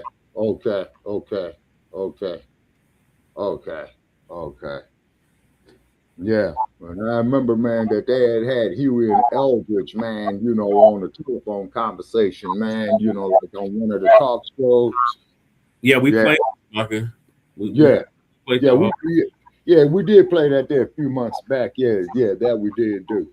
You know, that we did do. But you see, yeah, Agent Cleaver. Okay, Breeze. I can't stand him. Like I said, my dad is the original Black Panther. Right. One of the founders of the Denver chapter. He cannot stand Eldridge Cleaver. Right. And my sister-in-law, who recently passed away within the last couple of months, who was an original member of the party, I'd asked her to come on the platform. She told me no, and she says just keep it all positive, you know, so which I did. Agent Aoki, who was a damn yeah. The dude with the glasses on, yeah. Am I right on that there, Breeze? The dude that had the glasses on and those photos in front of the Moby Dick, which is the Alameda County Courthouse, they used to call it. Yeah, he was the gun runner for the gun supplier, the plug. Yep. Yep, he was an Asian too, even though he kept denying it to his dying breath, but he was still fucking Asian. Yeah. That's beneath me, you know? But if ever you're hungry, if ever you need some clothes, if ever you got to go to court and you need somebody to advocate for you, if ever the police get to whooping your ass and you need somebody to help you, I got you. All power to the people. I didn't tell you what, motherfucker. Why don't you donate 10 grand to our platform? That's just like when the Nemesis talking about he was a revolutionary, nigga, please. Yeah. Talking about he's a real revolutionary. If he was a revolutionary, you would have joined the what do you call them, Shabaka? What do you call this? The community resolution, independent peoples. Oh, community resources of independent people. Resources, thank you. Yes. Resources of independent peoples. If he was a revolutionary, nigga, instead you wanted to ran goddamn upset. But anyway, let's see what Uncle Phil got to say about it. Yeah. All right, so that's Mr. Birdsong. Okay, so you respond to a guy on the internet. I don't know who this guy is. He said he had his shirt off. I don't know why that's important in a message, but you made a whole 3 minute some odd second video in response to this one guy. Once again, based on patterns. Just basing on patterns. Right. Clearly, you know you're not right, and clearly you know you're not setting well with the Black community. So this is why you constantly making these videos to explain once again. And the more you explain, the more you actually make it bad for yourself, because you just keep on running off at the mouth about this minority coalition stuff and a rainbow nation things. Let me tell you something. Even the bootlicks, okay? Even the bootlicks, a lot of them, Democrat shills, don't even want to hear talk about a minority coalition. Have you noticed that? That was the last of the last that was talking about minority coalition, POC, BIPOC, and all of that. And when they saw those election results after the 2024 election, and they looked at who actually let them down and why Kamala Harris didn't win the election, they looked at the Latino community, they looked at white women, they looked at Asians, they looked at all these different groups, and they realized we don't have no friends. All that mess they talk about with us at the Democrat meeting, when it's time to vote, they didn't vote like that. White women voted for Trump. Yep. Some of them voted for Kamala Harris, but white women voted for Trump. But I also saw something interesting today on TikTok where they was trying to explain in Texas about how they voted. They broke it down in every county, how the Latino community voted. And it was showing that basically all of them, they votes are split. Well, we know that. But Kamala Harris got the majority of the votes and everything from the Hispanic communities. One county, which is in the McAllen area, it was like dead even, right? Dead even. But it was still, like I said, half of their community will side with white Republicans and half of the community won't. They are clearly split. But yet when they come after them, they're not coming for half of their community. They're coming for the whole, because you're not them. Yep. I believe it don't even matter they voted for Trump. Remember they were talking about that singing group out there, them Cubans, talking about I'm gonna vote for Donald Trump and all that they were getting it, boy. And then them same people was getting deported. Them same Cubans. I vote by Donald Trump. By Donald Trump. But we're not on a minority coalition, sir. We're not doing that. You're by yourself with that. If you want to go out there in the streets and you want to stand up for all these different immigrant groups, and they're not out there standing. Look at the Somali situation, right? Trump is really going at the Somalis. I haven't seen the Somalis do these big protests about ICE. I haven't seen anything from the Somalis by themselves, and they've been on the spotlight. And they had the couple of press conferences, maybe, but I haven't seen the Somalis come out in mass about trying to stand up against ICE. I haven't seen, I've seen some Latinos in LA, but outside of LA, what group of Latinos really stood up against ICE? They had some stand up maybe on some weekends, but it was nothing sustained. Right. It was nothing sustained. So the groups who are affected, you look at some African groups that could be affected. They're not standing up and saying much of nothing. Nothing. So why do you think you got to go? But go out there if you want to. That's your business. But a lot of people feel, sir, that you are a plant. He is. A lot of people feel that. I'm just saying what they feel. I'm not saying that's the truth. I'm just saying a lot of people feel that you are a plant.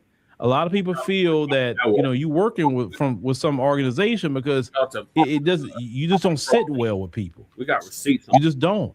Right. And usually, I would say this much about black people. 9 times out of 10, when black people feel a certain way about you, usually we right. We know something thrown off with you. We don't know you're working with any kind of agency. We don't know, but you're giving those vibes. I'm not saying you are, but you're giving those vibes.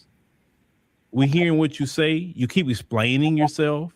You with your tone and all that. You went to what you gonna do to the ICE agent? What you gonna how you gonna harm them? Which that in itself is a crime. And I'm surprised you wasn't arrested, especially with this administration. You wasn't arrested. That makes me also look at you sideways. I say, listen, they love when black folks talk like that, and you didn't get arrested. You still running around here after you clearly threatened to do physical harm to ICE agents, and they didn't do you nothing. Right. Yeah, by walking with the damn police. I'm just saying. Come on now. There's been people that's been arrested for making comments. Just comments. Online. Showing up at their door, arresting them, or showing up at their door, basically saying, watch your mouth, because next time we come here, it's not going to be. Corin Gaines, anyone?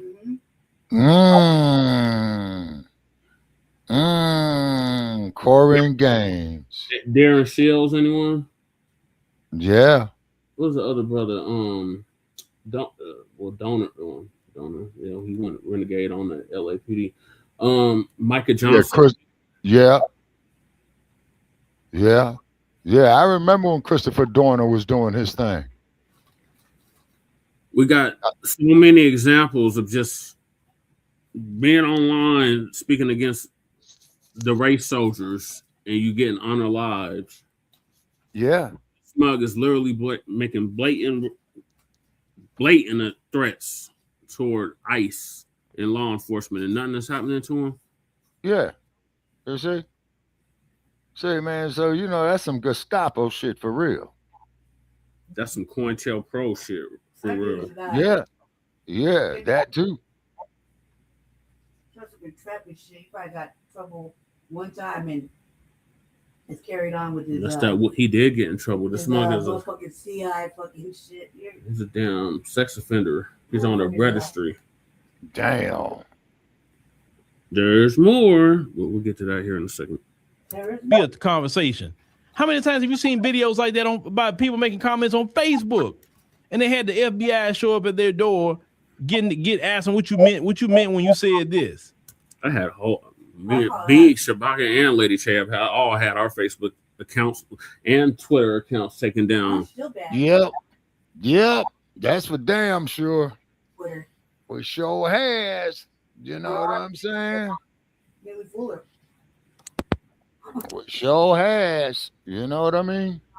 Multiple accounts, not just one, not just two, multiple towns. Yeah, multiple accounts. Would you say violate community standards? All that old kind of shit. But what happened to free speech? You mean tell me you didn't get no visits, you didn't get no threats of arrest? And you clearly made you saying if they come up to you, what you going to do? That's considered a threat, sir. That's considered a threat. And you was holding a firearm when you made the threat. And you still didn't get arrested? Nothing happened to you? That's why some people are feeling that, you know, are you working with them folks? That's why they feel that way. Mm-hmm. I like how Uncle Phil says that them folks. Yeah, BDA Moore. Yeah, that's how some people are feeling. I'm not saying that's what it is. I'm just saying that that's just kind of what is kind of, you know, is smelling a certain way. So because people feel that way, and the majority of the community is not speaking in that way, talking about doing anything to any kind of federal law enforcement or state law enforcement or city law enforcement, none. And the thing is, we're not going to let you as a community, in our community, try to stir something up that's not even you trying to stir up. If we're going to stir something up, we'll do that as a community. We're not going to have just, you're not our spokesman. You may be the spokesperson of your said group of bandits or whatever, but you're not our spokesperson. That's why sometimes we have to speak up against certain people. We have to, because if we don't, we stay quiet about certain people, then they're like, oh, that's something y'all agree with? No, we don't agree with that. Now, someone may say, oh, y'all scared. Oh, okay, well, you get out there and do whatever you think you want to do. No, we're wise.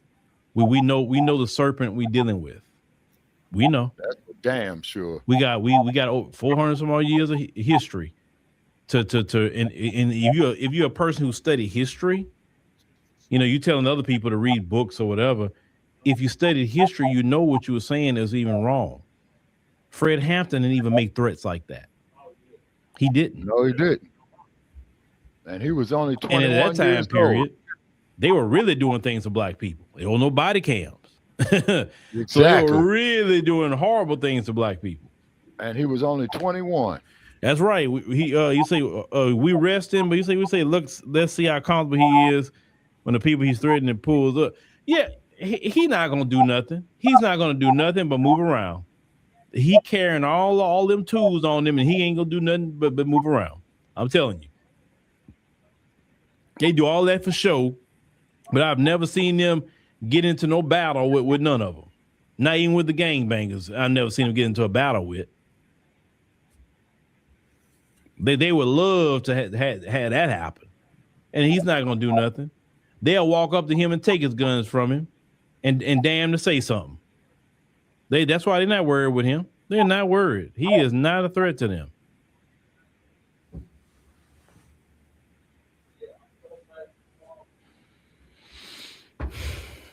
So yeah. I mean, you say, what'd you say? Neither was Huey. You talking about, oh, Huey, you make it, man. Listen, anybody know who's just smart? You don't. It's just any government though. It's not just the United States. It's any government. You can't go to no country and start making threats toward government officials. And law enforcement is considered government officials. You can't make threats. No matter what country you go to, you can't make threats. You're looking for trouble if you're going to make threats. In some countries, he'd been picked up that day, and you wouldn't have seen him no more.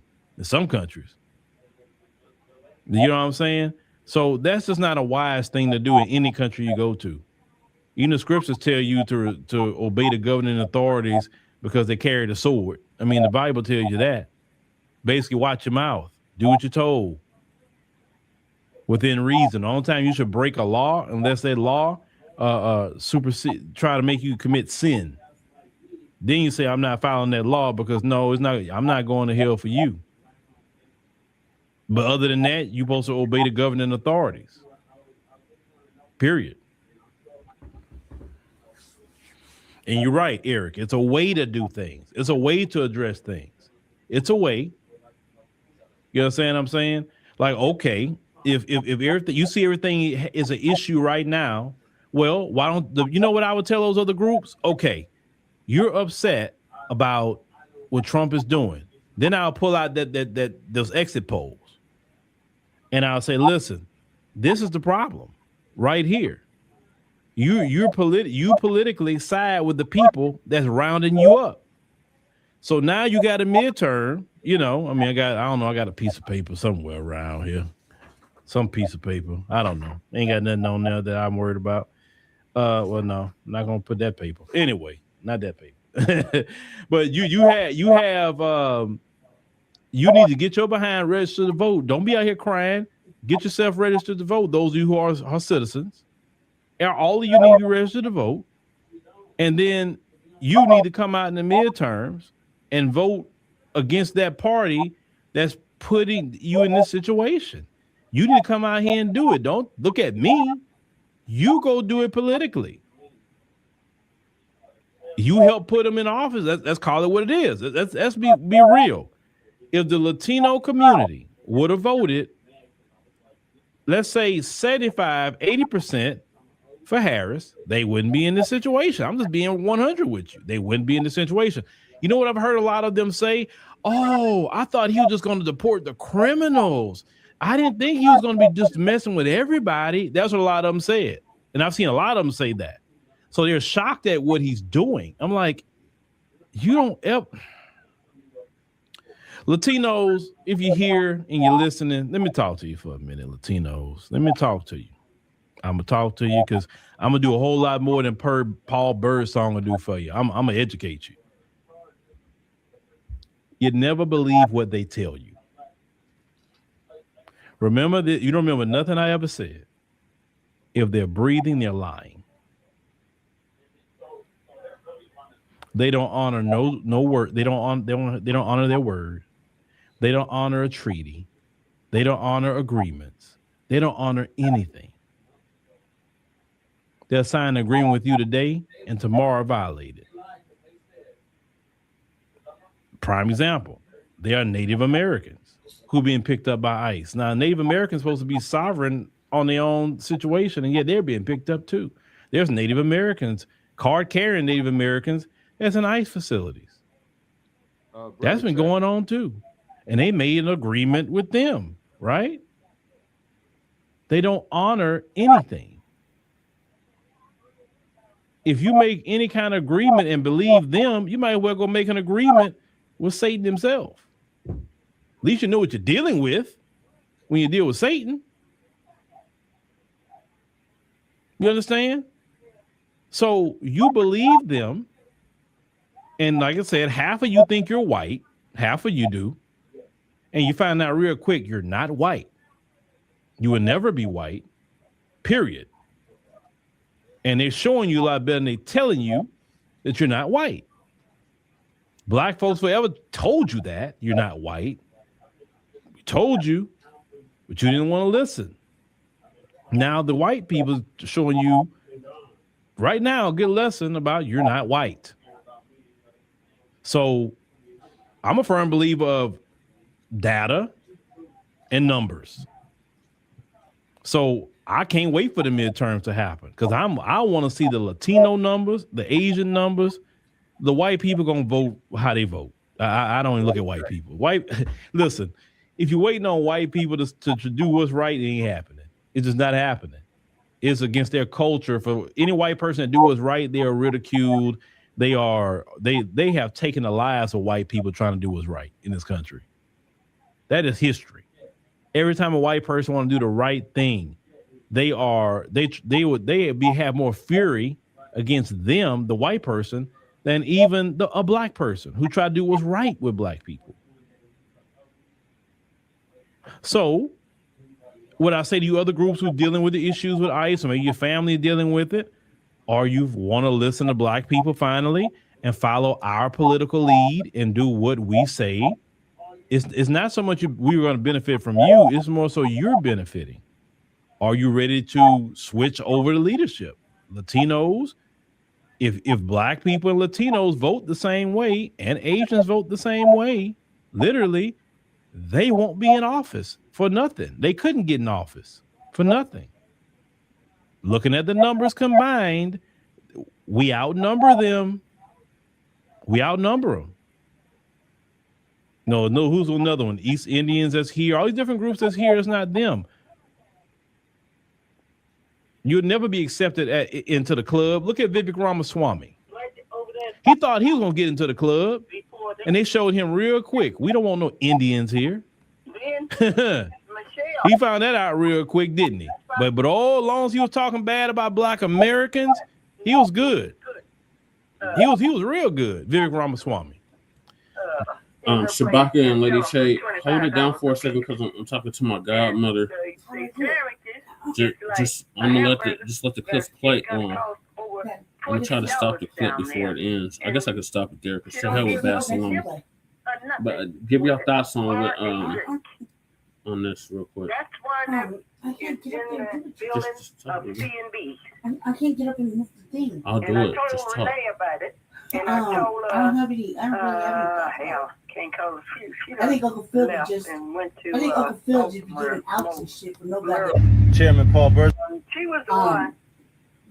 I don't think you should give them out to anything. I don't think you should be talking to the immigrants or nothing. And to try to get them to all vote the same direction. We're sitting on the couch. They can't sit on the couch with us. And they came in the country too illegally. So it's not just Latinos. It was Asians, Eastern, whatever, Indians, Africans, Haitians, Europeans, fucking a mass load of Europeans, Middle Eastern people. They came in illegally as well.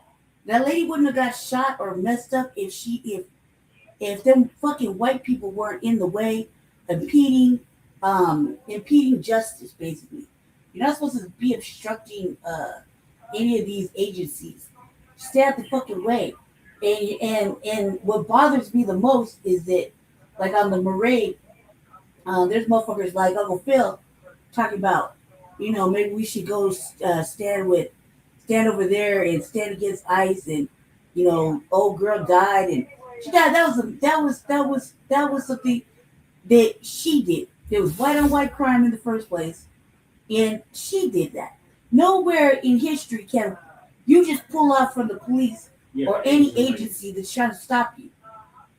And if you're white and European, and somebody asks you about your paperwork, and there was a lot of white Europeans that came in. They act like they did that. There wasn't, but there was. There's a lot of motherfucking Europeans that came in. There's like 40-something thousand people hidden within the United States that they still haven't found or got out. And we're just talking about that mass influx where they broke the fucking barriers and they came through over the last 4 years, 5 years or whatever, when Harris was the border czar.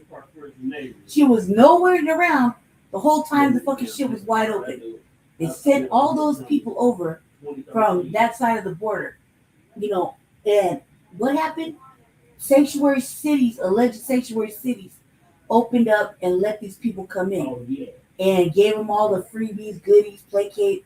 They still placate to these individuals, not knowing that, they do know actually, that the agencies that represent them are only tokenizing them.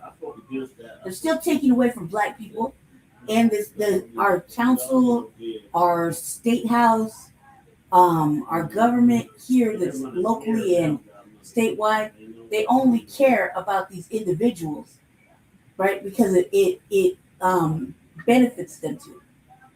These agencies that are allegedly trying to house them, they're getting incentivized. So there's all these incentives to try to help, but there's the same incentives to help Black people that they take pocket, but they don't help the Black people. And enough's enough. I wouldn't be telling them to vote or do anything. If the president sent them, he said that he was going to do that. He said he was going to get rid of all the ones that came through. He said that. Tom Homan said you and your children could get deported. Everybody can go. Don't worry about breaking up families. You can go together. And then once the president kidnapped Maduro and his bitch, there shouldn't be a problem going home now. In fact, you just take the ab self-deport, they give you like 3 racks a piece. Self-deport and get 3,000 American dollars. Nobody wants you here and nobody wants your motherfucking oil. So do yourself a service. And that could be for any country. You know what I mean? Self-deporting is probably like the best thing to do. Because if anybody gets caught harboring a fucking immigrant, which is like considered a fugitive, the way they're looking at it, you're going to jail too. Because that's what would happen if anybody escaped out of prison.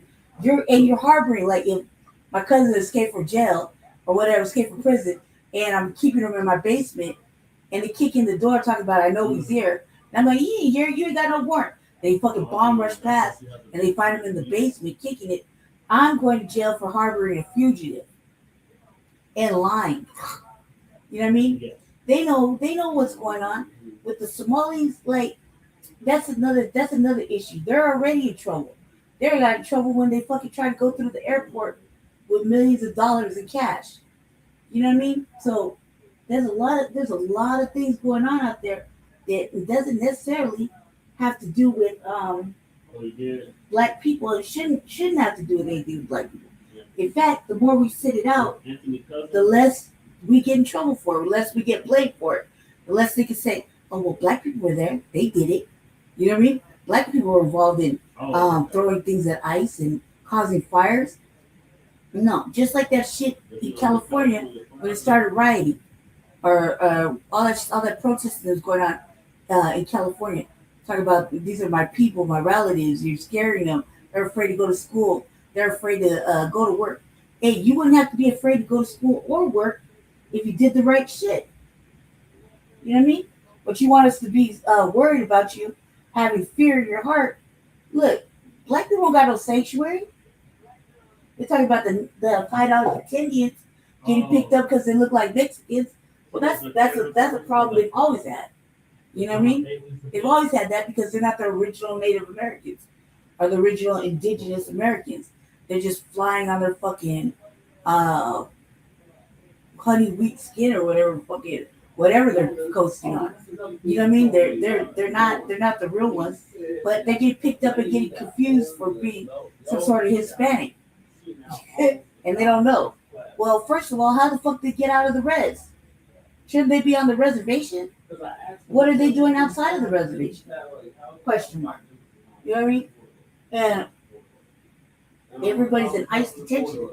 Here's my thing. Here in our state, when they picked up this activist that was in this church, that was the example for everybody across the nation to see. We had a bitch in our fucking detention right near my house for months. She was an alleged activist. She was fucking up, hiding in the church with her children or whoever, right? And what did happen? A motherfucking white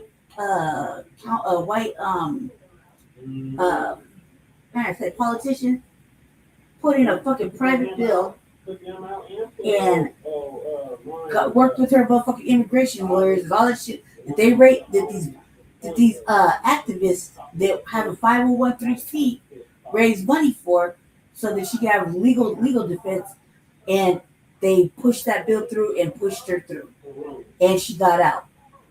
How is that fucking right? If she's the example, she should have been deported. But yet she's out advocating for fucking immigrants. The immigrants come to our city council chambers and make demands. They have the audacity to make demands and then call and talk about other people that are out of the street that while they're inside. Right now, we're having an Arctic blast. They don't even want to open some of the cold shelters. These motherfuckers, if they're outside like they say they are, well, we'll see them right now. You know what I mean? And they're like, it's too cold. It's too cold. Go home now. Your president is gone. You know what I mean?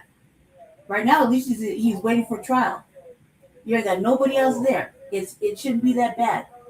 Go over there and start, rebuilding your country.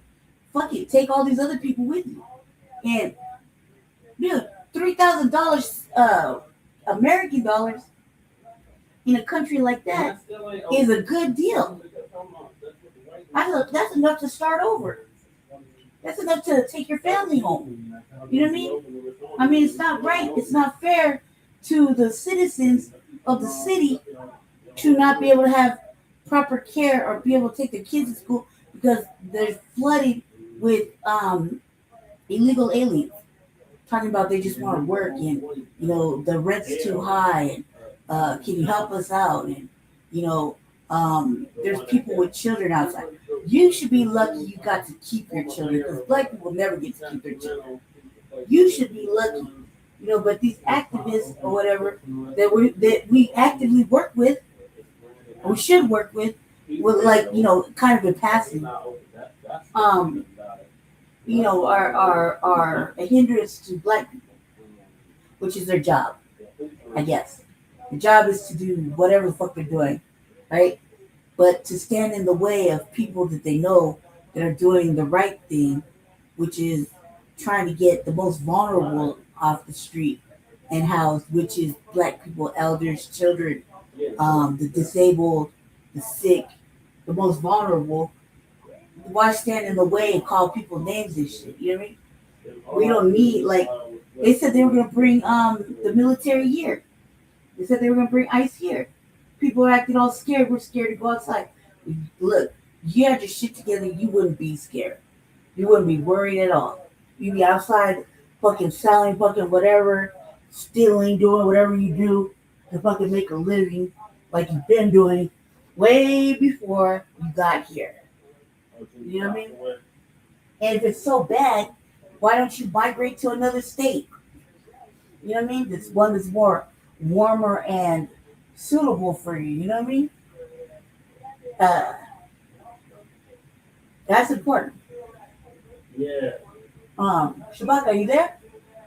Yeah, I remember.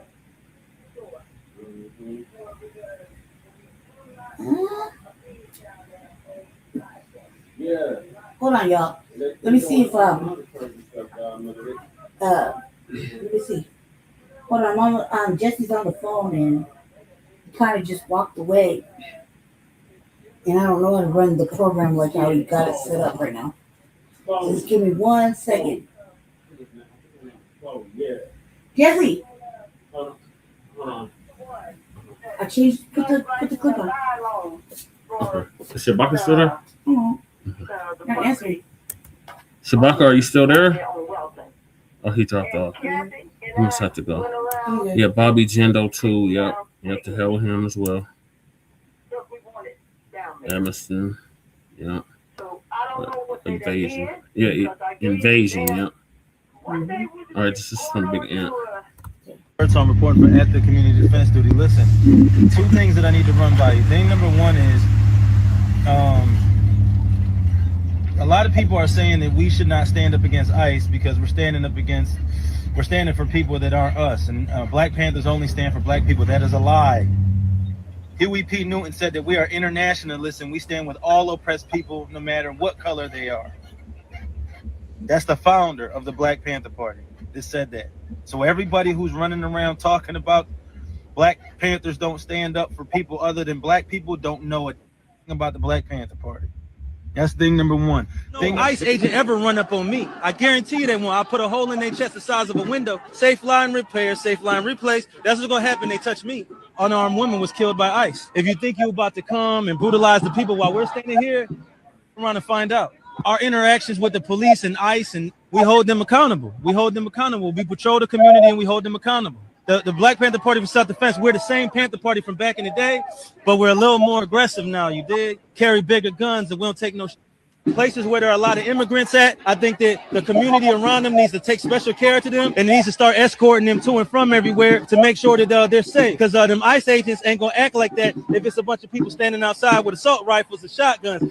It's a semi-automatic shotgun. That means them shotgun shells that shoot out of a pump, they shoot them rapidly. If you are going to legally arm yourself with something bigger than what they got.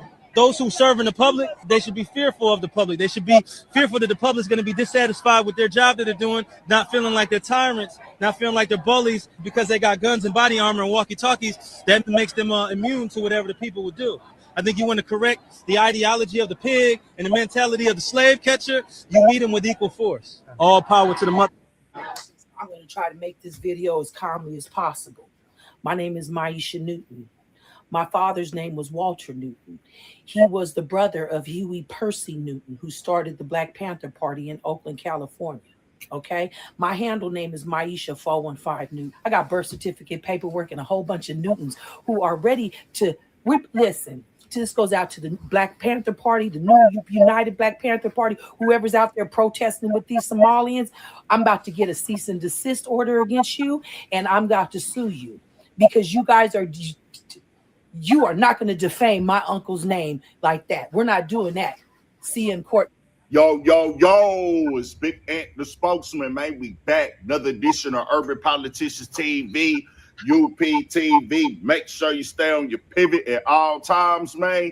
Had to come tap in on this new Blacc Panther Party at the defense chapter that they are claiming because they are out here to defend illegal immigrants and people from ICE. And everything surrounding this conversation once again. As I have been seeing it hit the timeline recently, I caught glimpses of it, but I didn't really pay attention in the full. I thought it was just a guy on the internet talking. But as of yesterday, it started hitting the blogs and get promoted. And I said, oh, wow, we got to come out here and decode it. As y'all even heard right there, Maisha Newton, who says that she is Huey P. Newton's niece, said that her dad was his brother, is calling this out, says that she has paperwork, birth certificates, and everything to prove who she is, and that she's going to be putting out cease and desist to stop this madness because this wouldn't be representation of defending illegal immigrants with anything going on with the Black Panthers. Now, it's several layers to this, as this guy right here is just talking out the side of his neck, and there have been other people saying that they are the new Blacc Panther Party throughout the years. It's been going on. They put down demonstrations and came and put things on display, but we haven't seen it like this, and this is why this is getting so much backlash because of what is coming out of his mouth. We didn't see this before, as let's be clear here, this guy is not connected to the Black Panthers. He is not a Black Panther, and he does not speak for them, and he's not speak for Black people in America, and he's just talking out the side of his neck. Because let's be clear, y'all, I want this to be understood. I want this to be understood because I don't know anything about the Newton family and who's still here and who ain't. That'll come out how that come out. I'm just speaking on this as a whole thing to educate and just get the people informed of the thought process of using common sense and logic when you hear people talk. Dude said he ready to shoot it out with police. That's what he said right there. Hey, they come play with me. If they try me, they're not trying you because you're not breaking the law. You're not here illegally. You haven't done anything for them to come after you. This is the police and this is the government that you are going against now. So what you talking on the internet, it sound cool. It makes sense for likes, views, and for people who want to be entertained by it. But you're not breaking no laws, bro. They're not going to shoot you. The people that they going after are breaking the law. So you jumping in front of them from doing what they have been assigned to do for people breaking the laws. And let's be clear here, bro. You saying that we supposed to be going out there and putting our life on the line and you're wearing. The reason I'm speaking up on it because it's a play off of a bird call and a sensitivity and a Black emotion thing when you say Black Panthers, because now you're trying to recruit our people, there's Black people, that we need to ride for something that ain't got nothing to do with us, bro. Let's get this understood. We don't have a choice to come to America. This is where we're from. We didn't make the decision to move to America, and we for sure didn't make the decision to move here illegally. So when I hear him speak, I said, this dude is talking out the side of his neck. Oh, we're a little bit more aggressive. Where? Who have you shot? Who have you killed? Because that's what they was on back then. These people don't look like they had no shootouts with police and people who were trained shooters, trained professionals with guns, federal agents. Who have y'all shot it out with to even compare yourself to what happened back in the day with the Black Panthers is crazy. Everything he is putting on display is just showing me this dude is just on the internet talking. They done dug up his history on the internet, things that he's been speaking on and talking about for years. Cool, bro. I get it. If you want to be somebody who want to speak and be a community activist and things of that nature, that's fine, bro. But don't play on no Black Panthers with no stuff like this. Because if you was really on some Black Panther type of time, you would know coming to the internet is never the way to go. Y'all don't know about COINTELPRO? Go look it up. They will see what you got going on. If you a threat, they gonna send in agents, they gonna send in spies, and you are recruiting. You would have the easiest program and group to have a spy come in by the feds, because you done showed your hand. You done showed your whole playbook. You done showed the whole huddle, like, hey, bro, we coming out here like this, we moving like that. They done seen that you green. They already know the game. This is high-level stuff going on with the Black Panthers. They put in agents. They put in informants. They created beefs within the Black Panthers. They painted them out as the most negative, one of the most negative groups of people in America, through displays, through images, just completely tore their programs apart, they funding apart, and everything like that. Look it up, J. Edgar Hoover. So you coming to the internet saying you own that, fam, you showing you already lost any battle you trying to compete with when it comes to going against the government. You're not breaking any laws, fam. And you telling our people to get behind this and this is what's best for us. This ain't for us. This is something that you and the others that follow you want to do. This ain't, we're not going anywhere, bro. Let's knock this stuff off.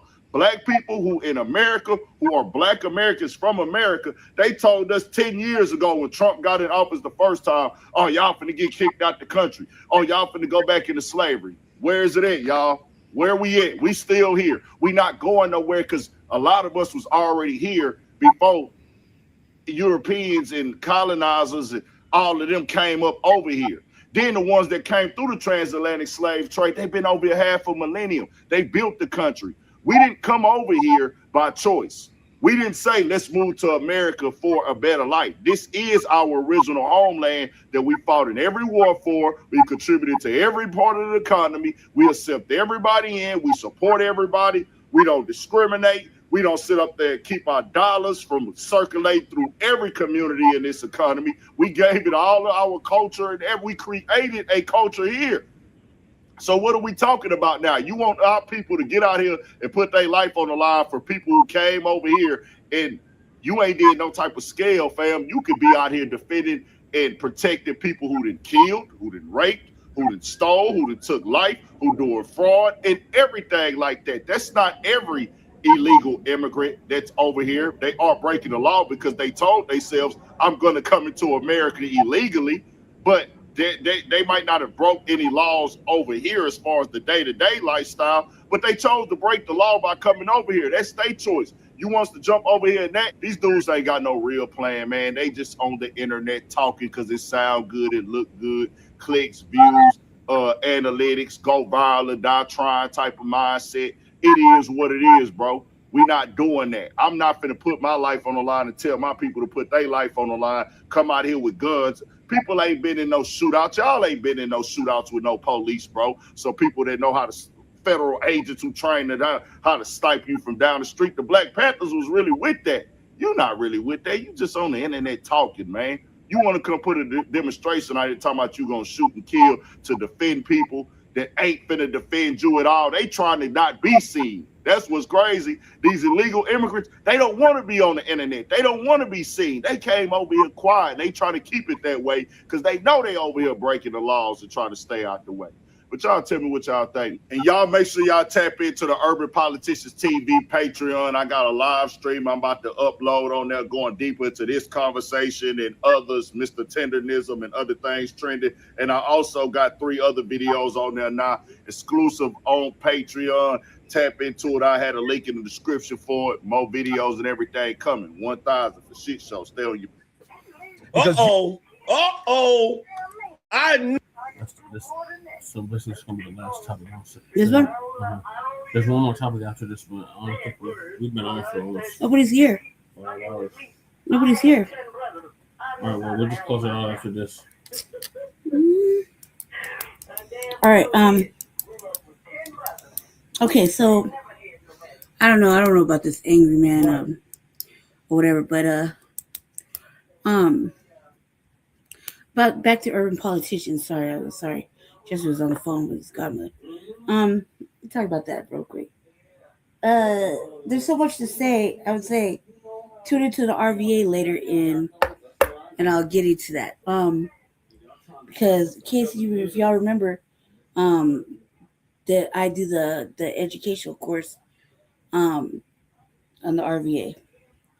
Well, on my channel anyway. And it's been a while since I've done one, in regards to the Panthers and whatnot.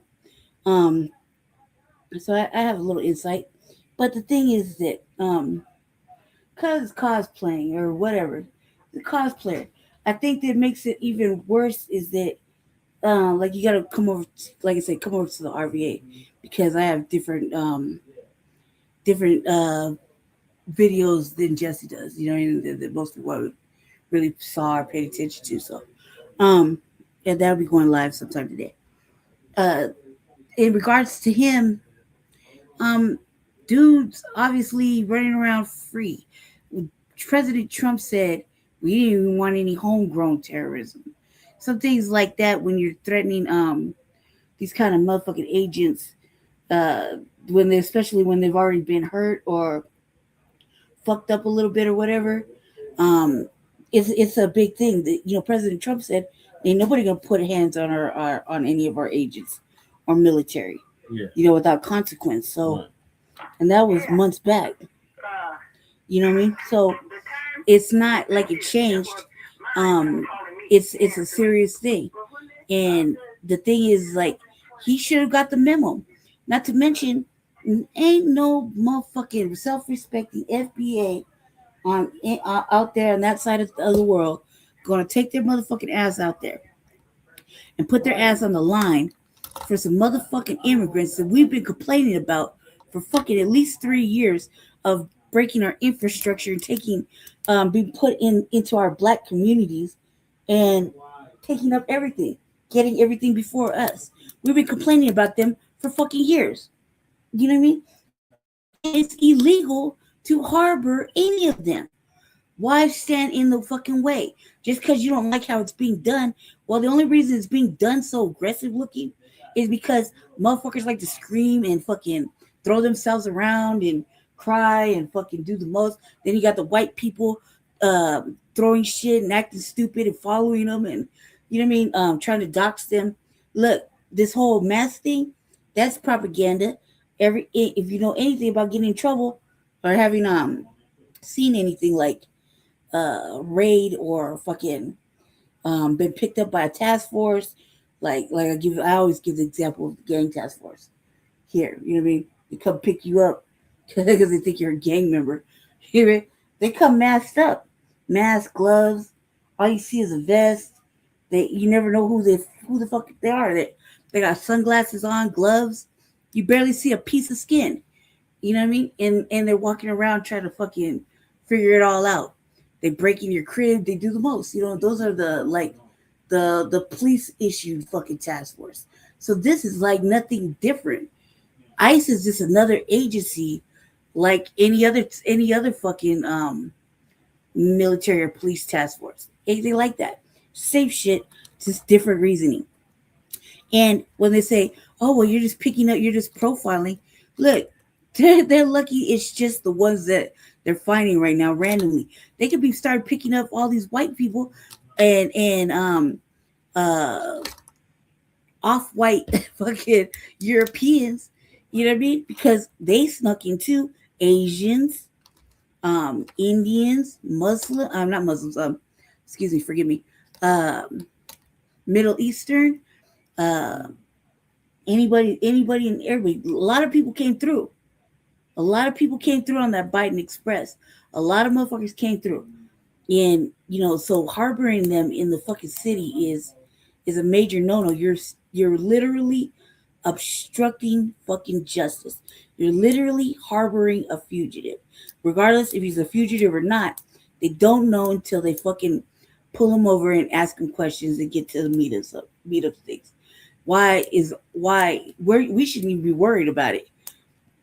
We shouldn't be worried about it as being FBA. We shouldn't be worried about it at all. I mean, I don't know any fucking FBA that doesn't carry an ID.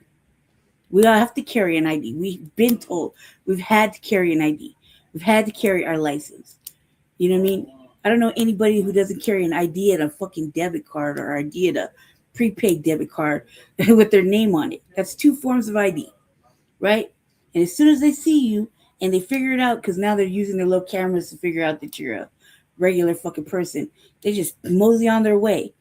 The problem is you got all these white people following them and filming them and doing the most. That shit, look, I wouldn't like it if you followed me, no matter what the fuck I'm doing.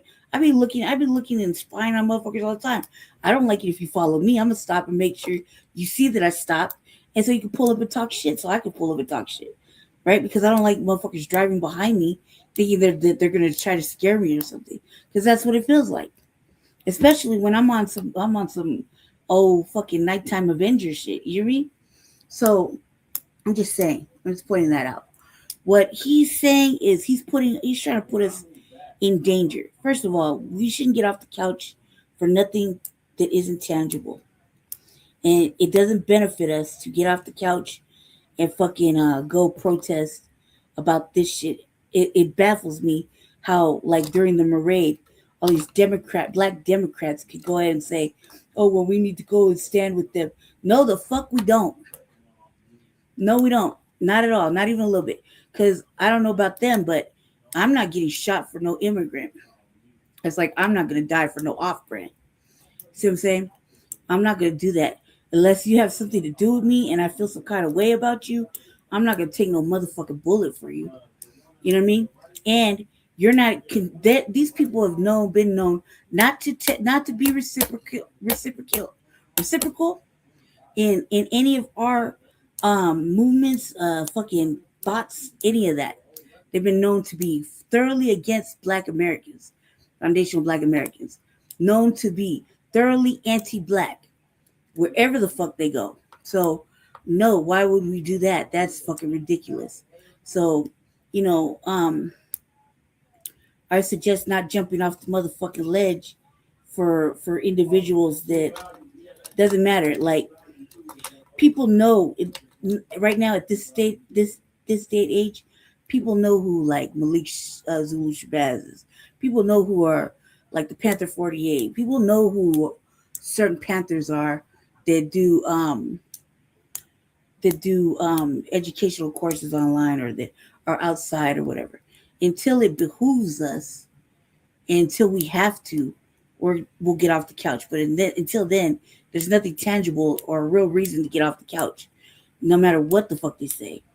And watching them get deported or whatever, you can't feel no kind of way, because in all the fucking time since the start of time, they've been separating our families since they could. And that goes back fucking millennia. Our families have been separated, whether it be on any of the continents or here in any of our little tribes or not.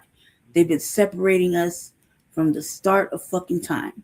And it finally came, they separated us, locked us all up and did whatever. So, you know, nobody came to our motherfucking rescue. Nobody fucking came out and fucking bled their little heart and played the little violin like, oh, this is an injustice. It's not.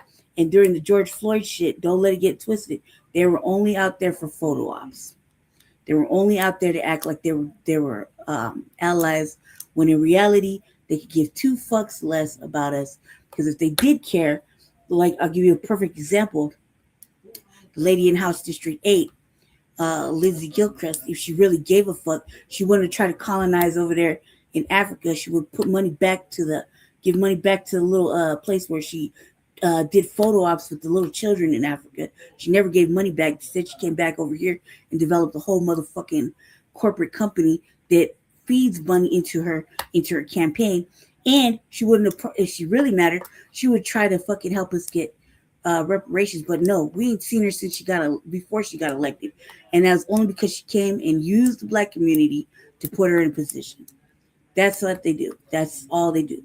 So us jumping off the motherfucking ledge because somebody says something, regardless of how he looks, is ridiculous and doesn't make logical sense. And it's only going to cause us to be out there getting blamed. And that way they can say, oh, yeah, they were there too. Black Americans were out there too. They were out there. No, man, we're not getting in trouble for none of that. You know what I mean? Let's see. Knew sooner or later I would come across this video. I knew sooner or later I would come across this. I'm going to let this man cook. What's up, y'all? Once again, Jay Watts about to drop another video. This is your first time to the barbecue. Welcome to the channel. You know what I'm saying? We always grilling around here. And in this one, we're about to grill Paul Birdsong. That's right, the fake Blacc Panther. Now, see, a lot of people was in my comments on me talking about some, oh, it would take a black man to go after another black man. I'm like, y'all need to quit believing this bullshit. Everybody that jumps on the internet ain't real. These people are doing this for content. Now, this Paul Birdsong dude, I told y'all, he was a fake ass rapper. And now he's running around calling himself a Black Panther. The Black Panthers put out a statement saying we are not affiliated with that dude. We don't condone nothing he's saying. We're not affiliated with him. This dude, Paul Birdsong, started this back in 2020, and he calls himself the Blacc Panther Party for self-protection or self-defense. That's the whole name of his party, the Blacc Panther Party for self-defense. It's not the Black Panthers, and it's not the Blacc Panther Party. That's a whole nother organization. That's the organization we know about that started a long time ago, the Blacc Panther Party, the Black Panthers. That's long. He is the Blacc Panther Party for self-defense.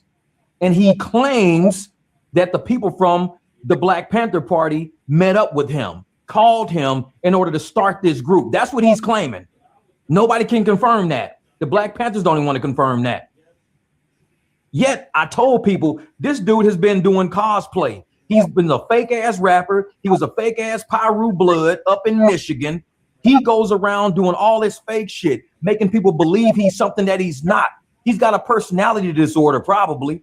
So I got clips in this right here, clips proving what I'm telling y'all and what I've been saying is true. I found the clips, and I'm going to post an actual full video for this dude down in the video description. So if y'all want to watch his whole take on it, watch his whole take on it. He even ate this dude up. So don't try to say, oh, we see you. You just another black YouTuber trying to divide the black community. No, I just call out bullshit where I see it. And sorry if you take a short bus, but I'm not no short bus motherfucker. I don't ride on a short bus. If you slow, you slow. I know fake shit when I see it.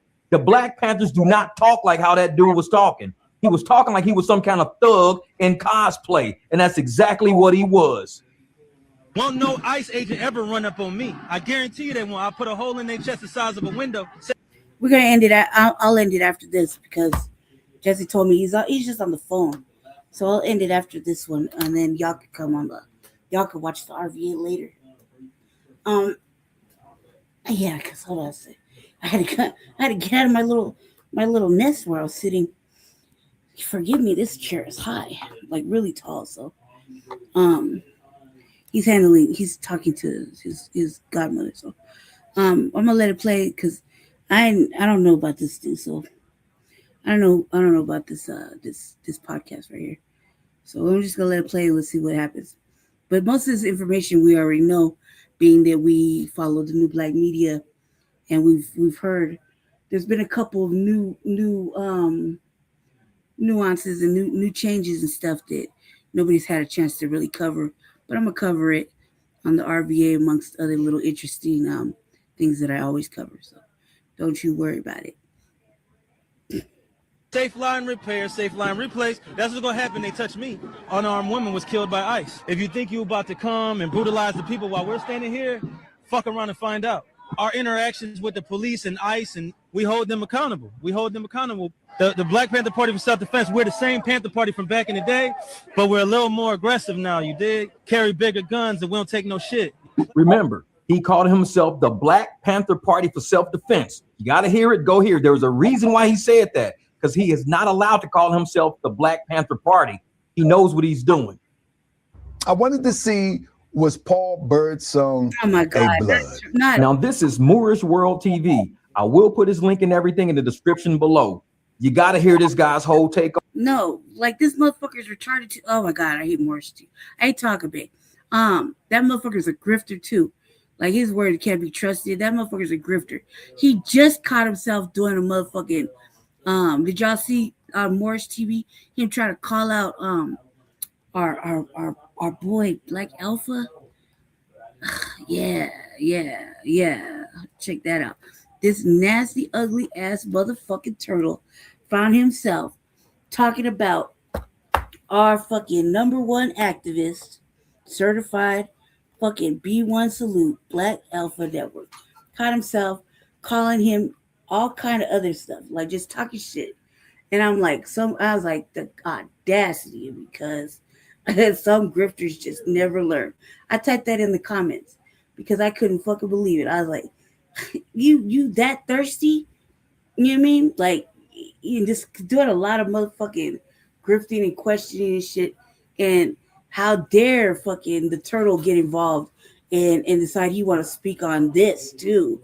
Like, goddamn, like he has no content like of his own. Like, God, I hate the fuck. I can't stand talking to him. I can't stand him when I like he just does too much. Like, too much. You know what I mean? He's all there's a lot of motherfuckers on the low that are making content about us in the new black media. You know what I mean? Now I'm not just speaking about just us particularly, but I'm speaking about the new black media and the signal boost for the new black media. But I was perusing the internet and I'm seeing motherfuckers talk bad about Sister Demetria K, motherfucking Black Alpha, motherfucking on YouTube, not I don't know, Twitter space, actual YouTube podcast. Motherfucking excuse me, Afro Elite, brother Afro Elite, shit like that. Like, come on, you know what I mean? For real, like y'all ain't got nothing better to do except talk shit about what the fuck we're on because they're off code and they're not doing shit. Tired of them. I'm so fucking tired of them. Like, I'm just saying, Morris TV caught himself the other day doing a whole 30-minute motherfucking dialogue about our certified brother. On it, I didn't play his whole take, but he really hit a lot of points.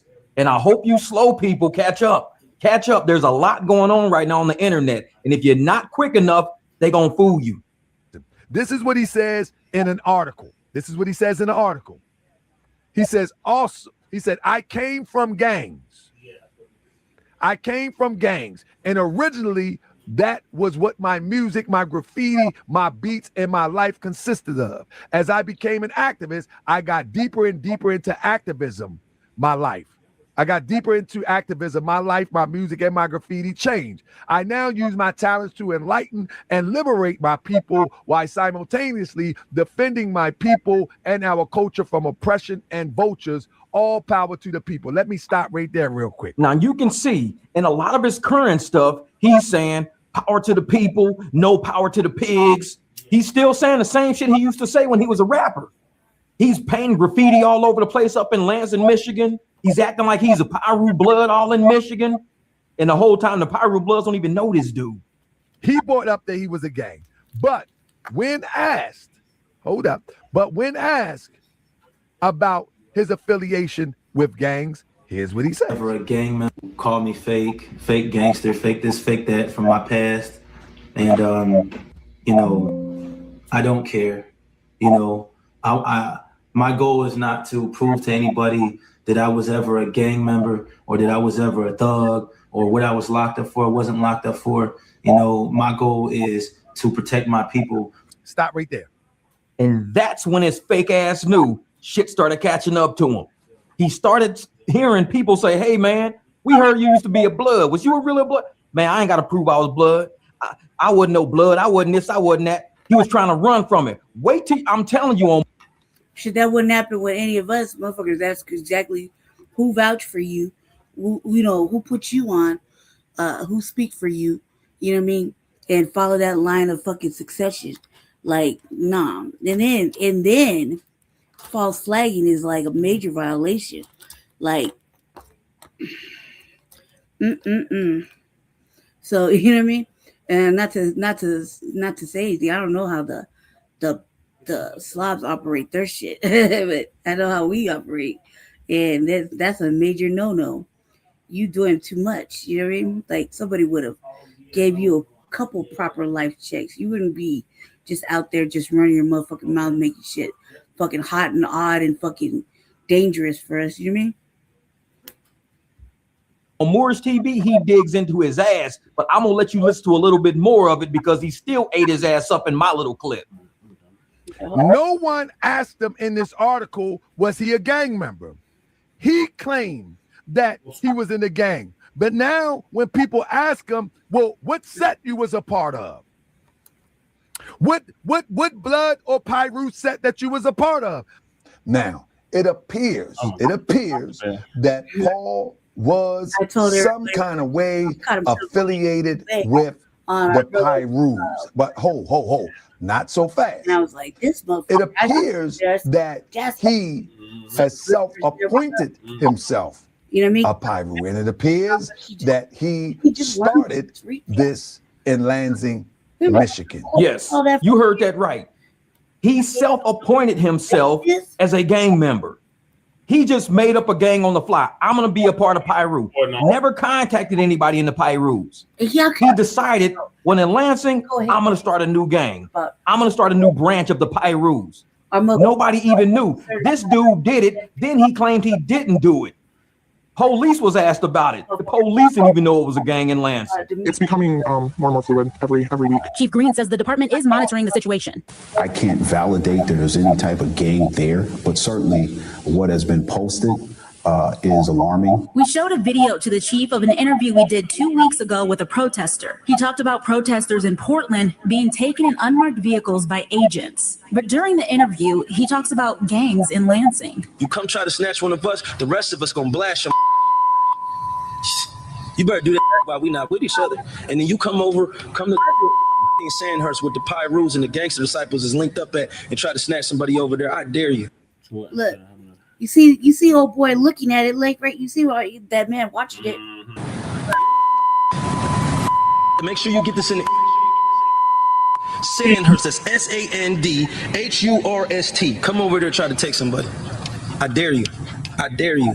Your mama gonna be picking out caskets and flowers. Now, ain't that the same kind of bullshit he was just talking to the ICE agents? Now he's saying that right there, they was just told him go pick him up. Yeah. That's a wrap. Yeah. Not that I wouldn't even go right there, but I would just, wait around and catch that motherfucker slipping going to the bodega. Mm-hmm. You know what I mean? Like catch his ass on the fly and just round his ass up. Right. You know what I mean? Because that right there is a danger to the community. Mm-hmm.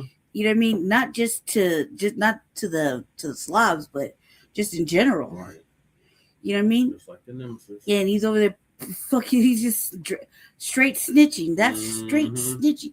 Fine, yeah. Let me drop that Addy. Cause come on now, and you're doing it on the news where the fucking mayor or whoever could see it. Man, you're just like that's right there. He should have been locked up. Yeah. And that he was going to end up shooting some people, some cops or whatever up in Lansing. And now he's talking about to ICE agents in Philly. Oh yeah, safe light repair, safe light replay. He's singing that old bullshit. I'm gonna blow a hole in your chest the size of a window. So he's still talking that gang shit while he's trying to pretend to be a Blacc Panther, but he's really the Blacc Panther Party of self-defense, aka some fake shit that he made up. Once again, self-appointed, just like self-appointed to be a damn Pyru blood. Yeah. I told y'all this dude was a fucking phony when I dropped my first video. And everybody's like, you don't know what you talking about. You just a black man trying to hold another black man down. You a black man trying to just separate black people. No, I said, I know fucking frauds when I see one. The Black Panthers don't talk like that. Very concerning. Very concerning. And that's the first time I've seen that video. It's alarming to see that type of video. And definitely we have some great partnerships with our federal partners, our state partners. Would like to get a copy of that video and make sure we do a deep dive and for proper understanding. It seems that he was bringing this rhythm to Lansing, and the news reports talk about the start of gangs in Lansing, Michigan. They talk about the graffiti in Lansing, Michigan, and it's funny how he talks about how he was doing graffiti and how he's from the West Side and all of this weird stuff as it relates to gang affiliation. But yeah, go back and listen to the part where the news article was being read. And once you listen to it, he talks about in his music and in his graffiti and all this shit. When you go watch Moore's TVs, trust me, I don't like playing people's entire video on my channel because I don't like stealing other people's content. But what I'll do is I'll get a little bit of it to give you my take on it, so you know how I feel. And then when you go watch Moore's TV, where you're gonna be like, man, dude, we ain't know this dude was that damn fake. This motherfucker out here talk about spray painting shit and graffiti and all this, and then he on a video with Blacc Panther going, you know, I never had no gang. I don't have to prove if I wasn't in the gang or if I wasn't in a gang. I don't have to prove none of that. Motherfucker, the internet is forever. Right. It seems that the news is saying that the gang affiliation or the gang activity started very recent. And it seems to start at the same time when he started talking about gang activity, trying to promote his music. Hey, bud, look at homie wearing all blue. Stacking at us from across the street. Check this. Hey, what up, homie? Hey, why don't you let me connect my B with your C and you crip walking, not blood walking. We do that right in front of one time while you over there at the corner scoping us. And that, my friend, is your Blacc Panther Party leader. We told y'all that dude was Blanco Panther. His ass ain't no Black Panther. He over here fake rapping, act like a fake ass blood. And then he gonna tell people he ain't never been in no gang. That's because the Pyrus checked his ass and said, hey, stop using our shit. We hear you up in Michigan acting like you a Pyru. You ain't no damn Pyru. We don't know who you are. So now well, I'm actually Black Panther now. I'm a Black Panther Party for self-defense. Yeah. And they actually asked me to start the party. They contacted me and said that to start this party to keep it going. I don't believe that shit. They don't know nothing about this dude. He just making shit up as he goes along. Crazy to me. Ain't no fucking way.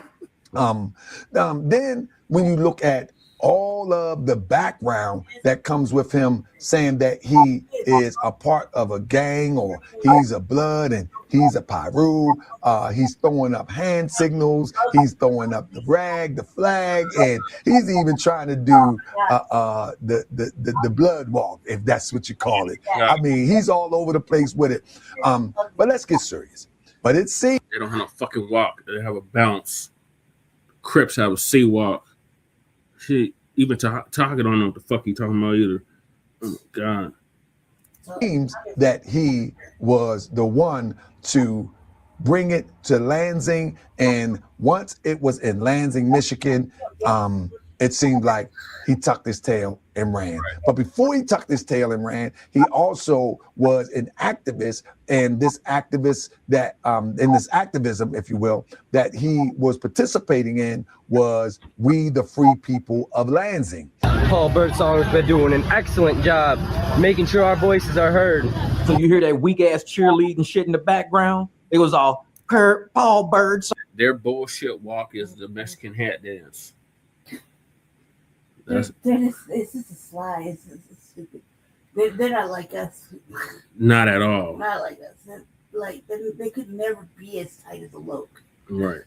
Song is doing a great job in making sure our voices are heard. Because now he's with We the People of Lansing. He's with the new activist group. So he quit being a blood and decided to be a community activist. So you go from being a gang member to now being a community activist. Like, watch how they do their activism. It's very close to what we see right now. Making sure we know that our voice matters. He's not in charge. He's for us. We all take group votes on everything. We are the people for the people. All power to the people. Now in this next clip, you're going to see Paul Birdsong on the loudspeaker, surrounded by some idiots that he's got with him, with shotguns and rifles, dealing with this dude on a motorcycle who was just trying to get from point A to point B. Dude just trying to get through. But they like, oh, well, you can't cut through here because we said so. We run the streets. So they doing gang shit, but calling themselves activists. Why don't you just let the dude cut through on his motorcycle? Let me let you listen to this shit. Not going that way. You're not going this way. This way is not an option. This way is not an option. If you're gonna run us over, I'm gonna protect my crowd. I'm gonna protect my crowd. No, can't ride anywhere in this direction. You can run that way once we leave. because we got cars behind us right here. But you can't. See, the problem is when he told you to stop the rev the engine. You see the problem? Hold on, stop. When you told you to stop the rev the engine, that's a threat to us because people try to drive through us. Did you hear that? I wanted you to hear that part, and I'm going to play it again. He said, when you rev the engine, that was a threat to us. This is the same dude right now talking about Renee Good, but she revved her engine, and it was a threat to the ICE officer. And what happened? She went forward, she got shot. But this dude right there, they all got shot. Oh, when you rev the engine, that's a threat to us. Yep. But here we are in 2026 with people saying her revving the engine ain't no threat. Yeah. Her revving the engine is her trying to just get away. Daryl, bro. But here they are, the same people protesting that shit right now. Just said in this video, when you rev that, you can't run off on the police. Like if you try to run off on the police, what are the police gonna do? It doesn't matter what the fuck you look like. They're gonna shoot. Just like our boy They're gonna shoot. Rodney Hinton. Right. Well, that's a positive piece. But that the thing is that the ICE agents are like an extension of the law. Yeah. They're there to enforce the immigration law enforcement. Right. So you should treat them like the police. Would you put your motherfucking dirty, grimy hands on the police? We saw an incident where, a dude got it in with the police, but he ended up with his shit on the ground and laying there dead in front of his children. Yeah. Why? Because I was like, man, I would love to see somebody beat down a fucking police officer, especially a brother. I would love to see that shit happen. But we knew how it was going to happen, and he knew how it was going to end when he did it. You might have got a little tussle in the beginning, but at the end of it, Cuz was not gonna make it out of there. You see what I'm saying? And he knew that. That's why when he did it, it was like, whoa. You know what I mean? I myself was like, man, I would love to see a motherfucking one of them get curb checked. You know what I mean? Right. But in this fucking case, this dude is out of control. Like they should have picked him up when he was talking all that gang shit about Sandhurst or Landhurst or whatever the fuck he was. Lansing. Yeah, they should have picked him up then. He's still in Lansing at this point, and now he's on some activism shit. When they let you ride like that, what did you do when you got picked up? Who did you give up to get to this point? And you're a registered sex offender. I don't know about that. I don't know if that. How can you know? There's What do you know about his real name? Literally paperwork. Like, what's his real name? Because that's not his real name. No, he's really Birdsong. That's not his real name. That's his daddy's name. His daddy's name was Birdsong too. You gotta catch up with each other, but we'll get you up to speed on Frontline Black News. But this dude's just all around bad news. This is like a Twitter space you listen to, because Twitter space don't count. Not just Twitter space, but it is all over Twitter too. Engine, that's a threat to us. And now look at his stupid ass. When you told you to stop the rev the engine, that's a threat to us because people try to drive through us. And he clearly said, when you rev that engine, it's a threat to us because you might try to drive through us. Is that not what we were saying about the Renee Good situation? Yep. Is that not what we just said? Yep. And here this Black Panther is protesting against his own shit because he said it to that guy.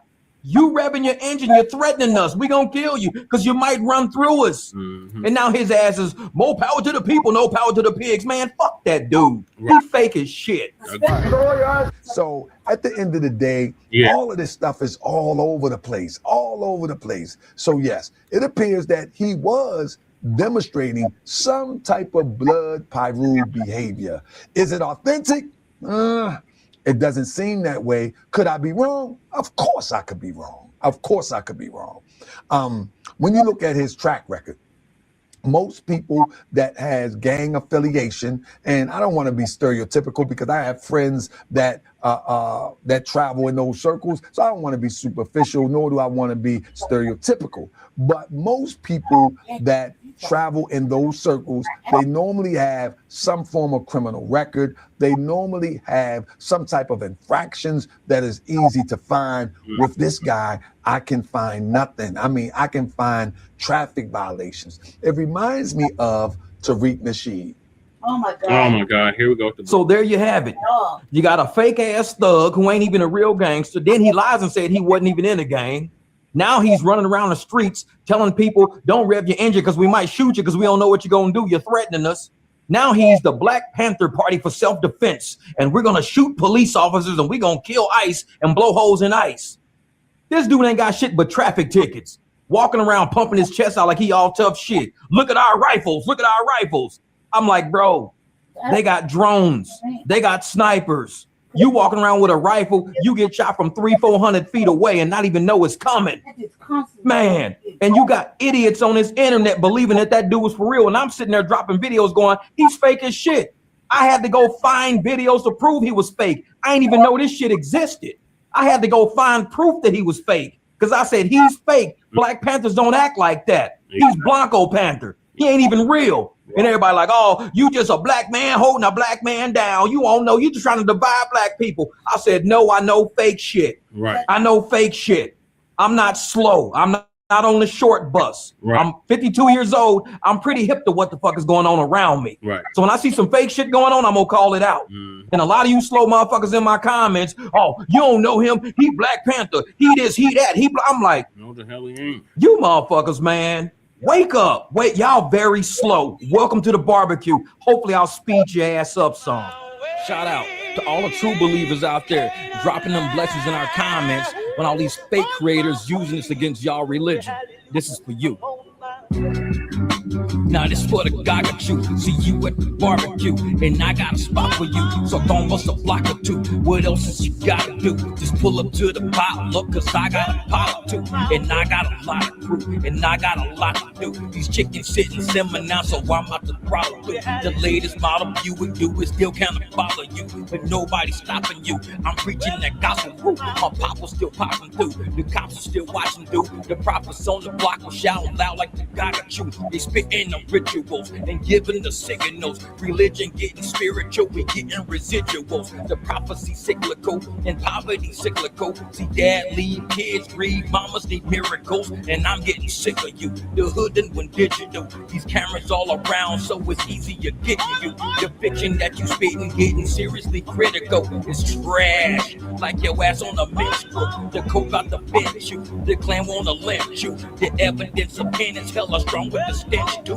The barbecue I'm grilling for the women and men too. Your hands up in the sky when the spirit's within you, and you just wanna give it to the Lord. You done been through the droughts that you went through, but you wanna win too. It's constantly getting you to the point of a sin too. You gotta get that paper in your pockets, cause rent due. Cause even in Flint too, these criminals sprint through. The government bent you. See you on the bench dude. Now you at the barbecue, and I got a spot for you. So I'm gonna bust a block or two. What else is you gotta do? Just pull up to the potluck, cause I got a pot or two, and I got a lot of crew. But this for the guy that you.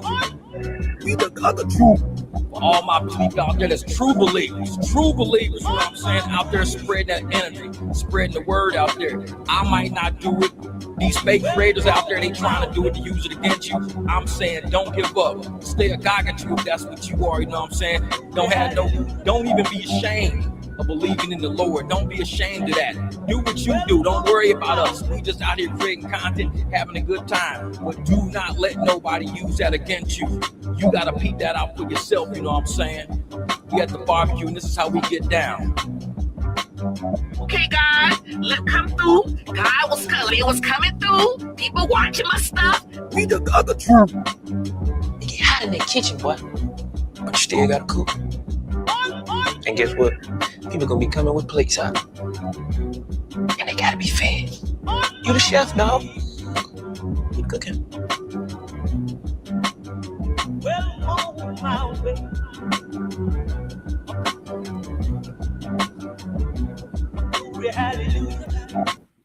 That's it for that, but like I said, we got receipts on this dude. So just so you don't think we jiving. I'm trying to see if I can zoom this in. So this is Old Boy's arrest record right here.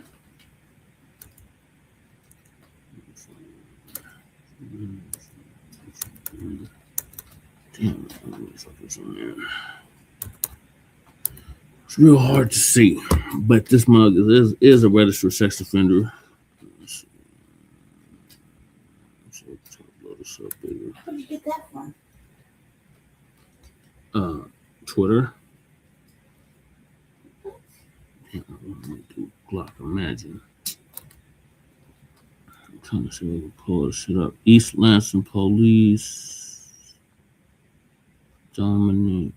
That's the prosecutor. Yep. Birdsong. Paul Lawrence. As his address. That's the date he was arrested. Failed to verify sex offender information.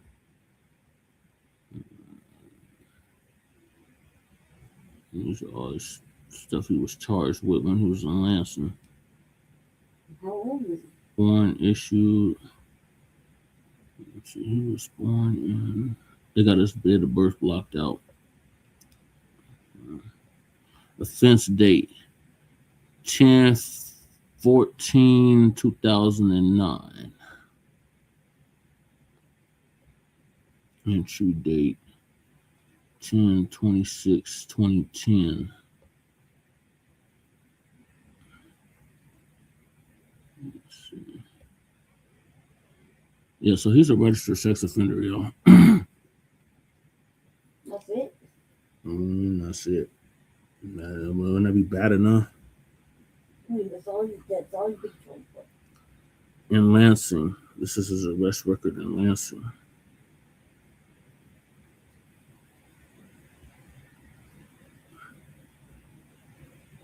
I'm sorry, I can't blow it up more so y'all can see it clearer, but that's basically what it is. So your dude is bad news. Where did you get that from?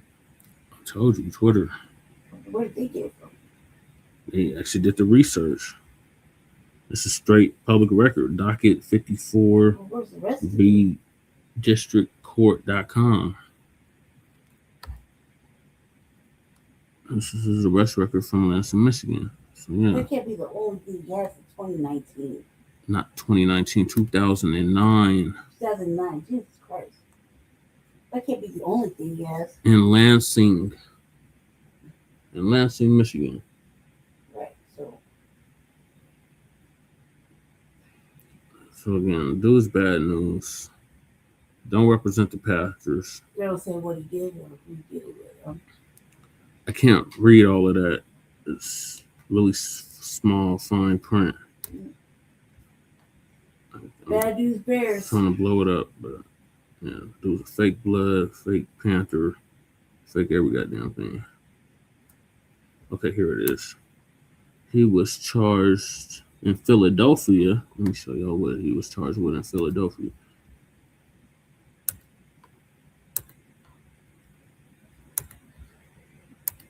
In Philly, again, offender registry, Pennsylvania, Paul Lawrence Birdsong. There's his address. There's his physical appearance. And it says gross indecency between male and female partners. And that was back in 2009 as well. Then he got some shit in Florida.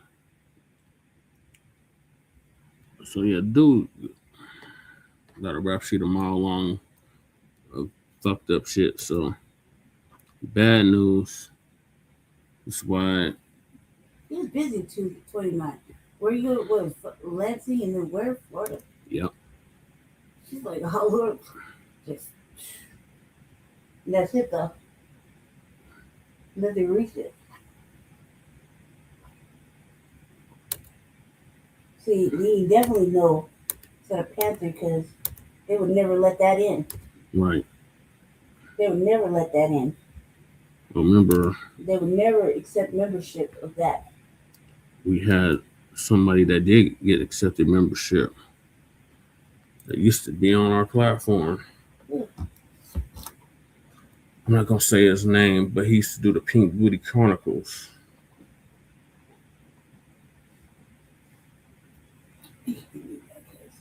That was just can't believe that. He said it out of his own mouth. on Shabaka's Black Experience Enhanced. But yeah, that's a off-topic discussion. But thank y'all for tuning in. I'm about to end the show now. Join us later for the RBA. Lady Check should be going live sometime this afternoon or evening. So make sure y'all stay tuned for that. In the meantime, make sure y'all like and subscribe to all of our platforms. Frontline Black News on YouTube and Facebook. The Revolutionary Agenda on YouTube and Facebook. And Shabaka's Black Experience Enhanced on Facebook and Twitter. So peace, love, light, reparations and separations, delineations, and Black empowerment. Appreciate everybody that tapped in. Shout out to Twin Pyramid for holding down the chat as usual. Shout out to our sister Stolen Ancestors 1526. Shout out to Breeze Omega for coming through. Make sure y'all check his channel out. Who else came through? Mac. Shout out to Mac 285. Shout out to the yeah, definitely shout out to Shabaka. I'm trying to think of people in the chat. Kahari for coming through. Shout out to Kahari. Chris Booker. Oh yeah, shout out to Jab Marie for coming through as well. And Cuzzo J Militant. And DSB. And anybody else peeking and not speaking. So again, peace, love, light. Michael Pan too coming through. So peace, love, light, reparations and separations and delineations and Black empowerment.